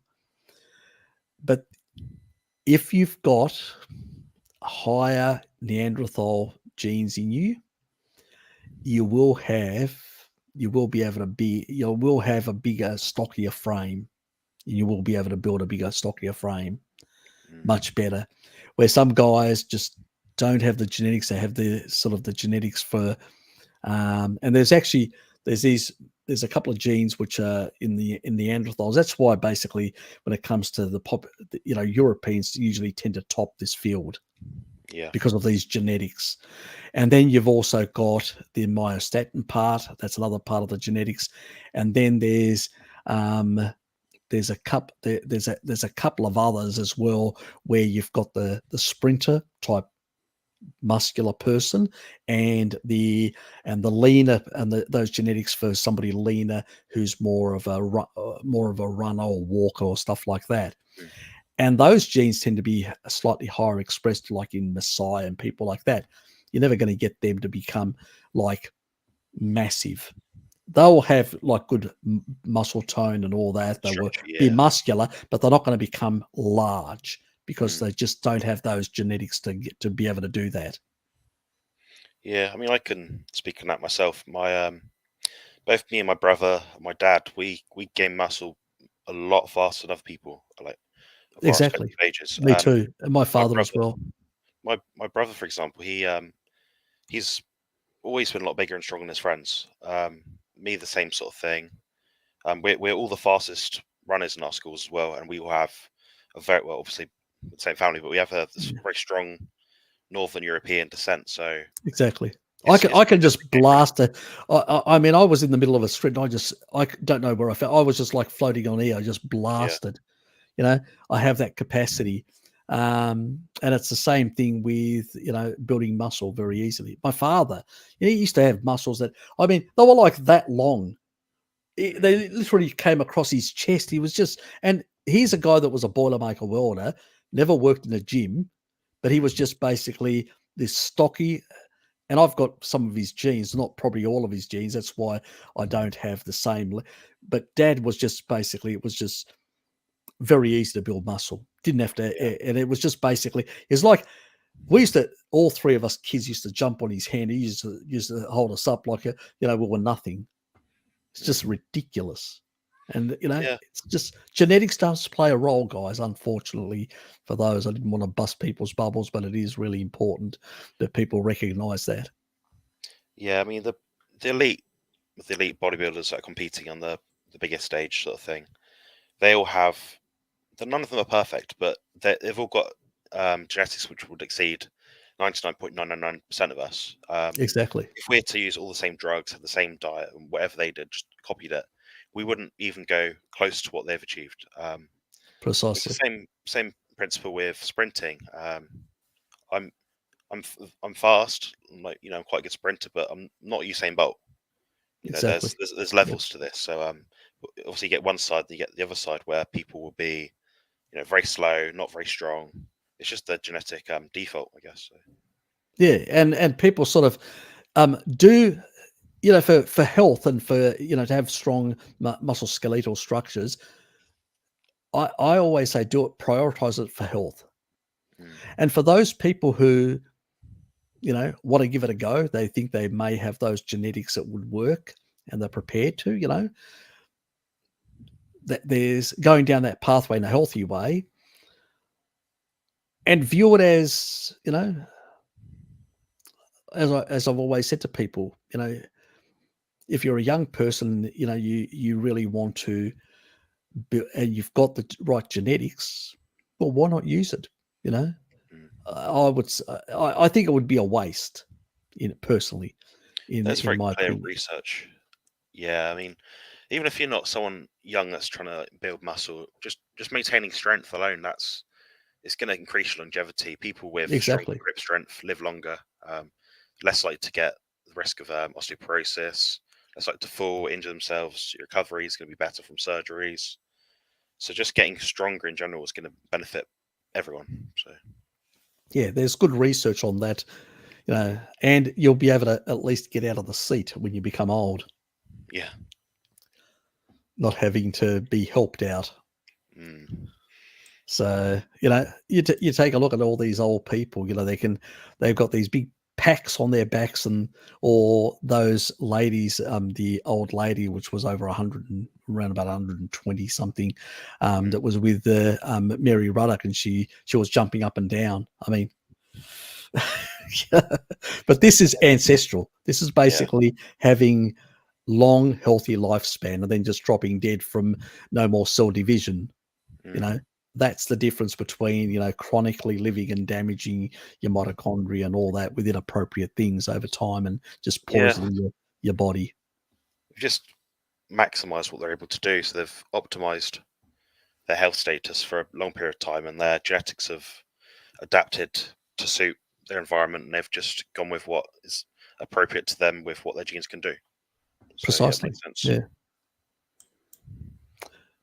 NTL or Harry, I think I have a theory. By engaging the Randall cycle, you starve the cells of energy. Yes.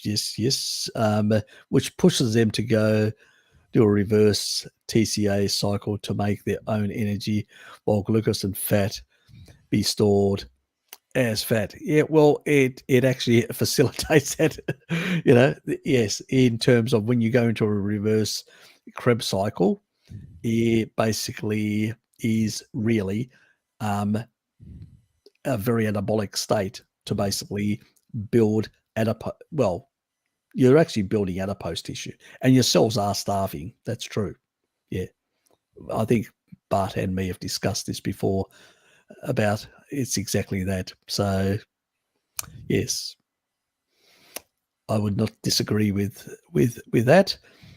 But my key concerns is that if people are doing this on a continuous basis, and they're also dragging in a whole lot of deuterium to run this cycle in this reverse state, and that's what's really damaging the mitochondria and is actually putting us at risk of long-term health problems, because less energy, you can do less repair, and you start becoming sicker with all sorts of things. And if you really damage your mitochondria severely, you can end up with cancer as well if you're in this state for too long.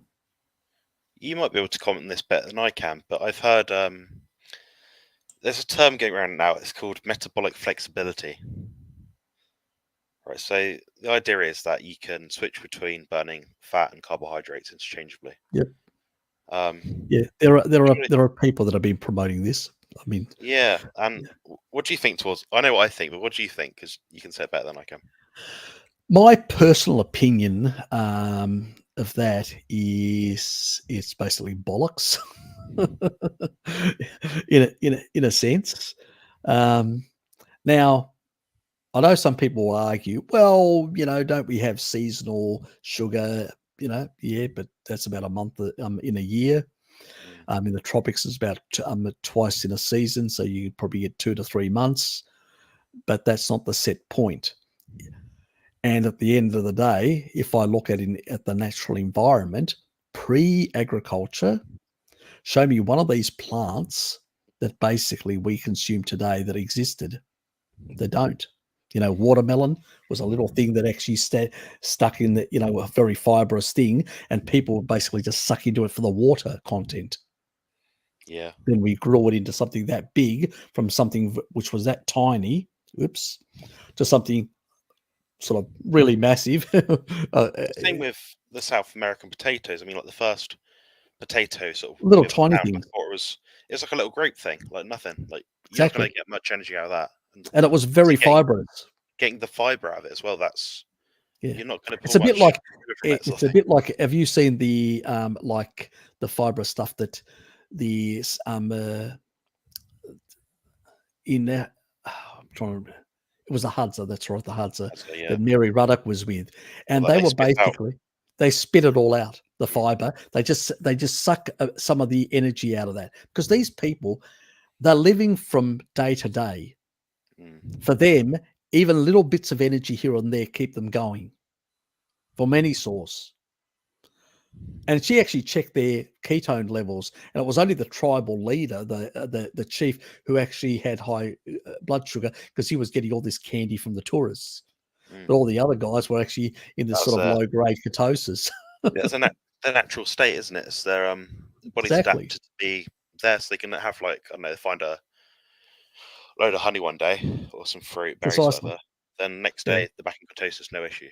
Exactly. They switch back to into because they're fat adapted. They just Mm, switch back with a bit of cheating here or there, and that just helps them basically put on a bit of adipose tissue. That's mm, all, just to keep them going. So they don't lean out too much. yeah. So it's basically survival. But if you look in the natural environment, you will not find, you know, and the majority of is being in this low grade where you're eating primarily, the flesh and the fat of animals.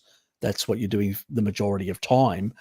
Mm, So for me, that whole notion doesn't hold, because these people are just trying to justify consuming sugar on a regular basis. If they were saying, I'm just going to have it seasonally or occasionally, I'd say, fine, it's like a cheat, or like mm, something that a tribal society does. If I'm having seasonally, fine, and I'd say, well, make sure you're not getting the most modern, go for the berries and stuff like that are mm, most closer to the ancestral types of fruit you would have consumed. So under those, but that's not what they want to justify. They want to justify much higher amounts. And I'm going, well, show me where it's indicated.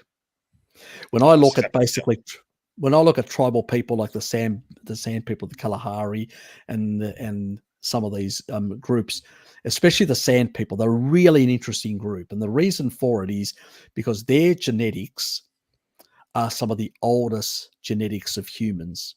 They broke off the main group that the rest of the world is part of.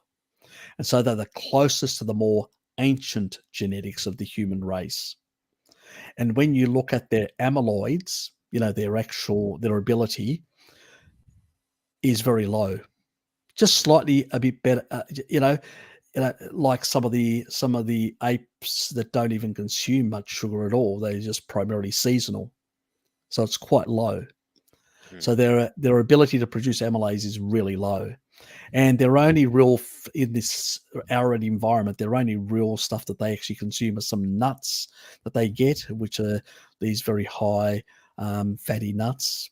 Basically, there's hardly any carbs, whatever. So a bit like macadamia nuts, similar thing. You can get them out of South Africa if you want to buy them, and pretty much that was about it. There's not really much fruit in their environment, and all that, and so they have very little access to any plant, foods in that sort of environment. So, they have this really very low amyloids that they can actually, so their genetics in terms of the ability to produce amyloids is very reduced. yeah. And so that's closer to the natural thing. It's basically people that have adapted that have moved into these upper tribal states, which are more complex tribal structures, like the Maasai, and they domesticate animals and stuff like that. These tribal forms, and then some of them go even one step further, where they started domesticating plants and stuff like that. And so they move to the next phase, where they're actually bringing in. And obviously, then there is an adaptation. We basically had something that was down-regulated severely now, hyper super carnivore state, and then later on, because we're starting to be exposed to some of these sort of things, the body sort of goes, okay, this person is consuming more of this, I better produce more of these type of enzymes that can basically break the stuff down that this person's consuming. you know Mm, so that's what's actually happened. And so if you take a look around the world even today, you will notice differences. Those people that have been exposed to agriculture far longer will be able to transcript more of these sort of enzymes compared mm, to these populations that don't. So somebody trying to justify sugar addiction to me on that basis, this flexible stuff, I'm going, you just want to justify having sugar, when it's contraindicated based on the deuterium side of things, and also based on the, your genetics and stuff like that. Yes, you may be able to tolerate it better than somebody like a Sand person, or basically an Inuit, or one of these people, or a Hadza or whatever, you may be able to tolerate it better, but that doesn't mean, it's indicated either. Just because you can tolerate it, because you've had, 10,000 years of exposure, and so, it takes longer for you to get sick on it compared to one of these tribal people, it doesn't mean it's optimal. So they sit there trying to justify it. That's all it is. It's bullshit. Yeah, that I couldn't say it a bit myself. The only thing I'd add to that is look at the ancient Egyptians. What happened there 10,000 years ago? Same thing, heart disease. What do they bring in? Grains. Perfect vegetarian diet. Perfect vegetarian diet. Great for sustainable living and health outcomes. Yeah. It's a high carb diet, low fat diet, and it's got basically, and this is even before pre-refined sugar, because refined sugar came out of India, so before they even had access, that was actually post Alexander the Great, going to India and then establishing the trade networks through that, and that was through the Greco-Bactrian and Greco-Indian type of kingdoms that emerged in that part. Well, it's actually the Greek Bactrians that, after they'd actually had a war with Chinese over horses of all things, the Chinese wanted the Greek horses. I know, what a war over horses. It's another little side story there. And then the Greek Bactrians invaded into northern India and sort of took over that area. But as a consequence, there was a lot of trade in between. You actually can see if you go to Afghanistan, you see all these guys, typical Indo-Europeans have, like dark eyes, like Northern Indians, the old Aryan tribes and all that. But when you look at these Afghanis and stuff like that, a number of groups in the Pashtun regions of Pakistan and all that, they've got these blue eyes. Yeah. And, basically they've got Greek genetics exposure to some extent.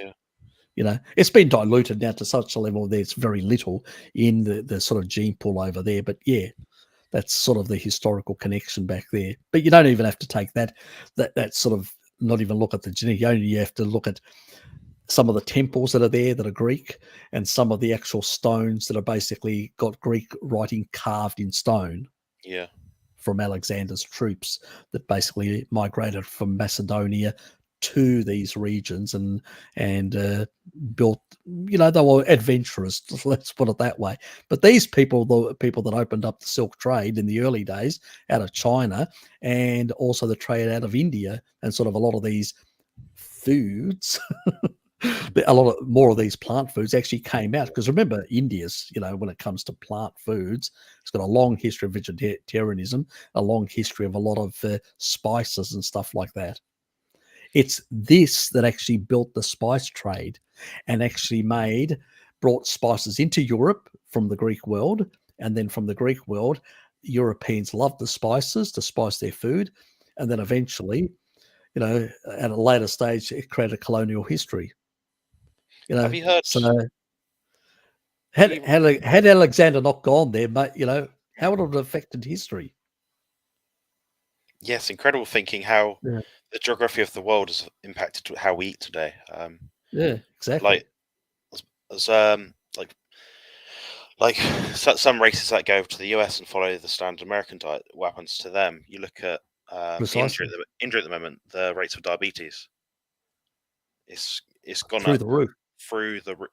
It's horrendous. Yeah, but what's actually happened as well? They've changed their oils. They changed there's the poly oils, 85%. 85% now is all these seed oils. And there's been a massive reduction in dairy consumption in the vegetarian parts of India. So there's been less, so they're no longer getting the saturated fats, the reverse electron transport effects, or any of this sort of stuff. So a lot of these sort of stuff that mitigate a lot of the sort of mixed diet sort of approaches, they're not getting it. So if you're not biogenicing more mitochondria, you're going to be engaging the Randle cycle much easier. So let alone all the actual toxic effects of the seed oils as well. Yeah, they're just not managing their cattle very well, which is obviously the milk. Very inefficient. So diseased, inefficient. it's not sustainable for them to, at least the way they're doing it, No, raise no, cattle ranching. yeah. They really need, some of the best when it comes to this sort of approach is Australians and Americans. Even better than the Europeans at basically getting productivity up. They really need probably some Americans or some Australians at least to go over there and actually try and improve the productivity of the cattle in that country, because it's quite low currently. I mean, there's been a couple of in the sort of regenerative agricultural side, even within our community, that have been talking about some of this sort of stuff about the efficiency of parts of Asia and other areas. The data sets, isn't it? Yeah. Different data sets, not relevant worldwide. Mm. The US ranchers, they're doing a terrible job there, ruining the world. The climate's, everything's dying and stuff. It's like you're looking at one. You're not looking at the study of that group of people. You're looking at a study of what's happening globally, which wouldn't get the other people for doing it wrong, sort of thing. Yeah, exactly. But even there, when we're looking at carbon 12, it's been declining, which is the key parts of ruminant methane. It's been declining since the 70s. Yeah, it's actually the shale oil and gas. I actually did a video. It's actually on the Odyssey site that I actually did a video, because I actually got it from Geoscience Australia, because we are members, because I'm in mapping, so we've got we're actual members of Geoscience Australia, and so we were able to get some of that research. So I was able to get it for free, and I actually did a video with Bart K, and actually showed that it's coming from shale oil and gas. It's the actual measurements in the atmosphere. It's basically carbon 13, which is coming from shale oil and gas, and the carbon 12 coming from ruminant animals. That means both wild and domestic, is declining. It's been declining since the 1970s. So somebody needs to have a reality check on that. Yeah, the main point there is interpretation. You're relying on a scientist to interpret a study or a finding. But a lot of people read the abstract of a study, not read the methodology, not read the conflicts of interest, and just skips the results. But you have to read things in detail. Things can be misinterpreted very easily and misunderstood. Yeah, the good thing about these people, that they weren't basically out there. They weren't getting anything from the cattle industry, so they weren't getting in it. So there wasn't a study for the cattle industry. This was actually, just hardcore proper research. So they weren't doing it they weren't getting funding. It was government sort of related funding, so it wasn't directly. So it was basically just taking measurements, atmospheric measurements around the place, using those aircraft that they use to pick up the different isotopes, and then they'll analyze them to see what the results are. So anybody can do it. If anybody's got a plane that has got a device that can actually take in air samples and then basically do an isotope analysis in a device, they'll get the same results. So it's replicatable truth. So nobody can actually dispute that. So it's not like somebody went out and did a sampling and then basically came back and said, okay, we'll add a number of different samples from a number of different areas. We'll all mix it all up, and then we'll basically make an adjustment or whatever. No, this is just actual samples that were taken and the results of those samples. And so anybody can replicate that. So it's not something that's, an adjusted data set. It's basically that's been observed. This is the composition in our current atmosphere at that point in time that it was done. And so that's important. I don't have a problem. I actually view ourselves as being in a carbon poor. We're basically in a carbon famine, not in a carbon surplus. So I sort of completely disagree with that whole thinking. In a sense, you look back in history, it doesn't even associate in many regards. And there was an era about 140 million years ago, when temperature collapsed and carbon went up through the roof. at the same time. So, and this is basically the fossil records and a whole lot of other measurements. So it just, it just blows the whole theory out of the water. And there's a lot of things like that just are contradictory in that regard. So it doesn't mean it's not a greenhouse gas, but it's not the driver. It's And not the big wheel. no, it's not the big wheel. The big wheels are water vapor, water vapor, not even methane is water vapor, clouds, and clouds and all that are also affected by ocean circulation, stuff like that. All these sort of things. We have massive gaps. It's like we don't know how the gut microbiome works. We don't really know how the atmosphere works either. That's the reality. And we can, even our precision in predicting what will happen next week, we get it off in many cases, even though we're using the most powerful computers, and our models are much more complex, the ones that we do over a week. Well, the year now is 2022. I'm looking outside now. It's a bit of a cloudy day. It might rain in an hour, but then it might not. Like, I'll read the forecast. It'll say no rain, but it could well rain. So that's how far ahead we are. Yeah. But the arrogance of humans is that, we think we're gods on Earth because we've got our little models telling us that this is reality, even though the reality outside is completely different. It's bizarre. We're limited by our perceptions and what we can and can't measure using the science we have right now. Just because we can't see me and Bart consider ourselves empiricists, where those sort of people consider themselves rationalists. There is a different movement in science. You've got the rationalist movement and you've got the empiricist movement. The rationalist movement is sort of emerged in the early part of the 20th century, and their view was that we can use mathematics and models and stuff like that to predict the future and predict reality. People like myself, empiricists, said, no, well, you can't do that. You have to experimentally prove it. You have to basically, and if you don't have the capacity, all you can do is infer things to a certain level of accuracy. Science is now, it's just it's saying, it's like the word risk, isn't it? The risk of this and that. It's an inference. It doesn't indicate anything really. It's exactly. It's an approximation. It's not reality. It's just basically a hypothetical possible thing, but you can't say it's truth. It's not absolute truth, in that regard. We can do that for the strong nuclear force, for gravity, for the speed of light, for many other things, but for a number of things where complex systems are involved, we can't. They're just too complex, too complicated to work out.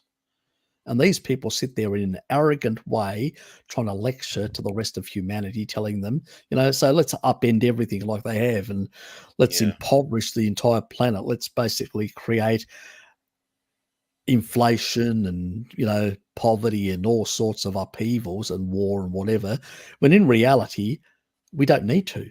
These people have basically really upended the system based on a whole lot of falsehoods, where it's really a banking elite and tech elite that have basically bankrupted the system and basically are trying to exploit everything. They've, when you actually, do you know how banking actually works? Yeah. Banking makes profits through creating more debt. Yeah. So if you run out of debtors, what do you have to do? Well, you have to create new derivative products and all that. You have to basically find another way of extracting money out of the system. So you get governments to take money from people and hand it over to big companies that then create windmills and solar farms and actually create new debt structures. And you keep the whole thing going, the Ponzi scheme. Yeah, that's really what it is. More middlemen. Well, once banking gets over its banking at 10 to 15% of GDP is within a healthy bound to provide enough to a function to support economic activity. Once it gets over, in particular, a third of the economy, it starts becoming parasitic. In most countries like the US, Australia, most countries around the world, it's way over 30%. In many cases, getting closer to half the economy. in terms of GDP or more. Then it becomes just absolutely parasitic. It just sucks everything out of the system. It kills everything. It takes everything, because that's the only way it can actually survive, by just indebting and creating zombie industries. Most of these industries in America, these high, it's just cheap money that they go and rebuy their own shares to inflate their asset prices. Those zombie companies, they don't even earn income. It's a joke.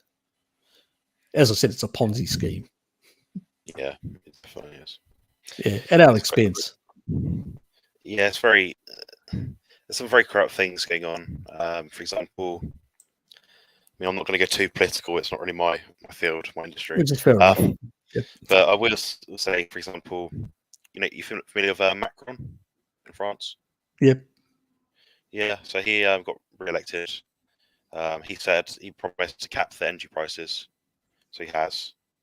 In Britain here, we're paying, I believe don't quote me, I don't know, but it's something like 30% more or something than we were paying, say, a year ago. And in France, it's capped at 3%. So if you use that as he's used it as a ploy, because it's almost as if he knows there's going to be I think they can do it a bit over there, because they've got a lot of nuclear power. Yeah. And so I know, and most of it was actually even already, the biggest shareholder was basically the state anyway, so they could nationalise it and basically cap it. So it was much easier. It's not that easy for every country. It's the reality. The biggest problem is that we have given up on petrochemicals, or we've underinvested in them in the last decade or so, since the 2015. And what's actually happened is, the reality is, you want to maintain living standards and modern civilization, you need cheap energy. Otherwise, goods and services become expensive when your energy goes up. For thousands of years, our civilization was right at the bottom. There was a small bit of a king up here with a couple of troops and aristocrats around him, and everybody else was down here peasants. Then we had an industrial revolution. Then we started using fossil fuels, and our civilization went through the roof, and we created the modern world. So all these people that are sitting in front of their computers and virtual signaling and all that, and telling me how great windmills and solar farms are, I say to them, so you want to end up back in the 17th century shoveling that's what shit? They want. Yeah, I mean, it's bizarre that they're trying to chase this net zero thing, and you're looking at the wrong thing here. It's well, you know what net zero means? The true definition of net zero? Go on. It basically means taking carbon back to pre-industrial levels, which is 180 parts per million. At 150 parts per million and below, all plant on the planet dies. Yeah. We're carbon life forms. We're all carbon life forms. So are the plants. At below, actually, we save the planet. We humans are the greatest saviors of the planet. The rest of the planet should bow down to us, kiss our feet, build temples in our, if they had the ability, build temples in our honor for humans, and glorify humans as the great saviors of the planet, because we did, by putting in carbon. Because if we had continued going for a couple of thousand years, we would have dropped below 150, and we'd be back to snowball Earth like we were a very long time ago. We wouldn't be at snowball Earth, because at the time the solar radiation was a different level, but it'd just be a desert. It'd just be an arid desert, of just stone and no plants on the planet. No life on the planet, on the terrestrial surface, that is, because a lot of that would be dead. And even in the oceans, it would shrink, because they need carbon as well to build shells and all sorts of things. So these people have got no idea. They're misanthropists. We, through not only increased our living standards, but we saved the planet. And what do these crazies want to do? They want to lower it back to levels where back in those days, at those levels, even a population of less of 500 million people were living in abject poverty and basically were starving most of the time. Now we've got a population nearly 9 billion. If you lower the CO2 levels to those levels, plants will basically won't grow as well. We'll have less productivity, which means we've got less productivity. We'll have less plant productivity and animal productivity, which basically means our food supply will shrink unless people are prepared to basically adopt a cannibal lifestyle. A lot of people are going to die. That's the reality. If we were to go back to that, if we could technically do it like tomorrow, it's insanity of the highest order. People have no idea what they're talking about. You've got these reductionist lunatics, a whole lot of people who don't even have a connection. They're all these basically virtual signaling morons. I mean, you see them in academia all the time. They basically these people that have been influenced by this philosophy of, that we can use mathematics to basically create perfect models and rationally work out everything. No, that's just basically it's an ideology. It's not science. We're driven currently by an ideology. True science, empirical science, and experimentation, all that have been just basically bulldozed over. And it doesn't suit the political class and many others. But it does worry me a lot. It's slightly unrelated, but you get people in like the plant-based community. They're sort of virtue signaling. They're ethical and they're green and this, that, and the other. Meanwhile, they're getting something like an avocado flown in like 5,000 miles across the world. I'm like, I just ate some eggs that were probably produced within 100 miles of me.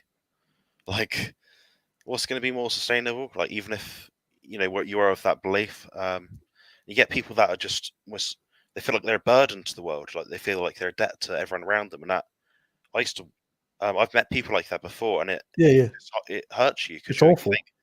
You can feel that they're suffering and they've been misinformed. They're basically hating themselves. It's self-hate. It's an awful really self-hate that we're promoting. It's sort of, we've really eroded our humanity in a big way. It's, and this sort of modern day virtual signaling and political correctness and all this sort of stuff, it's all part of the same sort of mix in that regard. And you've got people like flying in jets and then virtual signaling. One of their flights to fly into Davos from the US is equivalent to me using energy for 3 months. So they will do a couple of flights a year, which is equivalent to my whole year of energy usage, if that. And then I'm the bad person that needs to basically, live within my means. Exactly. Well, they can just fly around it, and then just virtual signal the rest of us. What a bunch of arrogant peas. Hypocrites. Exactly. It's Anyway, guys, we're going to pull the pin at this stage. We're in about nearly 5 hours in. It's 11 o'clock my time, and I'm just going to have a bit of a chat with Jonathan before he goes, and then I'm going to head on to bed because I'm working tomorrow. So thanks for being here. I appreciate it. Everybody that turned up. I know we didn't cover everybody's questions, but it's just the way it is. I'm glad you turned up. I hope you got something out of it in that regard. And I did miss Anouk. Let me just super chat. Yeah, he's actually put a super chat there, so I better get down to him in that regard. Oops.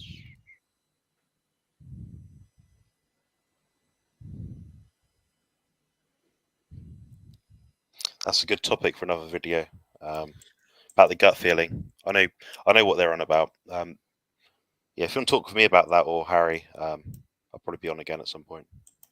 Yeah, I've definitely. got time to answer it now if you want. It's up to you. Oh, go right ahead. Yeah, so basically, Anouk's talking about the gut feeling. So a lot of people will try and find a diet basically that's gonna, if they're trying to lose weight, they're trying to satiate themselves. There's a few ways you can do that. Nutrient density, enough. So that's like your minerals, fats, vitamins, enough protein, and the satiety from like feeling full, as in like your gut is full. The mechanoreceptors in your gut are activated. It's full. People are relying on that too much and not the inner sense of I've got my protein, my fat. So Yep. I think it's important. Don't chase down like liters of water when you're having a meal and like big salad bowls. It's not going to benefit you. You're using the wrong hunger signals. Yeah, the stretching effect. Yeah. Yeah. Yeah, it is very much. Yeah, we've deranged a lot of our signalling, and it's one reason why some people, I mean, I know Pim's been dealing with a lot of people with some of these transitional problems with adjusting to their satiety signals. They really have come from sort of this sort of plant centric sort of model across to the carnivore model, and still they're having these. They can't really read their own satiety signaling and all that, and are sort of then going into doing some inappropriate binges or whatever as a consequence.